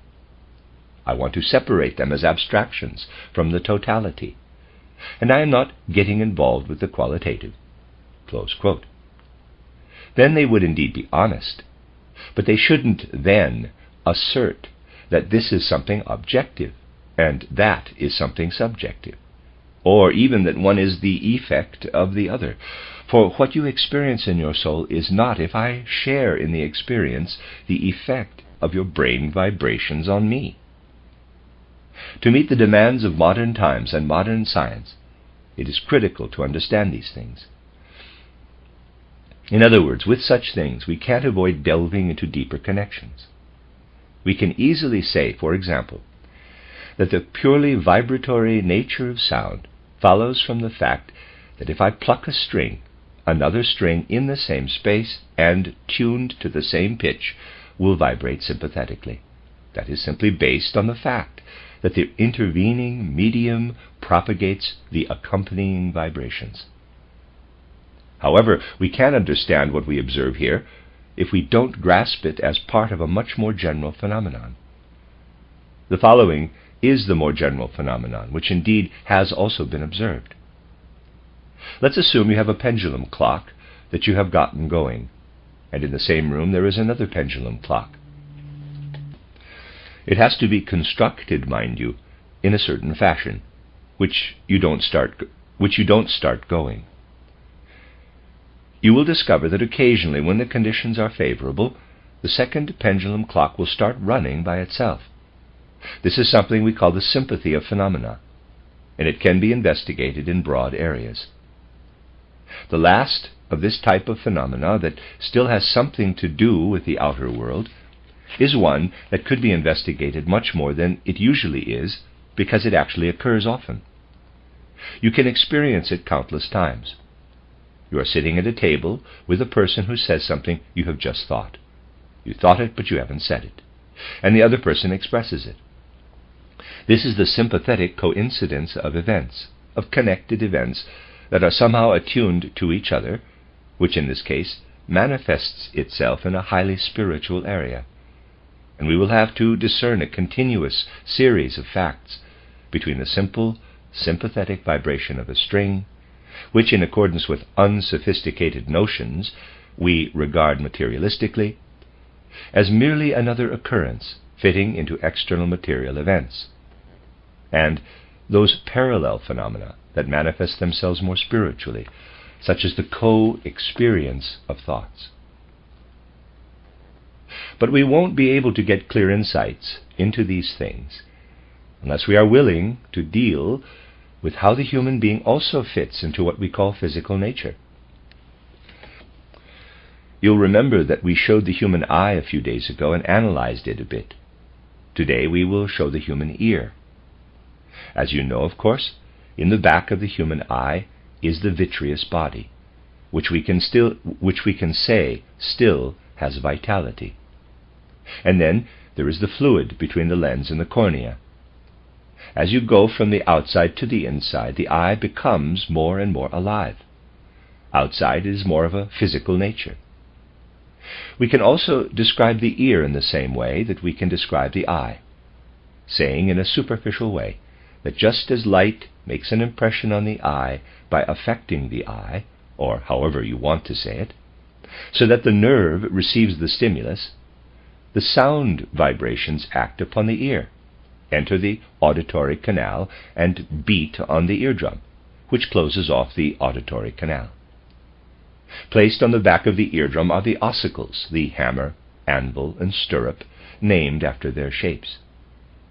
Thus, in physical terms, what originates and expresses itself externally in the air in the form of compression and expansion waves is transmitted by this system of ossicles to what is located here in the inner ear. Here in the inner ear is first what we call the cochlea, which is filled with a fluid, and in which the auditory nerve ends. Placed on it, in front, are the three so-called semicircular canals, whose surfaces are perpendicular to each other in the 3 dimensions of space. So you can imagine it as follows. Sound, in the form of air waves, penetrates here. It progresses through the ossicles and reaches the fluid. There it reaches the nerves and acts upon the sensing brain. So there we have the eye as a sense organ and the ear as another sense organ. In this way we can look at these two things neatly juxtaposed, and as a further abstraction we can determine a common theory of the physiology of sense perception. However, the matter won't seem so simple if you take what I said about the combined effect of the whole rhythm of the rising and falling cerebrospinal fluid and put it together with what happens externally in the air. For as you will recall me saying, we shouldn't simply assume that something that appears superficially to be self-contained is a complete reality. The rose that I break off the rose bush is not a reality, for it can't exist by itself. It can achieve an existence only by virtue of its connection to the rose bush. In truth, it's an abstraction, if I think about it merely as a rose. I have to go on to the totality, at least to the whole rose bush. Thus in hearing, the ear is not at all a reality, the ear that is usually described. What is propagated from outside to the inside through the ear has to interact with the process of inner rhythm manifested in the rising and falling of the cerebrospinal fluid. Thus we extend what is happening in the ear to what is happening within these rhythmic movements of the cerebrospinal fluid. Even then we're not finished. What happens rhythmically in the human being, including the brain in its domain, is in turn the foundation of something that manifests itself in a completely different aspect of our organism, in the act of speaking, by means of the larynx and the neighboring organs. Of course, your active speech is, in terms of its tools, integrated into the breathing process, which is also the foundation of this rhythmic process of the rising and falling cerebrospinal fluid. On the one hand, you can just as well include your speech process as part of everything that takes place rhythmically in you when you breathe, and, on the other hand, you can include hearing. Then you have a whole, which manifests itself in the act of hearing, more in terms of the intellect, and in the act of speech, more in terms of the will. You only have a whole if you combine the will element, which is pulsing through the larynx, with the more intellectual and sensual element, which passes through the ear. They belong together. We have to see this clearly as a simple fact. If we take either the ear or the larynx out of context, it is only an abstraction. You will never arrive at a whole if you separate things that belong together from each other. The physiological physicists or physiological physiologists who study the ear and the larynx in isolation are acting in terms of their research procedures in exactly the same way that you would be if, in order to heal a person, you dissected him or her, instead of studying things in their organic interaction. Once we have a proper grasp of what we are concerned with here, we come to the following. Observe what is left of the eye when I have taken away the vitreous body and all or part of the retina. See figure 3F. If I could remove all of this, then the ciliary muscle, the lens, and the outer fluid would remain.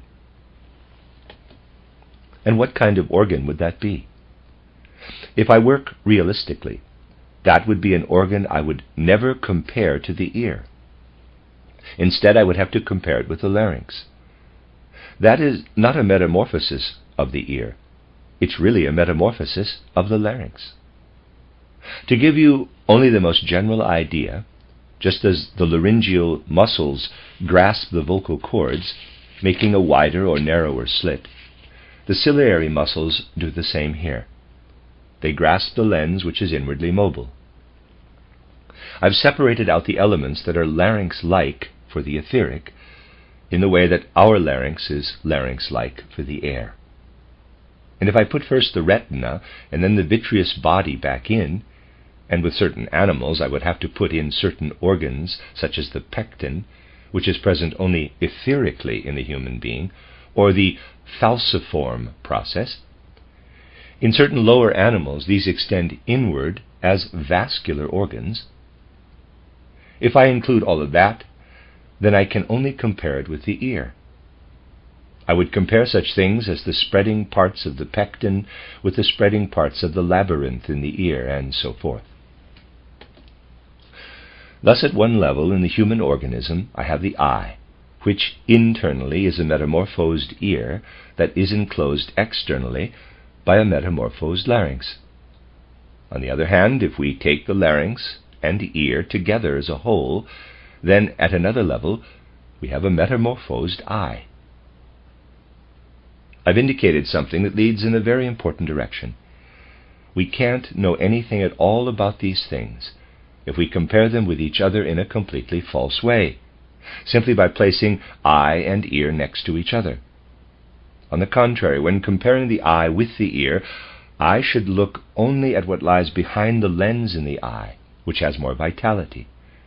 While in the case of the human larynx, I have to compare what pushes out in front here and is more of a muscular nature. That's what makes the science of metamorphoses difficult. You can't look for the metamorphoses in a simplistic way. You have to investigate the inner dynamic, the reality, the actuality. However, if that is the case, we are constrained from comparing sound and light so easily as parallel phenomena. If we start out from the false premise that the eye and the ear are equally sense organs, then we will have a completely false view of what follows from this relationship. When I see, it is something quite different from when I hear. When I see, the same thing happens in the eye as when I hear and speak at the same time. On a higher level, an activity that I can only compare to speaking accompanies the actual receptive activity of the eye. We can really achieve something in this area only if we try to grasp the realities. For when we become aware that here in the eye two different kinds of things are united, which otherwise, in the case of hearing, of sound, are shifted to apparently completely different bodily organs, then we start to realize that in seeing, in the eye, something takes place that is like a kind of communication with oneself. The eye always acts the way that you act when you hear something and repeat it first, in order to understand it.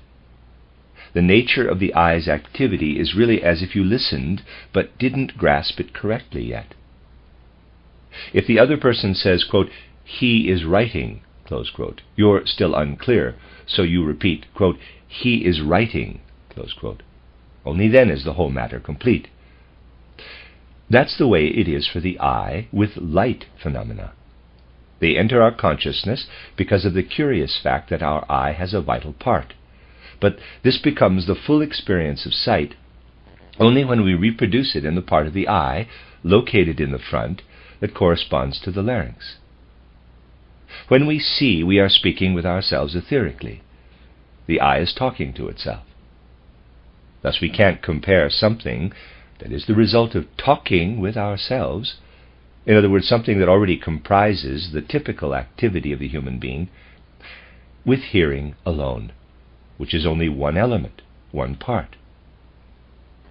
If you thoroughly think this idea over for yourself, you can gain an extraordinary amount from it, because you can see how far the materialistic view of the world has wandered off into absolute unreality by comparing things that are not directly comparable at all, such as the ear and the eye. Because of the very superficiality of this way of viewing things, which does not look at real wholes, we stray from a spiritual view of nature, period. Consider to what degree the conclusion of Goethe's theory of color in the sensory moral section derives the spiritual from the physical. And you can never do this if your basis is the current physical theory of color. Now, however, we begin to have doubts about sound, whether it is as self-evident as they say that externally sound is only a matter of vibrations. But you have to ask yourself this question, and I ask you to decide for yourself whether this question isn't already answered to a certain extent by being asked in the right way. Could the following be the case? Let's say that you have a globe here filled with air, and that you also have a hole in the globe that can be opened by a valve. Nothing will happen as long as the air on the inside has the same density as the air on the outside, even if you open the hole. But if there is a vacuum in the globe, then something will indeed happen. The outer air will whistle in and fill up the empty space. Would you by any chance say, in this case, that the air that is inside afterward has simply been created by what happened inside? No, you would say that the air penetrated from outside. However, based purely on observation, the empty space sucked the outer air in. When we start the disk spinning and shoot air through here, we simply create the conditions for something to happen, which we have to call a sucking effect. What emerges afterward, in the form of sound, when I set the siren in motion and cause the air to vibrate, that is beyond the space. It is not yet inside the space. The conditions aren't there for it to come into the space until I produce them, just as the conditions aren't there for the outer air to rush in here until I produce them. I can only compare the external air vibrations to the vacuum, and I can only compare the audible sound to the outside air that penetrates the vacuum because the conditions have been created for it. But intrinsically, in their essence, the vibrations of the air have nothing to do with the sound, except that where these air vibrations are a vacuum effect takes place, which pulls the sound in. It goes without saying that the nature of the sound that is pulled in will be modified depending on the type of air vibrations. But it would also be modified here in the vacuum if I were to make passages here and the air expanded along certain paths. Then these passages would be a copy of the lines along which the air expands. Likewise, sound phenomena are copied in the vibration phenomena that take place externally. So you see that it isn't so easy to imagine how by means of a few mathematical ideas about vibration phenomena we can indicate the basis of a real physics of sound. It makes more demands on the qualitative in human thinking. But unless we fulfill these demands adequately, we will create only that construct of a physical conception of the world, the physical worldview that we worship today, that relates to reality the way a papier-mâché person relates to a living human being. Think that over, and we'll continue next Friday, the end of Lecture 8. You are listening to RudolfSteinerAudio.com. This is a reading of a cycle of lectures by Rudolf Steiner entitled The Light Course. This is Lecture 9, given in Stuttgart on January 2nd, 1920. I'm terribly sorry that these discussions have to be so very improvised and aphoristic, but there's just no other way than to give you a number of points and then continue the subject when I am here once again sometime soon. In the course of time, you will be able to get something complete out of these discussions. However, I want to give you a couple of points that I will develop for you in closing tomorrow, which in turn will make it possible to throw some light on the pedagogical application of scientific insights. Today I want to direct your attention to the development of electrical phenomena, taking up some things that are actually already familiar to you from your school days.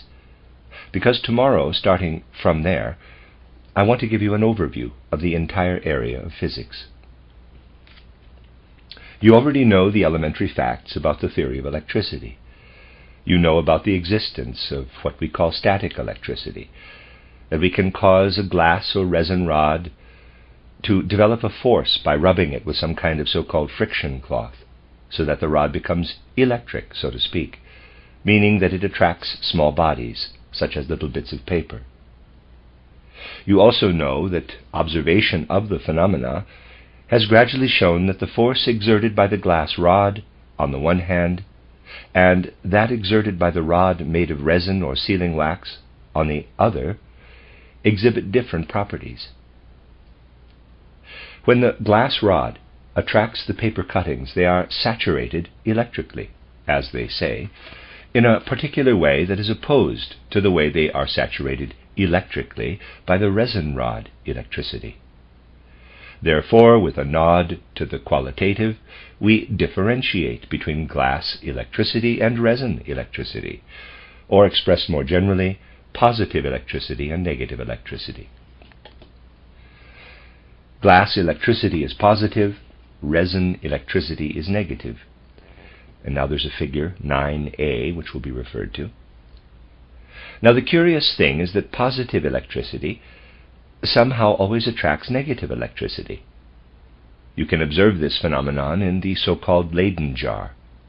This is a vessel coated on the outside with an electrical conductor, which is isolated here, and coated on the inside with another conductor, which is attached to a metal rod with a metal knob. Again, figure 9a.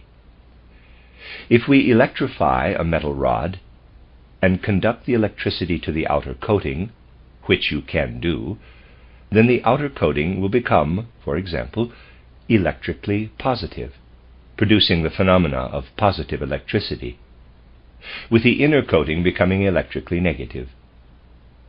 Then, as you know, if we connect the coating that is imbued with positive electricity with the coating that is imbued with negative electricity, by creating the situation that the one electricity can continue to here and oppose the other one, we can produce a connection between the positive and negative electrical forces. They oppose each other with a certain tension and demand its resolution. A spark jumps from one coating to the other. Thus we see that opposing electrical forces have a certain tension that strives toward resolution. I'm sure this experiment was often done for you. Here you see the Leyden jar, but we also need a discharging fork. Now, I'm going to charge it here. It's still too weak. The little plates are repelling each other a little. If we were to charge it sufficiently, the positive electricity would evoke the negative electricity, and if we had them opposite each other, with a discharging fork, we would cause a spark to jump over. As you also know, this method of electrification is called static or frictional electricity, because we are dealing with a force of some sort that has been produced by means of friction. For the moment, that's how I would put it. I need only remind you that we found our way to static electricity and also discovered what we call galvanic electricity only around the turn of the 19th century. This opened up territory that has proven to be extraordinarily fertile for the materialistic development of modern physics. You need to recall the principle involved. Galvani observed that a frog's leg connected to metal plates began to twitch, thereby discovering something extraordinarily significant, if I may say so. Actually, two things at the same time. However, these needed to be differentiated from each other, but they have not been properly differentiated to this day, much to the harm of scientific study. Galvani had discovered what Volta was able to describe a little later as the true contact electricity. The fact that if two metals touch each other in such a way that their contact is mediated by liquids of the right kind, then a reaction takes place that assumes the form of an electrical current from one metal to the other. The result is an electrical current that apparently acts purely in the inorganic realm. However, when we look at what Galvani actually discovered, we also have something that we can describe as physiological electricity, a tension of forces that always prevails between muscle and nerve, and that can be awakened when electrical currents are passed through them. Therefore, what Galvani saw at that time was in fact two different things. the phenomenon that we can reproduce easily in the inorganic realm by causing metals to bring forth electrical currents with the mediation of liquids, and the phenomenon that is present in every organism, but manifests itself particularly in certain electric fish and other animals, as a state of tension between muscle and nerve, which, superficially, looks like flowing electricity, and its effects in the way it discharges. Thereupon, everything had been discovered that afterward led to tremendous advances in materialistic scientific knowledge, on the one hand, and resulted in such enormous epoch-making foundations for technology on the other. The point is that the 19th century was, for the most part, consumed by the idea that we had to discover some abstract uniformity underlying all natural forces, as they are called.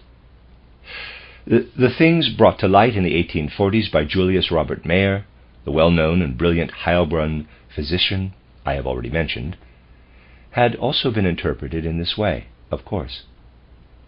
We've already demonstrated what he brought to light. By turning a flywheel, we generated mechanical force, causing the water to become mechanically active internally. Because of this, it became warmer. We were able to prove that the water warmed up. And it's possible to say that the development of heat is an effect of the mechanical effort, of the mechanical work that was done. These things were interpreted in such a way that they were applied to a great variety of natural phenomena, which of course within limits could easily be accomplished. It was possible to cause chemical forces to develop and to see how heat resulted from the development of chemical forces. Conversely, it was possible to use heat to produce mechanical work, as happens in the steam engine in the fullest sense. The so-called conversion of natural forces attracted special attention, brought about by further developments of what began with Mayer, the fact that we can calculate how much heat is necessary to accomplish certain measurable work, and conversely, how much mechanical work is necessary to produce a certain measurable quantity of heat. Although there was at first no reason for it, it was thought that the work done when a paddle wheel turned in the water was simply converted, that this mechanical work changed into heat. It was assumed that when heat is used in the steam engine, the heat is converted into the resulting mechanical work. This was the direction of thought taken by the pondering about physics in the 19th century, which therefore strove to find the relationships between the various so-called natural forces, relationships that were supposed to show that in reality some abstract equivalence actually resided in all these different natural forces. This striving reached a pinnacle of sorts toward the end of the 19th century, when, with a certain ingenuity, the physicist Hertz discovered the so-called electrical waves. Once again, it was waves. This provided some justification for thinking the phenomenon of electricity was related to the phenomenon of light, which of course was conceived of as a wave-like motion of the ether. The fact that what we are dealing with in electricity, especially in the form of electrical current, wasn't to be understood so easily by primitive mechanical basic concepts, but actually made it necessary to expand the horizons of physics to include the qualitative, could have been shown by the presence of what we are called induction currents.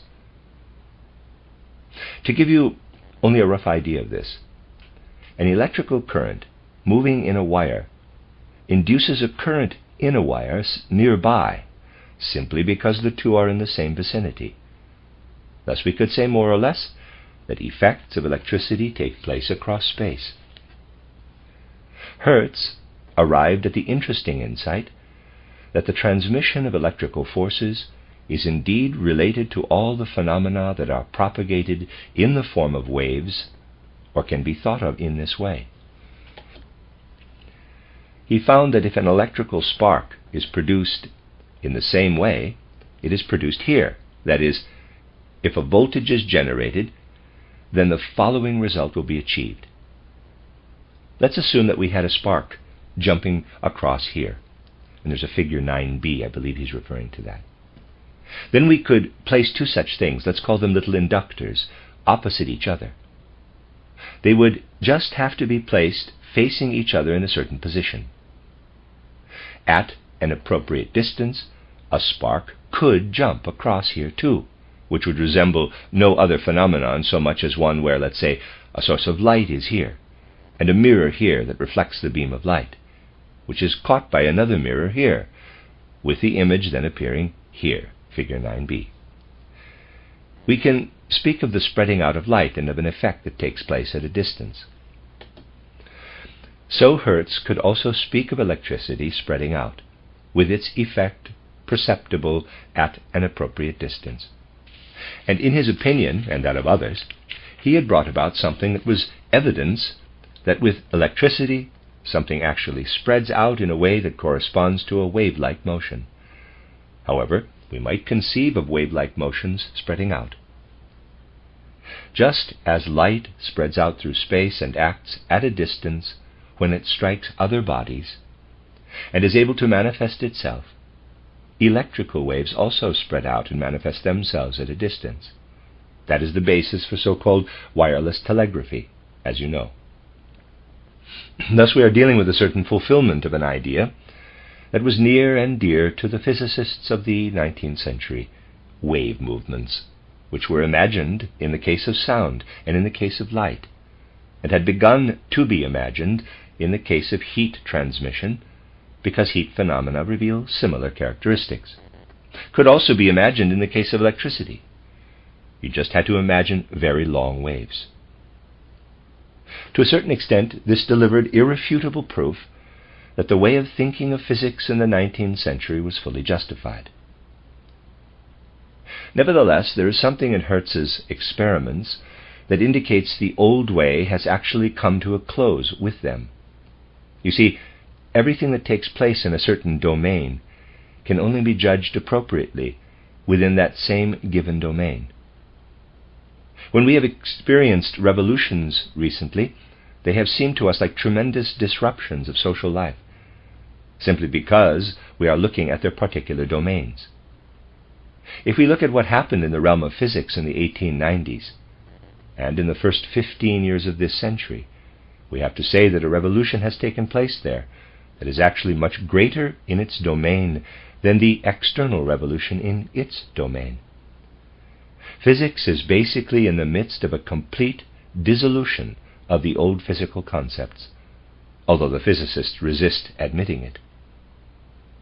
While Hertz's discoveries are still in the sunset of the old way, because they served to confirm the old wave theory, what came later, and which was already present in Hertz's time, in a preparatory state, so to speak, has had revolutionary significance for physics. It consisted of the following: electrical current, which can be produced and passed on, is conducted through glass tubes from which the air has been pumped out to a certain degree. In other words, the electrical current is conducted through air that is extremely rarefied.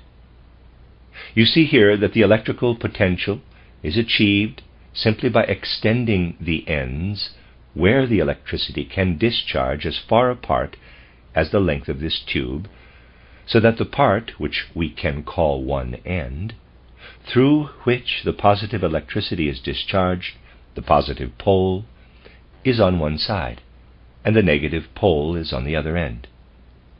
The electricity is discharged between these two ends, and the colored line you see here is the path taken by the electricity.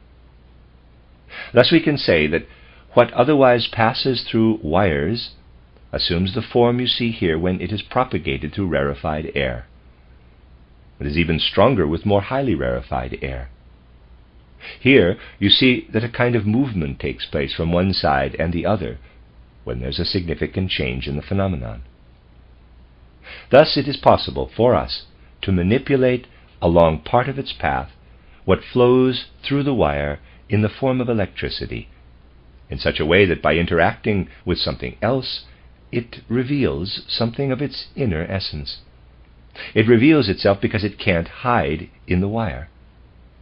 Take a look at the light in the glass. That is fluorescent light.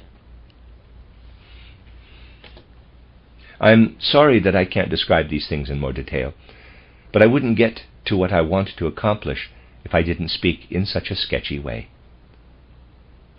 You can see what is passing through there in a very dispersed state in the highly rarefied air in the tube.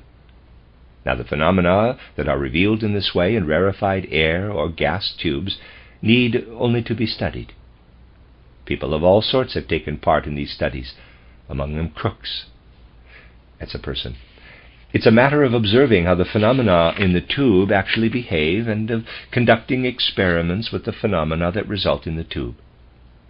Certain experiments also carried out by crooks, for example, showed that what manifests itself there, where we have laid it bare as the inner character of electricity, if you like, can't have anything to do with something that is propagated by means of wave movements of the ether in the way that people wanted to imagine that light is propagated. For what is shooting through the tube here has unusual characteristics that are strongly reminiscent of the characteristics of something that is simply material. If you have a magnet or an electromagnet, I have to appeal to what you already know. We can't discuss everything today. You can attract material objects with it. This body of light, this modified electricity that is passing through there, can also be attracted by a magnet. It behaves toward a magnet in much the same way as matter behaves toward a magnet. The magnetic field modifies what goes shooting through there. These experiments and others like them led crooks and other people to think that what's in there cannot be called a continuous wave movement in the traditional sense. Instead, there are particles of matter in there that shoot through space and are attracted by magnetism like particles of matter. For that reason, crooks called what was shooting across here radiant matter. And he thought that because of the rarefaction, the matter that is inside the tube gradually reached a state in which it is no longer only a gas. Instead, it becomes something that goes beyond the gaseous state, radiant matter. That is, matter whose individual particles ray out through space like finely dispersed dust, so to speak, and because of the electrical charge, have the characteristic of shooting through space. Accordingly, these particles themselves are attracted by electromagnetic force. The fact that they are attracted is precisely the proof that we are dealing with the last remnants of real matter, not merely with a motion like the traditional conception of electrical movement. These experiments could be carried out particularly with the radiation that resulted from the negative pole, the so-called cathode. The studies of these radiation phenomena of the cathode, called cathode rays, struck the first blows, so to speak, against the old physical conception. What took place in Hittorf's tubes proved that we are actually dealing with a material thing that is shooting through space, albeit in a very finely dispersed state. Of course, this didn't decide the question of what made up this thing called, in quotes, matter, but in any case it indicated that it had to be identified as something material. Thus it was evident to Crookes that he was dealing with some material thing scattering through space. This view undermined the old wave theory. On the other hand, there were other experiments that, in turn, didn't justify Crookes's point of view. In 1893, for example, Lenard succeeded in diverting these so-called rays emanating from this pole. It is indeed possible to divert them, and he was able to conduct them toward the outside, interposing an aluminum wall and conducting the rays through it. The question then arose whether it could be so easy for particles of matter simply to pass through a material wall. This brought up the question, are these really particles of matter flying through space, or is it something else that's flying through space here after all? Now, you see, that led gradually to the insight that neither the old conception of vibrations nor the old concept of matter was getting us any further. With Hittorf's tubes, we were able to follow electricity along its secret paths, so to speak. There had been hope of finding the characteristics of waves, but we weren't able to find them. Then we consoled ourselves with the idea that it had to be matter shooting through space, but even that didn't go right. Finally, as the result of a great variety of experiments, it was said that what is present isn't vibrations or any kind of dispersed matter. Rather, what is present is moving, flowing electricity. The electricity itself is flowing, but when it flows, it shows certain characteristics like those of matter in its behavior toward other things, a magnet, for example. Naturally, if you make a bullet shoot through space and have it pass by a magnet, it will be diverted from its path. Electricity does the same thing, speaking for the fact that it is something material. But since it can pass easily through an aluminum plate, on the other hand, it reveals itself as something that is not matter. Matter, of course, makes a hole, for example, when it passes through other matter. Thus we ended up calling it, quote, flowing electricity, close quote. This flowing electricity revealed the most peculiar things, and if I may say so, the direction the studies took made it possible to make the most peculiar discoveries. For example, we were gradually able to investigate how currents that meet the cathode rays are emitted from the other pole as well. This end is called the anode, and the rays it emits are called anode rays. So it was believed that there were two rays that met each other in such a tube. In the late 1890s, something particularly interesting resulted when Röntgen directed cathode rays, captured them, we could say, on a screen he placed in their path. When we capture the cathode rays with a screen, we get a modification of these rays. They continue in a modified form, and we get rays that act to charge certain bodies with electricity, and that also interact with certain magnetic and electrical forces. We get what we have gotten accustomed to calling Röntgen rays or X-rays. Yet more discoveries followed. You know that X-rays have the characteristic of being able to pass through bodies without causing perceptible disturbances, and of going through flesh and through bones in different ways, so that they have become very significant for physiology and anatomy. Then a phenomenon arose that made further thought necessary. When these cathode rays, or their modifications, strike glass bodies or other bodies, the substance that, because of a certain theoretical chemical background, is called barium platinocyanide, for example, a certain kind of fluorescence is produced. In other words, because of this, these substances shine. So it was said that these rays must have been further modified. Thus we are dealing here with quite a number of different kinds of rays. The rays that came directly from the negative pole proved to be capable of modification by all sorts of other means. Then the attempt was made to find substances that were believed to make this change happen very strongly. In other words, that very strongly transformed these rays into something else, for example, into fluorescent rays. And this is how we arrived at the fact that we can have substances like uranium salts, which don't always need to be radiated at all, but which, under certain circumstances, emit these rays themselves. That is, intrinsically they can emit such rays. And prominent among these substances were the ones known as radium compounds.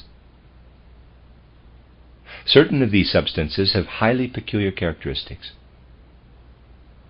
First, they radiate certain lines of force, which can be handled in a curious way. When we have radiation of this kind from a radium compound, the compound is in a lead container, and here we have the radiation. Then we can investigate the radiation with a magnet. We find that something separates from the radiation and can be strongly deflected this way with the magnet so that it takes on this form. See figure 9c. Another part doesn't bend and continues on in this direction. Yet another part is deflected in the opposite direction. In other words, the radiation contains three kinds of things. Finally, there weren't even enough names to describe it, so they called the rays that can be deflected to the right beta rays, the ones that follow the straight line gamma rays, and the ones deflected in the opposite direction alpha rays. By placing a magnet to the side of the radiation, we can study the deflection, make certain calculations, and thereby determine the speed of the radiation. The result is interesting. The beta rays travel at about 9/10 the speed of light, and the alpha rays at about 1/10 the speed of light. Thus we have certain explosions of force, so to speak, which we can separate and analyze, and which then show conspicuous differences in speed. At the beginning of these reflections, we tried to grasp the formula V equals d over t, purely spiritually, and we said that in space, velocity is the real thing. It is the velocity that gives us the right to speak of something real. Here you see how what explodes out of here is mainly characterized by the fact that we are dealing with velocities that are acting upon each other with various strengths.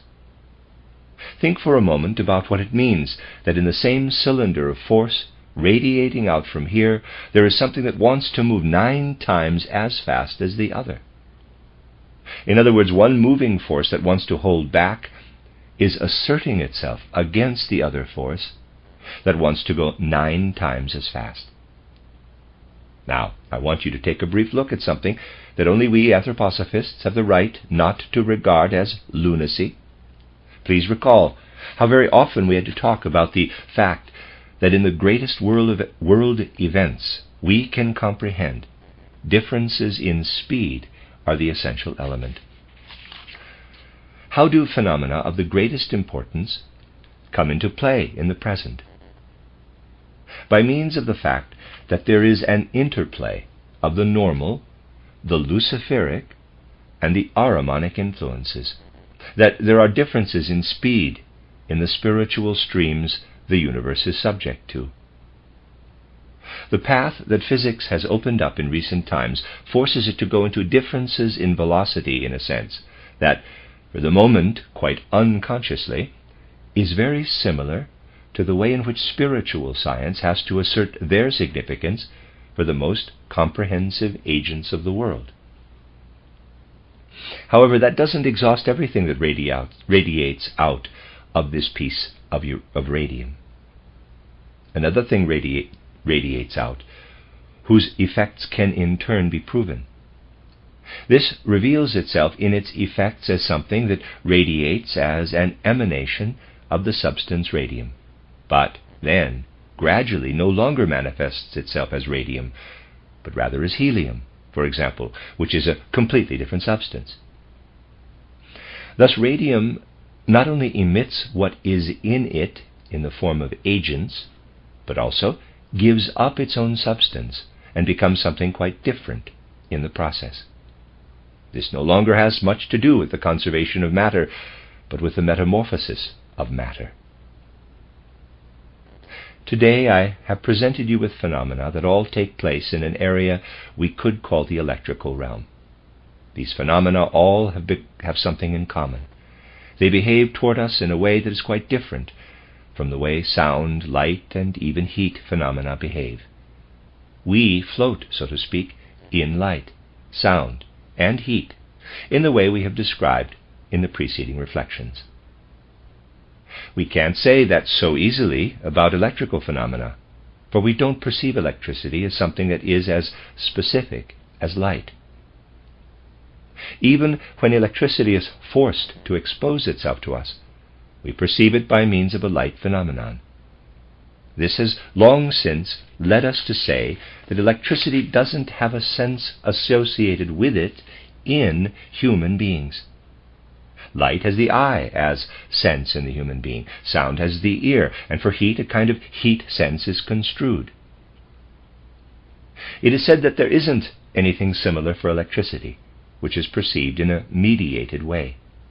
However, we simply can't go beyond this characteristic of mediated perception unless we progress to a scientific examination of nature, like the one we have at least inaugurated here. When we expose ourselves to light, we do it in such a way that we float in the element of light and take part in it ourselves, at least partially with our consciousness. That is equally the case with heat and with sound. We can't say that about electricity. But now I'll ask you to recall that I have always shown you that we human beings are actually, roughly speaking, double beings. In reality, actually threefold beings: thought beings, feeling beings, and will beings. And I've shown over and over that we are actually awake only in our thinking, that we dream in our feelings, and that we sleep in the processes of our will, even when we are awake. We don't experience the processes of our will directly. We sleep through that which in essence is will.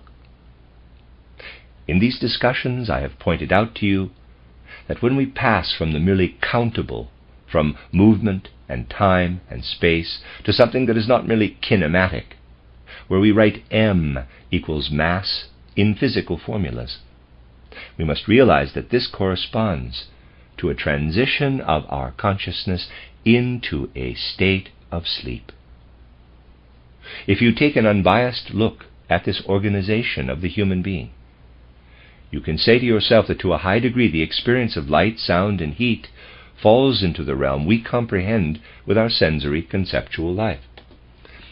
This is especially strong in the case of light phenomena.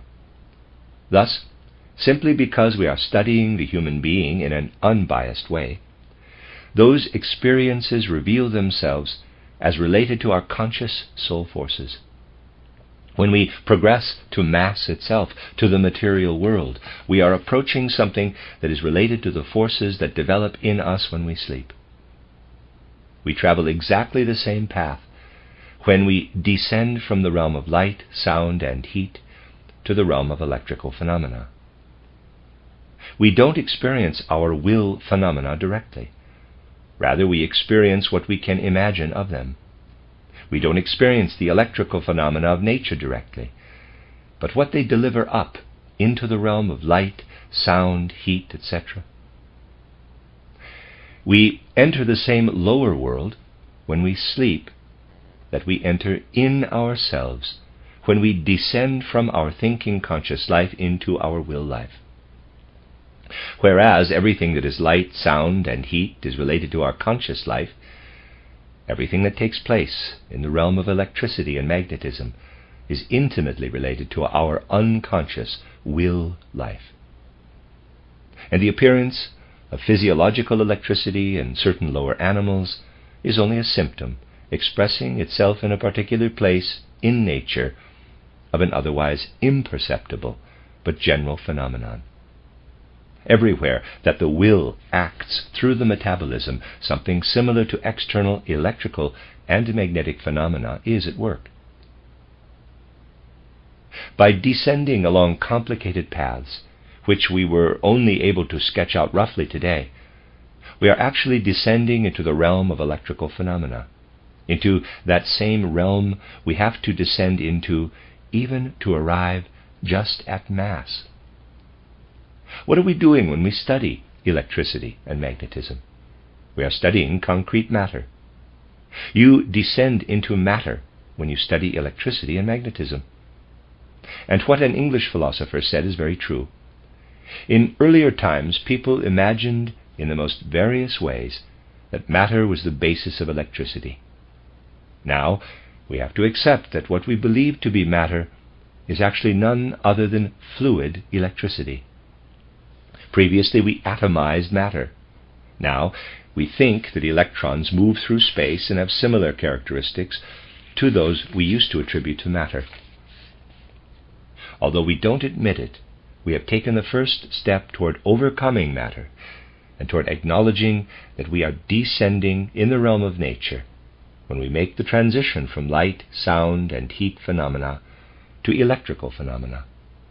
We are descending to something that is related to those phenomena in the same way that our will is related to our thinking life. I would like you to take that to heart as the sum of our study today.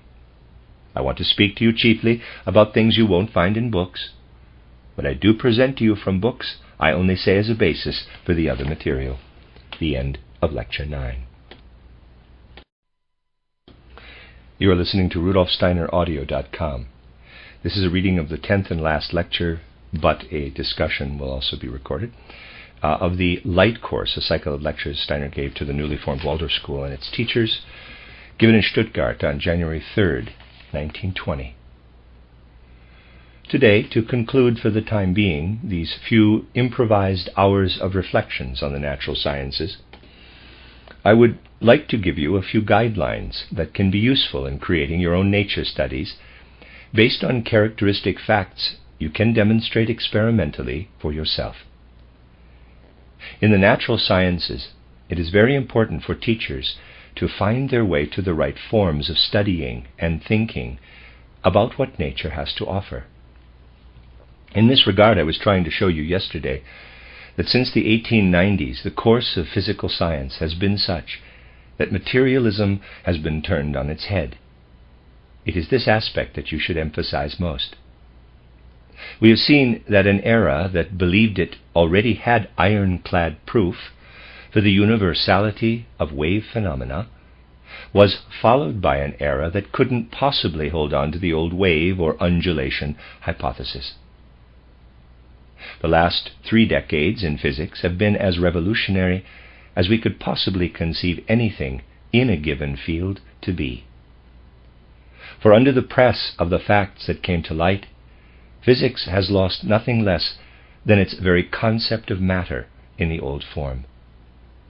We have seen that the phenomena of light were brought into a close relationship with electromagnetic phenomena, and away from the old way of looking at things, and that the phenomena of electricity, passing through rarefied air or gas tubes, led us to see something akin to electrical emissions in the light emissions themselves. I am not saying that this is correct, but it did happen. And we achieved that by eavesdropping, so to speak, on the course of the electrical current, which, in leaving the wire and jumping to a far distant pole, can't hide what it contains in the matter that it goes through. Before, it had always been shut up in wires and could hardly be studied, except according to Ohm's law. Because of this, something very complicated came to light. We saw yesterday that first the so-called cathode rays were discovered, which emanate from the negative pole of Hittorf's electron tubes and pass through a space with rarefied air. Those were the phenomena I demonstrated for you, of course. Because these cathode rays could be diverted by magnetic forces, they revealed a kinship to something we normally regard as material. On the other hand, they are also related to something that we perceive in rays. This can be shown particularly vividly by carrying out experiments by which these rays that come somehow from the negative pole are captured, as light would be, on a screen or some other object.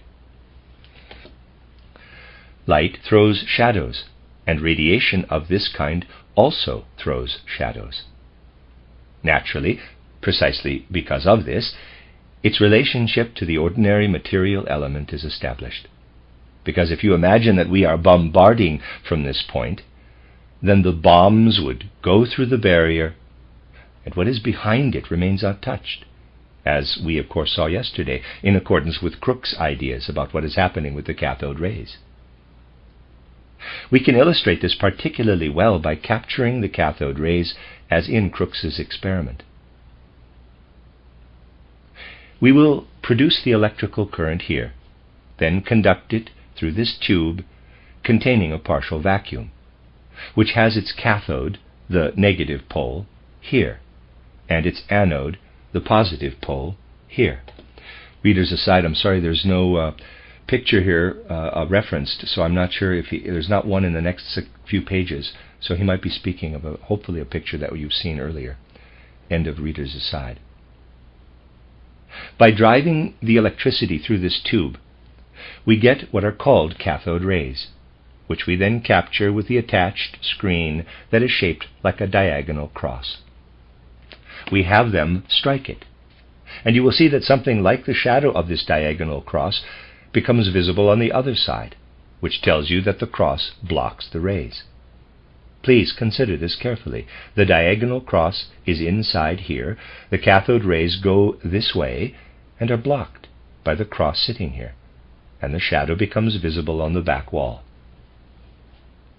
Now I will draw this shadow that becomes visible into the field of a magnet, and I ask you to observe the shadow. You will find that it is influenced by the magnetic field. Do you see? Just as I attract any other simple object, say of iron, what has emerged here as a kind of shadow behaves like external matter. In other words, it exhibits the behavior of matter. Thus, on the one hand, we have a type of rays here that for Crookes could be traced back to radiant matter, an aggregate state that isn't solid, liquid, or gaseous, but a finer state. And that shows us that in its flow, electricity as a whole behaves like simple matter. We have focused our attention on the current of flowing electricity, and what we see there reveals itself to be like the effects we see within matter. Now, because it wasn't possible yesterday, I also want to show you how the rays that come from the other pole arise, the ones that I characterized yesterday as anode rays. You see, the difference here between the rays that are coming from the cathode, which are going in this direction and shimmering with a violet-like light, and the anode rays, which are coming toward them at a much slower speed and give off a greenish light. I also want to show you the type of rays that arise by means of this device here. They will reveal themselves to you in that the glass becomes fluorescent when we pass the electrical current through it. Here we will get the type of rays we can otherwise make visible by passing them through a screen made of barium platinocyanide, which have the characteristic of making the glass very strongly fluorescent. You see the glass. I want you to focus your attention mainly on this, in a very strongly greenish-yellow fluorescent light. The rays that appear in such a strongly fluorescent light are none other than the X-rays I mentioned to you yesterday. So we've taken note of this kind here too. Now, as I've told you, in the pursuit of these processes, it turns out that certain of these entities that were regarded as substances emit whole bundles of rays, initially at least 3 different kinds, which we classified as alpha, beta, and gamma rays, and which reveal characteristics that clearly distinguish one from the other. These substances, called radium and so forth, emit yet a 4th substance, which is the element itself. The radium sacrifices itself, so to speak, and after being emitted, transforms in such a way that while the radium is streaming out, it changes into helium, thus becoming something quite different. In other words, we are not dealing with a constant substance, but with the metamorphosis of the phenomena. To follow up on these things, I would just like to develop an aspect that can become a path for you into these phenomena, indeed the path into natural phenomena in general. You see, the chief reason that the thinking of 19th century physics became sick is that the inner activity by which people sought to pursue natural phenomena was not agile enough in the human being, and above all was not yet capable of entering into the facts of the external world itself. We could see color emerge in and under light, but we didn't rise to receive color into our thinking, into our imagination, into our thinking. It was no longer possible to think colors, and we replaced the colors we couldn't think with something we could think, something that is merely kinematic, the calculable vibrations of an unknown ether. This ether, however, is tricky because it doesn't present itself whenever you seek it. And all these experiments actually showed that flowing electricity does indeed reveal itself as something that exists as a phenomenal form in the external world, but that the ether doesn't want to present itself at all. Now, it just wasn't given to the thinking of the 19th century to penetrate into the phenomena themselves. However, from this moment onward, that is exactly what will be so necessary for physics, to go deep into the phenomena themselves with the human imagination. To do that, certain paths have to be opened up, particularly for the study of physical phenomena. We would like to say that by approaching closer to the human being, the objective powers have actually already forced our thinking to become more agile. But we would say that this has happened from the wrong starting point. What we regarded as a sure thing, something that we relied on the most, was of course what we were able to explain so beautifully with calculation and with geometry. In other words, with the arrangement of lines, of planes, and of bodies in space. But the phenomena in Hittorf's electron tubes force us to approach the facts more closely, because calculation indeed actually fails if we try to apply it in such an abstract form as the earlier wave theory did. First, I would like to talk to you about the starting point from which something like a compulsion came to make arithmetical and geometrical thinking become agile. Geometry is very old. The way that we imagine the laws of lines, triangles, rectangles, etc., on the basis of geometry is an ancient inheritance we have applied to the external phenomena that nature presents us. However, in the face of 19th century thought, this kind of geometry began to totter. It happened in the following way. Transport yourself once again back onto the old school bench. You were taught, and it goes without saying that our dear Waldorf school teachers teach it too and have to teach it, that when we have a triangle and calculate the 3 angles, those 3 angles together are equal to a straight angle, or 180 degrees.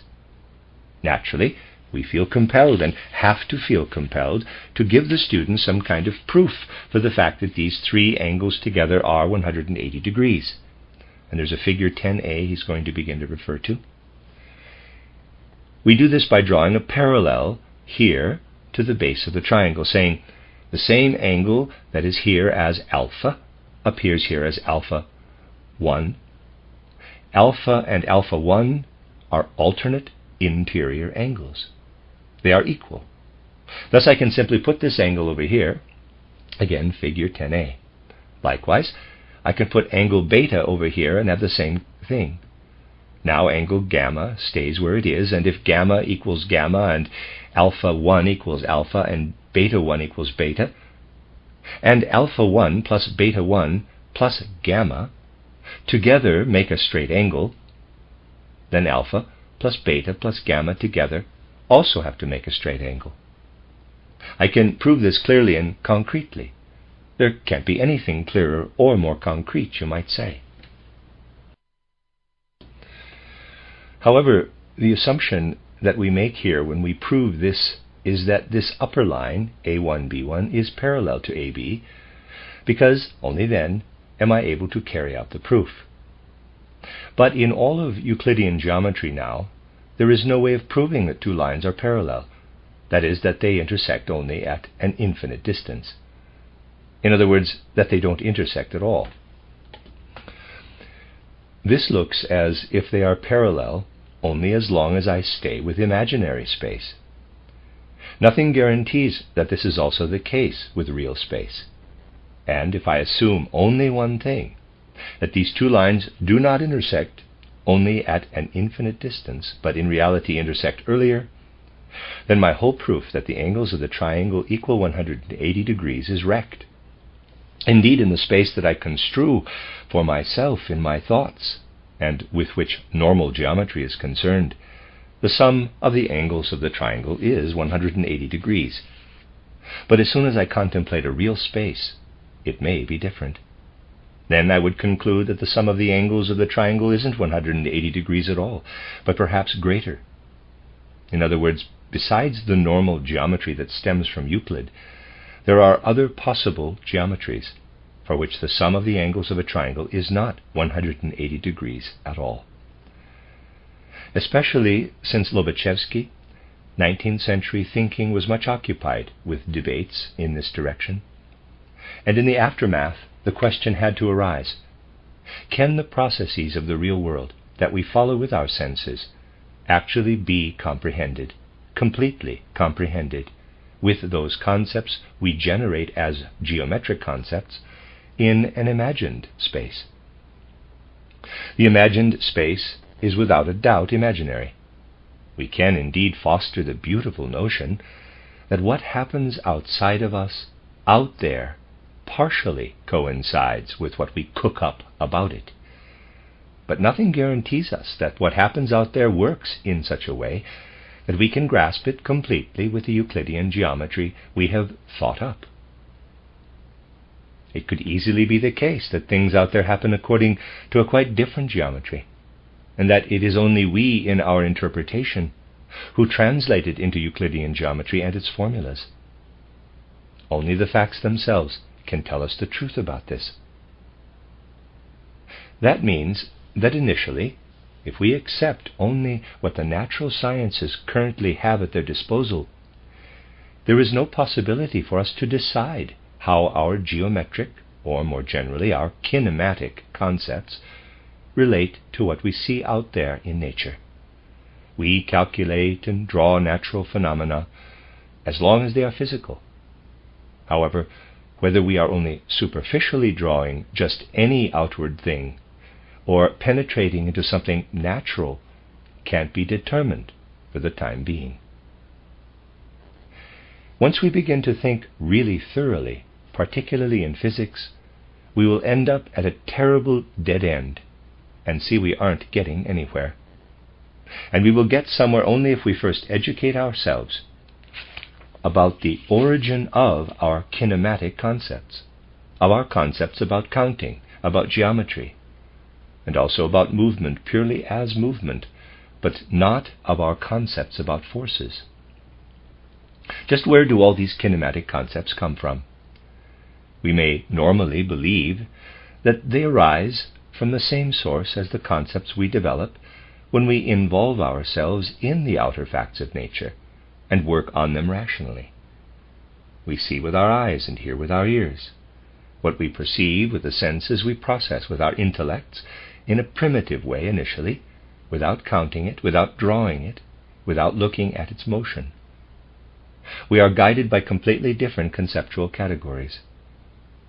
Our intellects are active in the presence of sense phenomena. However, when we start to apply so-called scientific concepts of geometry, arithmetic, algebra, or motion to what happens externally, we are doing something quite different. We are applying concepts that we haven't gotten from the outer world, but have concocted from our inner selves. Just where do these concepts come from? That is the cardinal question. These concepts absolutely do not come from the intelligence that we apply when we process sense perceptions. In fact, they come from the intelligent part of our will. We make them with our will structure, with the will element of our soul. There is a tremendous difference between geometric, arithmetic, and motion concepts and all the other concepts of our intelligence. We gain the other concepts from our experiences of the outer world. Geometric and arithmetic concepts arise from our unconscious selves, out of the part that is will, which has its external organ in the metabolism. Most prominently, for example, the geometric concepts arise from it. They come from the unconscious in the human being. And when you apply these geometric concepts, and arithmetic and algebraic concepts as well, to light phenomena or sound phenomena, in your cognitive process, you are linking what arises within you to your external perceptions. In this process, you remain unconscious of the whole origin of the geometry that you have used. The whole origin remains unconscious. And you develop such theories as the wave theory. Of course, it makes no difference whether you develop this one or Newton's emission theory. By uniting what arises in your unconscious self with what represents your conscious daily life, the sound phenomena and so forth, you permeate one with the other. But these things don't belong together. They belong together as little as your imaginative capacity belongs together with external things you perceive in a kind of half-sleep. In anthroposophical lectures, I've often given you examples of how human dreams employ symbols. A person dreams he is a student standing at the door of a lecture hall with another student. They have an argument which becomes violent. They challenge each other to a duel. This is all a dream. He dreams that he goes out into the woods. The duel is arranged. The dreamer even dreams that he fires. At that moment he wakes up. The chair has fallen over. That was the jolt that is played out in the dream. Imagination became connected with an external phenomenon in a purely symbolic way, not in a form that suited the object. The kinematic concepts that you fetch up out of the unconscious part of your being are connected in a similar way to light phenomena. You draw rays of light geometrically. What you are doing in this case has no more validity than what is expressed in the dream when you imagine symbolically such objective facts as the bang of the falling chair. This whole way of processing the optical, acoustical, and heat phenomena of the external world by geometric, arithmetic, and motion concepts is in truth a waking dream, albeit a very sober one. Until we recognize that it is a waking dream, we won't deal with natural science in such a way that it supplies us with realities. What we believe to be an exact science is modern humankind's dream of nature. However, if you descend from light phenomena, from sound phenomena, through heat phenomena, into the area that you enter with radiation phenomena, which are simply a special chapter of the theory of electricity, you are connecting with something external in nature that is the equivalent of the human will. The will area in the human being is equivalent to the area in which the cathode, anode, and X-rays, the alpha, beta, and gamma rays, etc., are operative. From this will area in the human being arises what we have in our mathematics, in our geometry, and in our concepts about motion. Only at this point do we enter related areas in nature and in the human being. Nevertheless, human thought in these areas is not yet advanced enough to really penetrate them with thinking. Modern people can dream, thinking up wave theories, but they can't yet grasp mathematically this area of phenomena to the extent that it is related to the area of human will from which geometry and arithmetic arise. For that to happen, our arithmetic, algebraic, geometric imagination itself has to become more thoroughly permeated with reality. And this is precisely the path that physical science must take.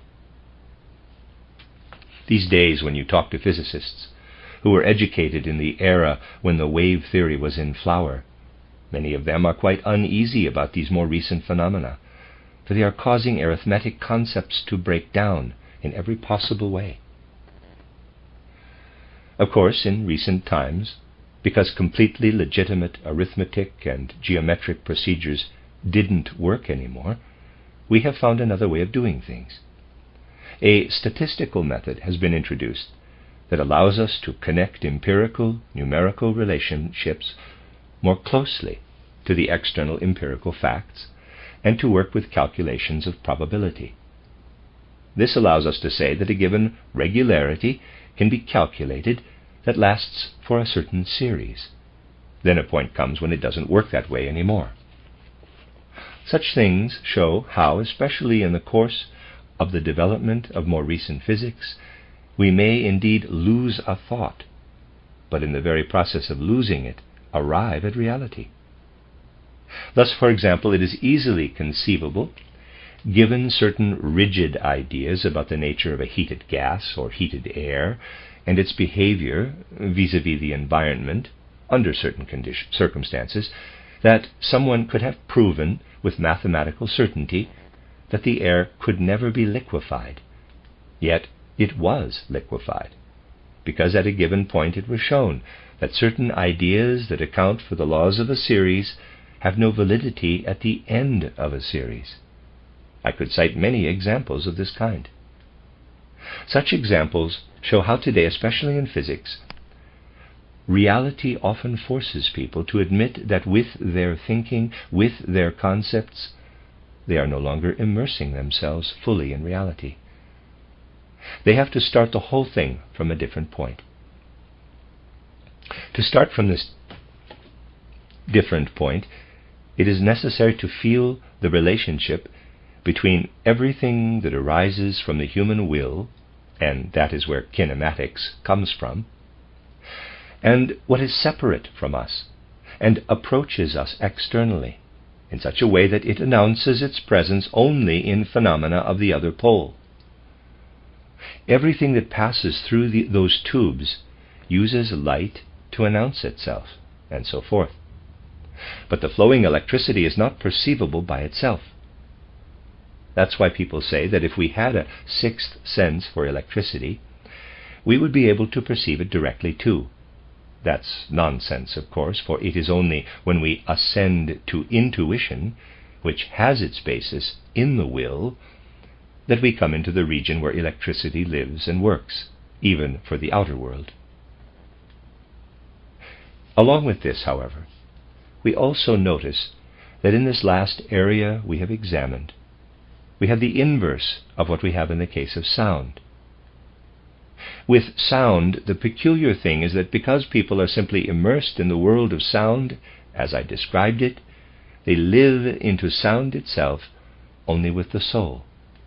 Whereas with the body, they only live into something that sucks at the real essence of sound, in the sense that I have looked at things in these last few days. You will recall the analogy to the globe from which the air had been pumped out. It sucks at the sound. With sound, I am within, in the essence of the spirit. And what is observed by the physicist, who naturally is unable to observe things of the spirit, of the soul, is the external, material, in quotes, phenomenon that is the parallel of motion, of the wave. If I go to the electrical phenomena of the last area we have examined, I don't have only the objective, so-called material world outside of me, but also what otherwise lives within me, in spirit and soul, as sound. In essence, sound is only present externally. But I am bound up with this thing that is outside.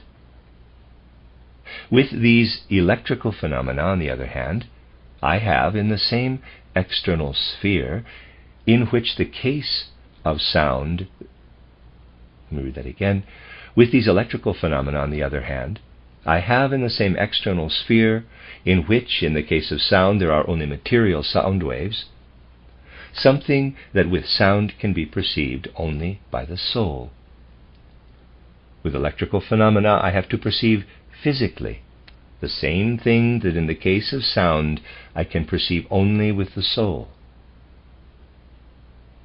In terms of the relationship of the human being to the outer world, sound perceptions and perceptions of electrical phenomena, for example, are at diametrically opposite poles. When you perceive sound, you divide yourself into a human duality, so to speak. You float in the wave element, the undulatory element, that can be verified externally. You become aware that there is something more within it than the merely material. You are forced to become inwardly active to comprehend the sound. You become aware of the undulation, the vibrations with your body, your ordinary body, which I'll draw schematically here, figure 10b. You retract your ether and astral bodies together into yourself, which then occupy only part of your space, and experience in the inwardly concentrated etheric astral body of your being what you are supposed to experience in the sound. When you confront electrical phenomena as a human being, at first you perceive nothing at all in the way of vibrations and the like, but you feel compelled to expand what you had previously concentrated, figure 10c. You push your etheric body and astral body out, past your surface, and by enlarging them, perceive these electrical phenomena.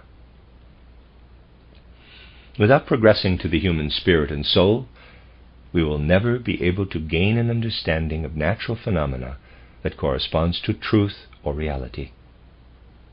We have to imagine more and more clearly how sound and light phenomena are related to our conscious conceptual element. Electrical and magnetic phenomena, on the other hand, are related to our subconscious will element, and heat is located between them. Just as feeling is located between thinking and willing, the external heat of nature is located between light and sound on the one hand, and electricity and magnetism on the other. Thus the structure for examining natural phenomena must increasingly become the study of the light and sound element on the one hand, and of the diametrically opposed electrical magnetic element on the other. And this can happen if we pursue the Goethean theory of color. Just as, in the spiritual realm, we distinguish between luciferic light-bearing, luciferic / light-bearing, and Ahrimanic / electromagnetic, we also have to study the structure of natural phenomena in this way, and the phenomena of heat that we encounter are located in neutral territory between the two. With that, I have indicated a kind of path for you, guidelines, in which I've tried to summarize, for the moment, what I was able to present to you in these few improvised hours. Given the haste with which the whole thing had to be put together, it goes without saying that it didn't go beyond my intentions. I could only give you a few ideas, which I hope to be able to expand on in the near future.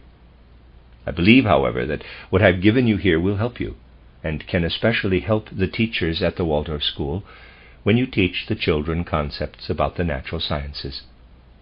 You have to see to it that you don't teach the children directly, I mean to say in a fanatical way, so that they go right out into the world and say, quote, "all university professors are asses," close quote.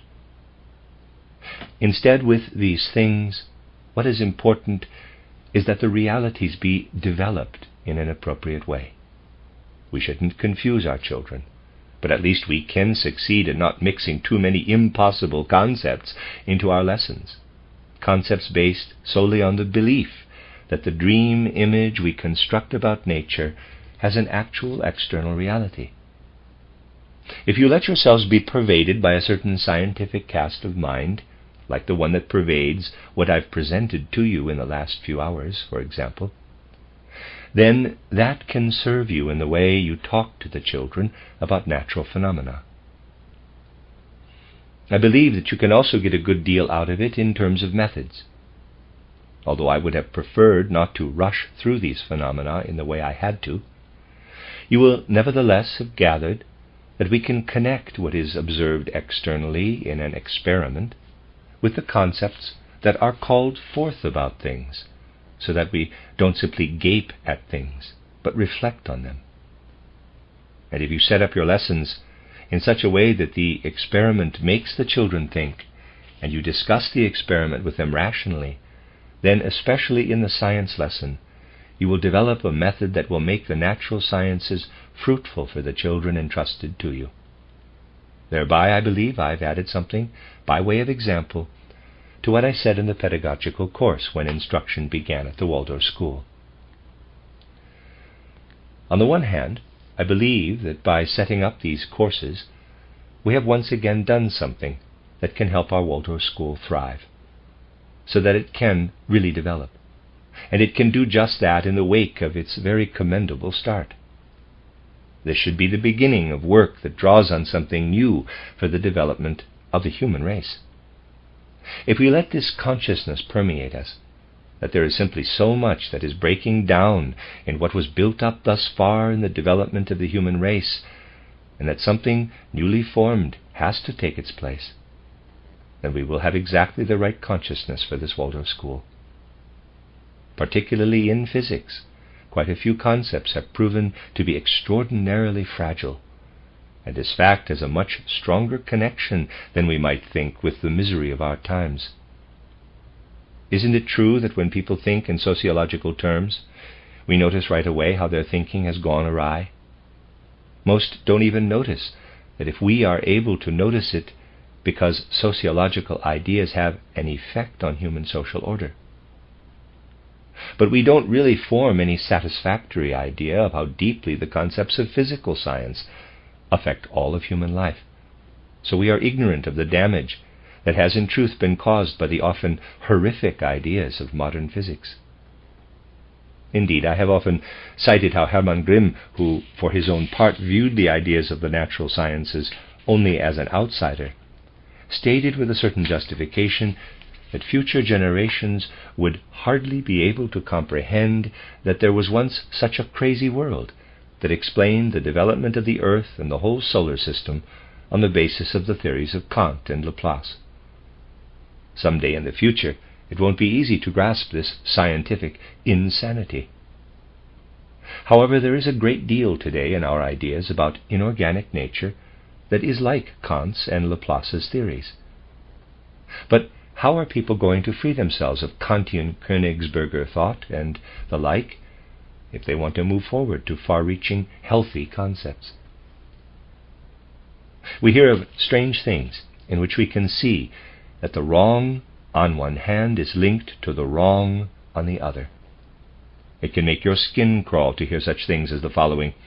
Recently I was shown, coincidentally as they say, a copy of a lecture that a German university professor, who even declares himself in the lecture to be a Kantian, gave on May 1st, 1918, at a university in a Baltic state about the relationship between physics and technology.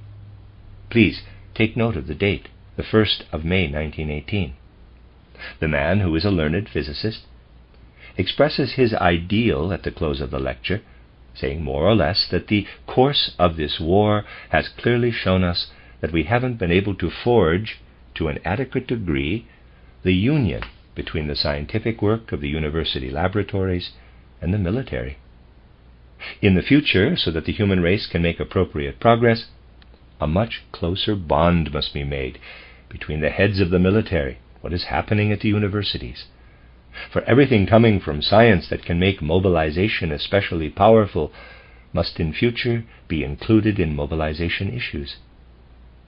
At the beginning of this war, we suffered from the fact that this intimate bond had not yet been joined, a bond that in the future should therefore lead from the institutes of experimental science into the general staffs. My dear friends, the human race must change its ideas, and it must change them in many areas.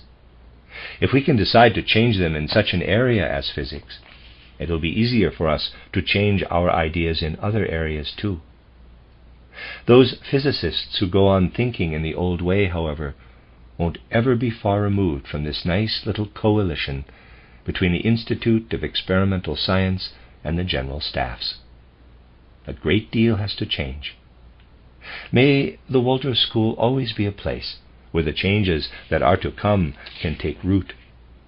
With this wish, for the time being, I would like to bring these discussions to a close. The end of the last lecture, Lecture 10, and there is a following discussion statement. You are listening to RudolfSteinerAudio.com. This is a reading of a cycle of lectures by Rudolf Steiner entitled The Light Course, given to the Waldorf school teachers.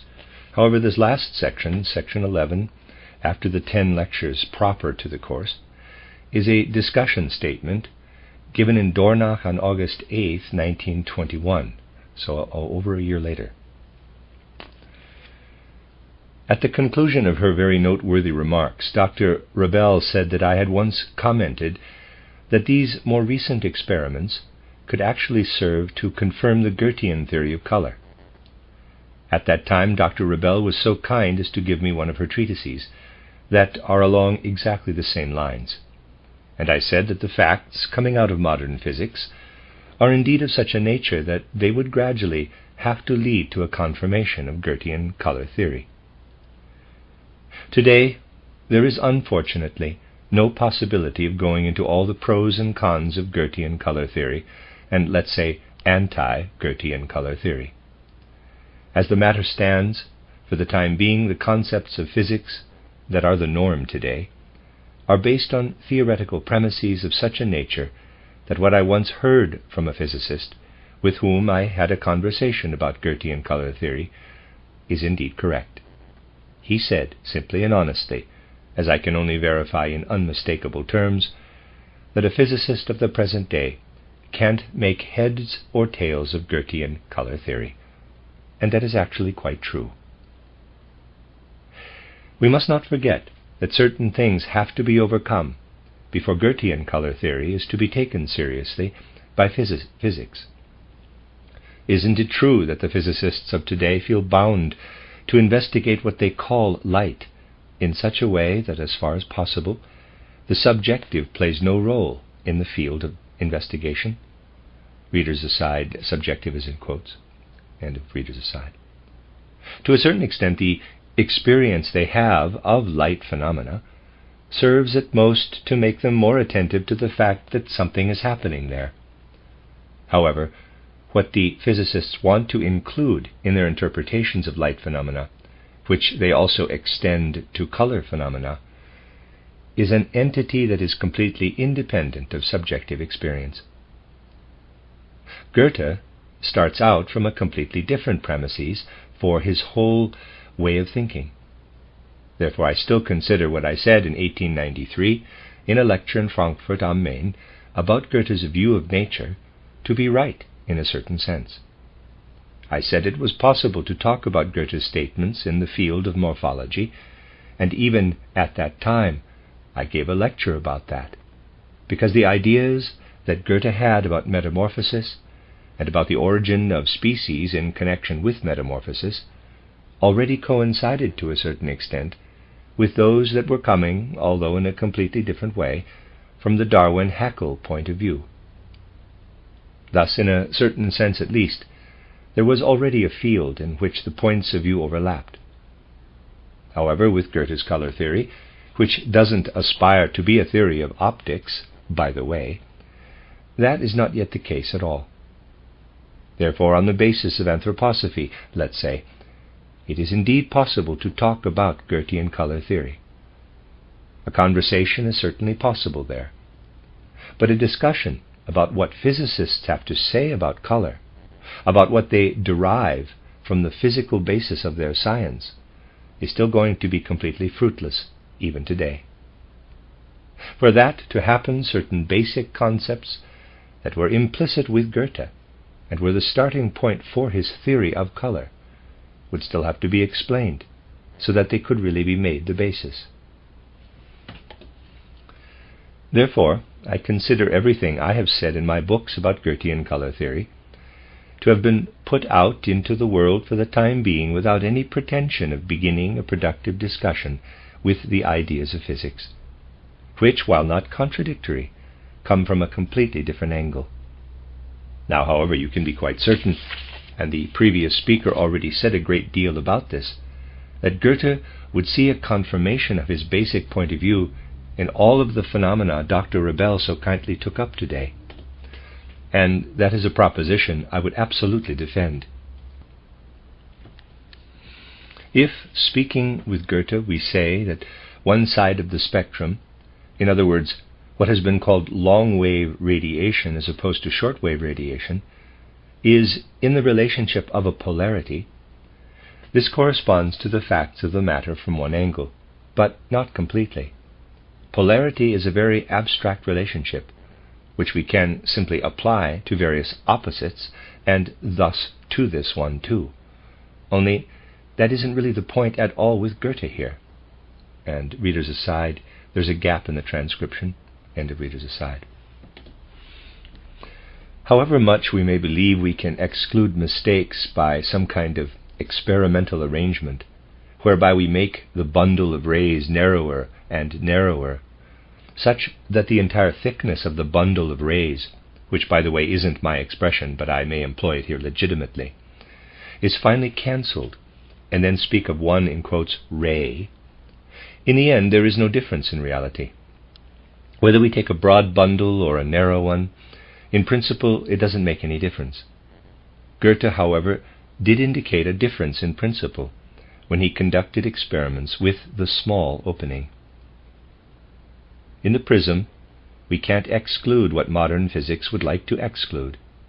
For of course we can't insert a so-called, quote, ray with a thickness of 0, close quote, into the experimental field somehow. However, it is possible to observe the sharp edge between the dark and bright areas. Indeed, there you do have the sharp edge. When we speak of the sharp edge, to a certain extent we are getting out of the Goethean experiment exactly what recent physics would like. Goethe worked with the edge and not with the bundle of rays. That's what is important. This legitimate demand we make for the ideal is fulfilled by the fact that Goethe works with the edge and not with a ray, in other words, or a bundle of rays, and Goethe starts out from what happens at the edge and tries to base the setups of his experiments on that. However, if they were to be carried out in the Goethean sense today, they would have to be carried out quite differently. I hope that, especially in this connection, we will be able to understand basic experiments in our Physical Research Institute in Stuttgart, and that by doing so we will eliminate to an extent what Dr. Schmiedel called veiling, and really learn how to work in an exact way with the edges. Only then will we be able to understand the spectrum of a phenomenon in which the edge phenomena are treated as archetypal, or ur-phenomena. Now, however, if we work in this way with the edge, then we get what Dr. Schmiedel called the polar relationship between one part of the so-called spectrum and the other. Thus, in the Goethean sense, the expression, in quotes, polarity, is much too abstractly applied here. You can use it as an expression for all sorts of different natural phenomena. For lack of time, I can't go into the details this evening, but by constantly trying different experiments, Goethe came to accept a basic opposition between red nature and blue nature. It is important to note that Goethe doesn't speak of red and blue light, that is inconsistent with his sense, but of red and blue nature. Light simply cannot be differentiated, and any kinds of differentiation that may appear are phenomena in and under light. Recent physics makes it possible for us to emphasize that Goethe sets up the entity he calls light against the entity of darkness, not as nothingness, but as a real entity. Now, I can only describe in a few short words what is actually a fairly complicated concept of Goethe's. In the red part of the color tones, as well as in the blue part, we are dealing not with a mixture, but with an interaction of light and darkness, such that in the red part, the color red is the result of the activity of light in the darkness. If we are dealing with red, let's say a red field, we are dealing with light that is active in the darkness. Whereas if we are dealing with the blue side, then we are dealing with the activity of darkness in the light. That is the exact way to express the polarity. I'll admit that a modern physicist naturally can't make much sense of this concept. However, for Goethe, red is the activity of light in darkness, and blue is the activity of darkness in light. We can call that a polarity. It is a polarity. Goethe carries this through with physical color, spectral color actually, and also with chemical color. He is well aware that he is running into uncertainties everywhere, because of course he is unable to apply this general principle in specific instances. But if we follow this thought that I have just hinted at in passing, then everywhere that colors occur, where there are color phenomena, in other words, we have something qualitative. And now we have to come to the point where someday the decision in this regard will be made.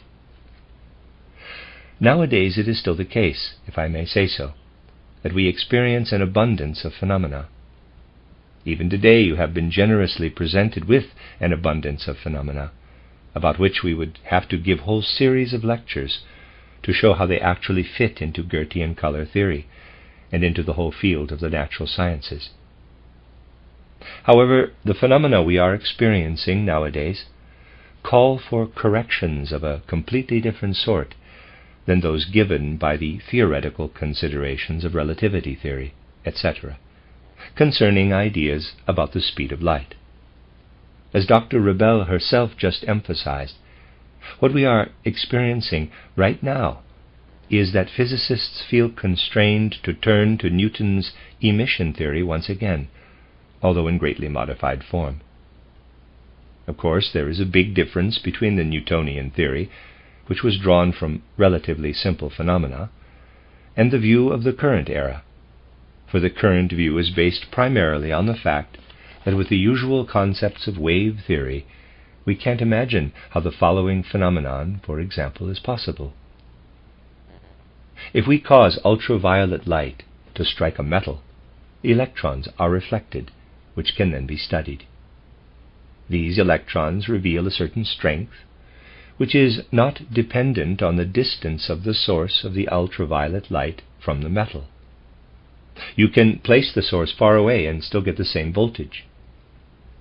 Now, assuming that the strength of the light remains the same, the intensity would naturally have to decrease progressively in proportion to the distance. However, this is not the case for these electrons reflected by the metal.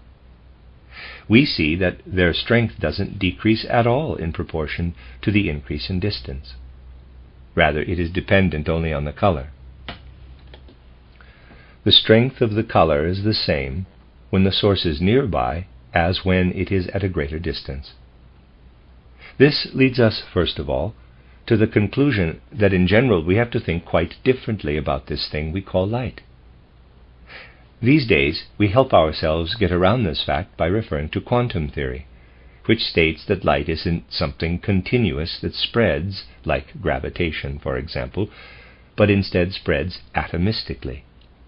If it spreads atomistically, then we have a given quantum at a given place where it acts. That isn't the issue. The quantum simply can only be at one place. If it is there at all, it triggers the electron effects. These things have led us back to emission theory once again. While Newton imagined that substances, entities, spread out in a measurable way and are such that the intensity decreases with the square of the distance, we now replace these substances with the spreading out of electromagnetic fields, which, however, do actually pass through space in the way described by quantum theory. In other words, we are actually dealing with the emission of electromagnetic fields, whereas the wave theory, which was predominant at the time when I was young, deals only with the simple propagation of motion. Thus, in the latter case, nothing actually radiates in space, only the motion continues. These ideas about what is objectively present are in continuous flux right now, and the known experiments point in every case to what Dr. Rebel so rightly emphasized, that we can't get along with the mere supposition of wavelengths, that it comprises a kind of contradiction in terms. But that's exactly what we are dealing with here. Basically, the situation is simply that for long periods of time we became accustomed to calculating solely in terms of wavelengths and so forth. The concept was extraordinarily simple. In general, we calculated only objectively in terms of waves of certain wavelengths and vibrations of certain speeds, describing what lies in the spectrum from violet to red by saying that this is the range that makes an impression on the retina of the eye.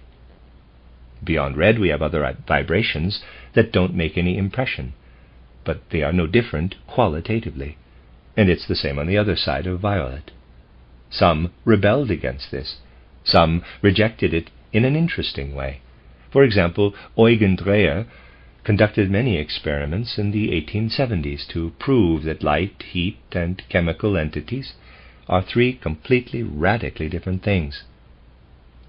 And to a certain extent that could also definitely be proven. The current state of affairs particularly proves that the whole complex of issues is basically in flux. As soon as we arrive at what is actually known, which apart from the subjective element is summed up under the complex of, quote, light phenomena, close quote. Reader aside, there is a gap in the transcription, end of reader aside. The essential thing with Goethe is that he introduced the element that is forcing itself upon physics today. Of course, he introduced it according to the inadequate state of physics at the end of the 18th century. Nevertheless, he did introduce it. Looking at this matter today, we say to ourselves that this is certainly all tremendously interesting. But I must confess that the whole treatment of wave theory was more interesting when I was young, because wave theory was developed to excess, and everything was really calculated quite exactly down to the smallest detail. These days, young people are not plagued with this extravagant wave theory anymore.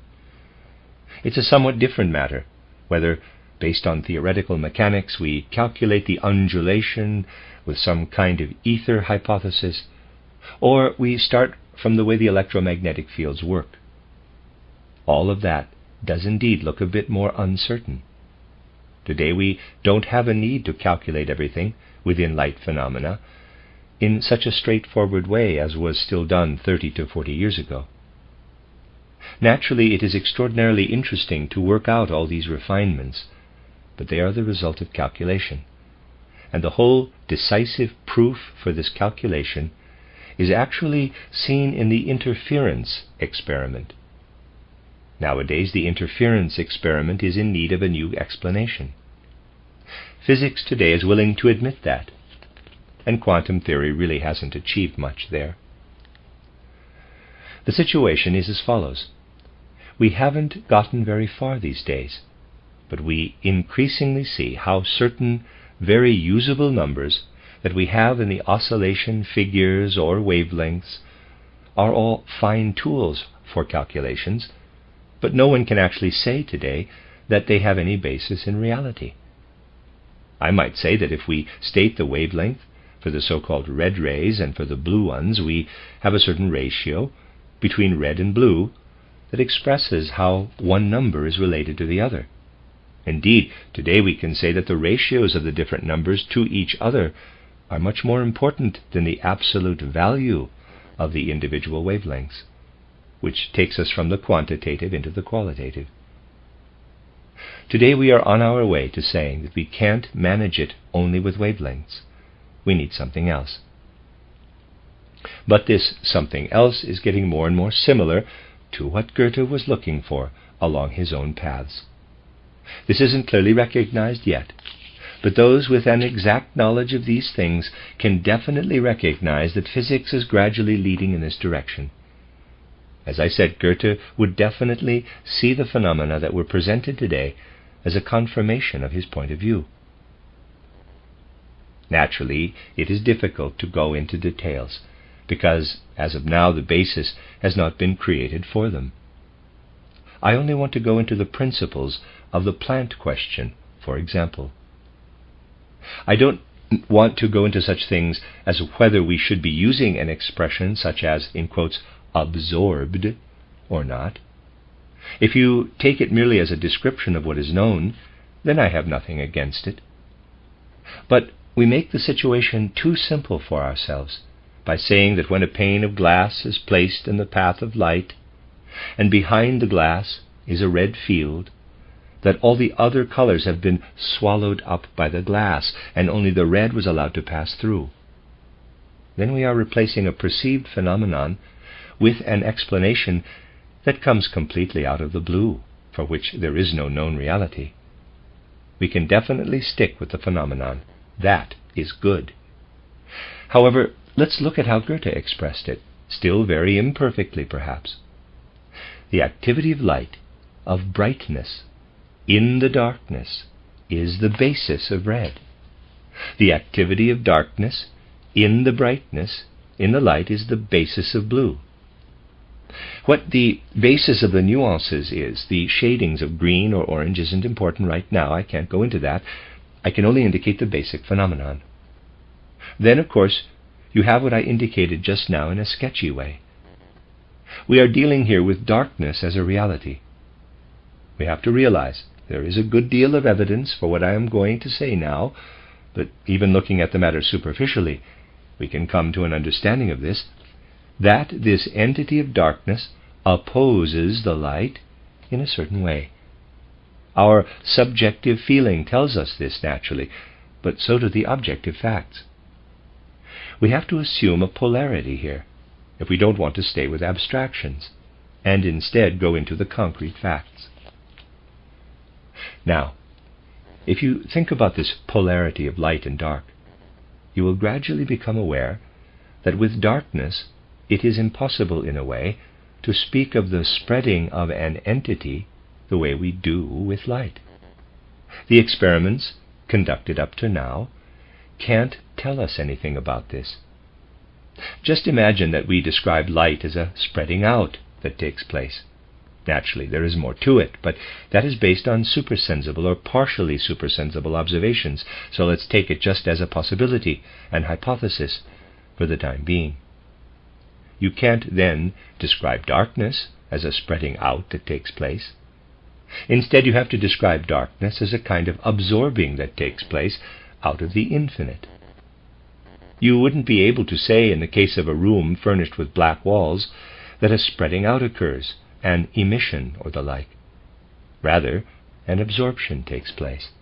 There are absorptive effects that must have a cause, because they must have a center. But for the time being, it is the potential of absorptive effects that we are dealing with in this black room, speaking trivially, in contrast with the illuminated space we are dealing with in the case of spreading effects. If you bear that in mind, the concept of color becomes more and more concrete. And in blue you have something that absorbs. This is actually only an approximation. While in red you have something that spreads out. And in green, the neutralization, so to speak. Now just think. Here we have to go into a deeper layer of the imagination. If you look at the absorptive effects that are present in relation to plant life, then behind the colors you have an absorptive effect that stands in contrast to certain inner forces of the plant. Here you have something that plays a role within the whole configuration, in the whole organization of the plant. Having grasped that, we also get ideas that are much more complex than if I say, quote, I place a pane of glass in the path of a light beam and get a red field behind it. Everything besides the red has been swallowed up, close quote. That takes us to something completely different, to a completely different formulation of the problem. The phenomenon before me demands that I investigate the nature of the material placed in its path. If we begin there, it leads us to a wholly different method of looking at polarization phenomena, for example. In a roundabout way, we arrive at a strict conception, which is what Dr. Rebel also said. And then he speaks to Dr. Rebel. You named one English physicist, but quite a few physicists have already called attention to this problem, that in the case of these phenomena, we are not actually dealing with something that points to the nature of light, but with something that points to the nature of the matter that is placed in opposition to the light. particularly the organic matter of plants. That is where this is leading us more and more, to stop construing polarization as light. That's something that worked wonderfully with the old purely mechanical wave theory, but isn't valid in the same way in the current situation. Now, physicists aren't forced to see the occurrence of polarization phenomena in such a way that they merely build them into light as constructs. Let me read that again, sorry. Now, physicists aren't forced to see the occurrence of polarization phenomena in such a way that they merely build them into light as constructs. Instead, they observe an interaction of light with matter, such that the composition of the substance is revealed by what appears there, even in the case of other phenomena that originate in such a way that we regard them as the emission of electromagnetic waves. Looking at these things today, it is much more interesting to observe how we are gradually weaning ourselves from a method that is based solely on our being so completely accustomed to this mechanical view with the ether, which some, of course, imagine as solid and others as liquid. Readers aside, there's a gap in the transcription. End of readers aside. Indeed, we have grown accustomed to certain ideas and can't get away from them. If we stick with the wave theory, we have to assume that we have to find a different basis for it. And here we have to point out that Goethe was on his way to investigating this basis. The whole wave theory, which he had been familiar with for his whole life, didn't interest him. Rather, he was interested in something I just touched on inadequately when I traced polarity back to the concrete. We delved deeper into what Goethe wanted by taking his theory of color chapter by chapter, even ascending to the sensory moral effects of the colors, where to a certain extent color disappears from the field of view. And if I may say so, qualities of spirit, soul, and morality appear. We experience them in the place of red and blue when we are transported into the realm of the soul.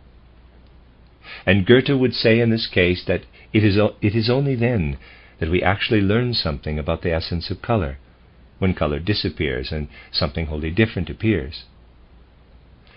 What appears is the beginning of the paths to higher knowledge, described by anthroposophically oriented spiritual science, which lead us to abandon the separation of subject and object that has no place on a certain level of knowledge, and which instead lead the subject to live into the object. This is something we have to pay attention to. There can be no satisfactory theory of knowledge if an absolute chasm lies between subject and object, but only if this subject/object classification is a temporary assumption, as has been described epistemologically.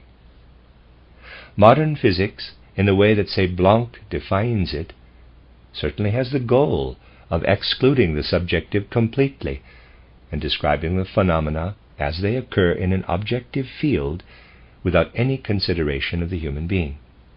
Louis Blanc says that physics should only look for what an inhabitant of Mars, even if organized in a completely different way, could also claim to be true of the objective world. And that is definitely right. But the question is, can we also find something in the human being that corresponds to the results of physics, which are sought purely in terms of measurement, number, and weight? Is there something in the human being that, with correspondingly higher knowledge, corresponds to that? And here we have to say, yes, there is. We pass right through this region, which is then experienced, and which the modern physicist actually recovers only by a construction, a certain construction based on the phenomenon. Only the way this region looks is such that the substance forming its basis is no longer material, but spiritual in nature. We even gain the right to apply the formulas of physics in a certain form, just plugging in a different kind of substance. Newton thought that a kind of measurable matter is plugged into the equations, the formulas. In Huygens, wave theory. I can't quite know how to spell his name. I'll spell that name, Huygens. Huygens. In Huygens' wave theory, only the number of waves is plugged in. According to more recent theory, electromagnetic fields are plugged in. Thus, today, in terms of what is actually contained in the formulas, a certain liberality in the development of the theories is already the rule. Therefore, we shouldn't resist so very much if spiritual science finds it necessary now to add spirit to these dancing, space-traveling equations. Neither what Newton wanted, nor what the thoroughly modern physicist wants, indeed, just add spirit to them. Only first, we just have to know what spirit is. That isn't based on any theory, but on higher knowledge. Thus I believe that more and more is being contributed to a true understanding of Goethe's theory of color because of the things that Dr. Rebel was kind enough to present today. Nevertheless, I do not believe that it is possible yet to go into such questions as those posed, for example, by Dr. Stein, because then we would have to go into the whole nature of electricity. And that touches on questions that can only be addressed, I don't say solved, in the realm of anthroposophy. That is, because we begin then to arrive at concepts that overturn everything we are currently accustomed to recognizing theoretically about the physical world. Even if we have gotten away from it somewhat these days, it hasn't been so long since we were calculating in terms of electrical currents and the like. Now, however, what we are actually dealing with in the case of electrical currents, what I'm going to say to you now is solely the result of higher knowledge, is not something that streams in. Rather, in reality, we are dealing with the fact, if I may indicate it schematically, that if we have a wire here that a so-called electrical current is flowing through, in reality, we have a gap. If I want to designate reality, I am speaking now of a degree of reality that, of course, many won't find valid. If I want to designate the reality here, for example, as plus A, then I would have to designate the reality within the wire as minus A. So we have here an absorbing of something instead of what is actually always seen as something flowing in. Essentially, what we are dealing with is the fact that if there is an electrical conductor there, it doesn't actually constitute something that fills up.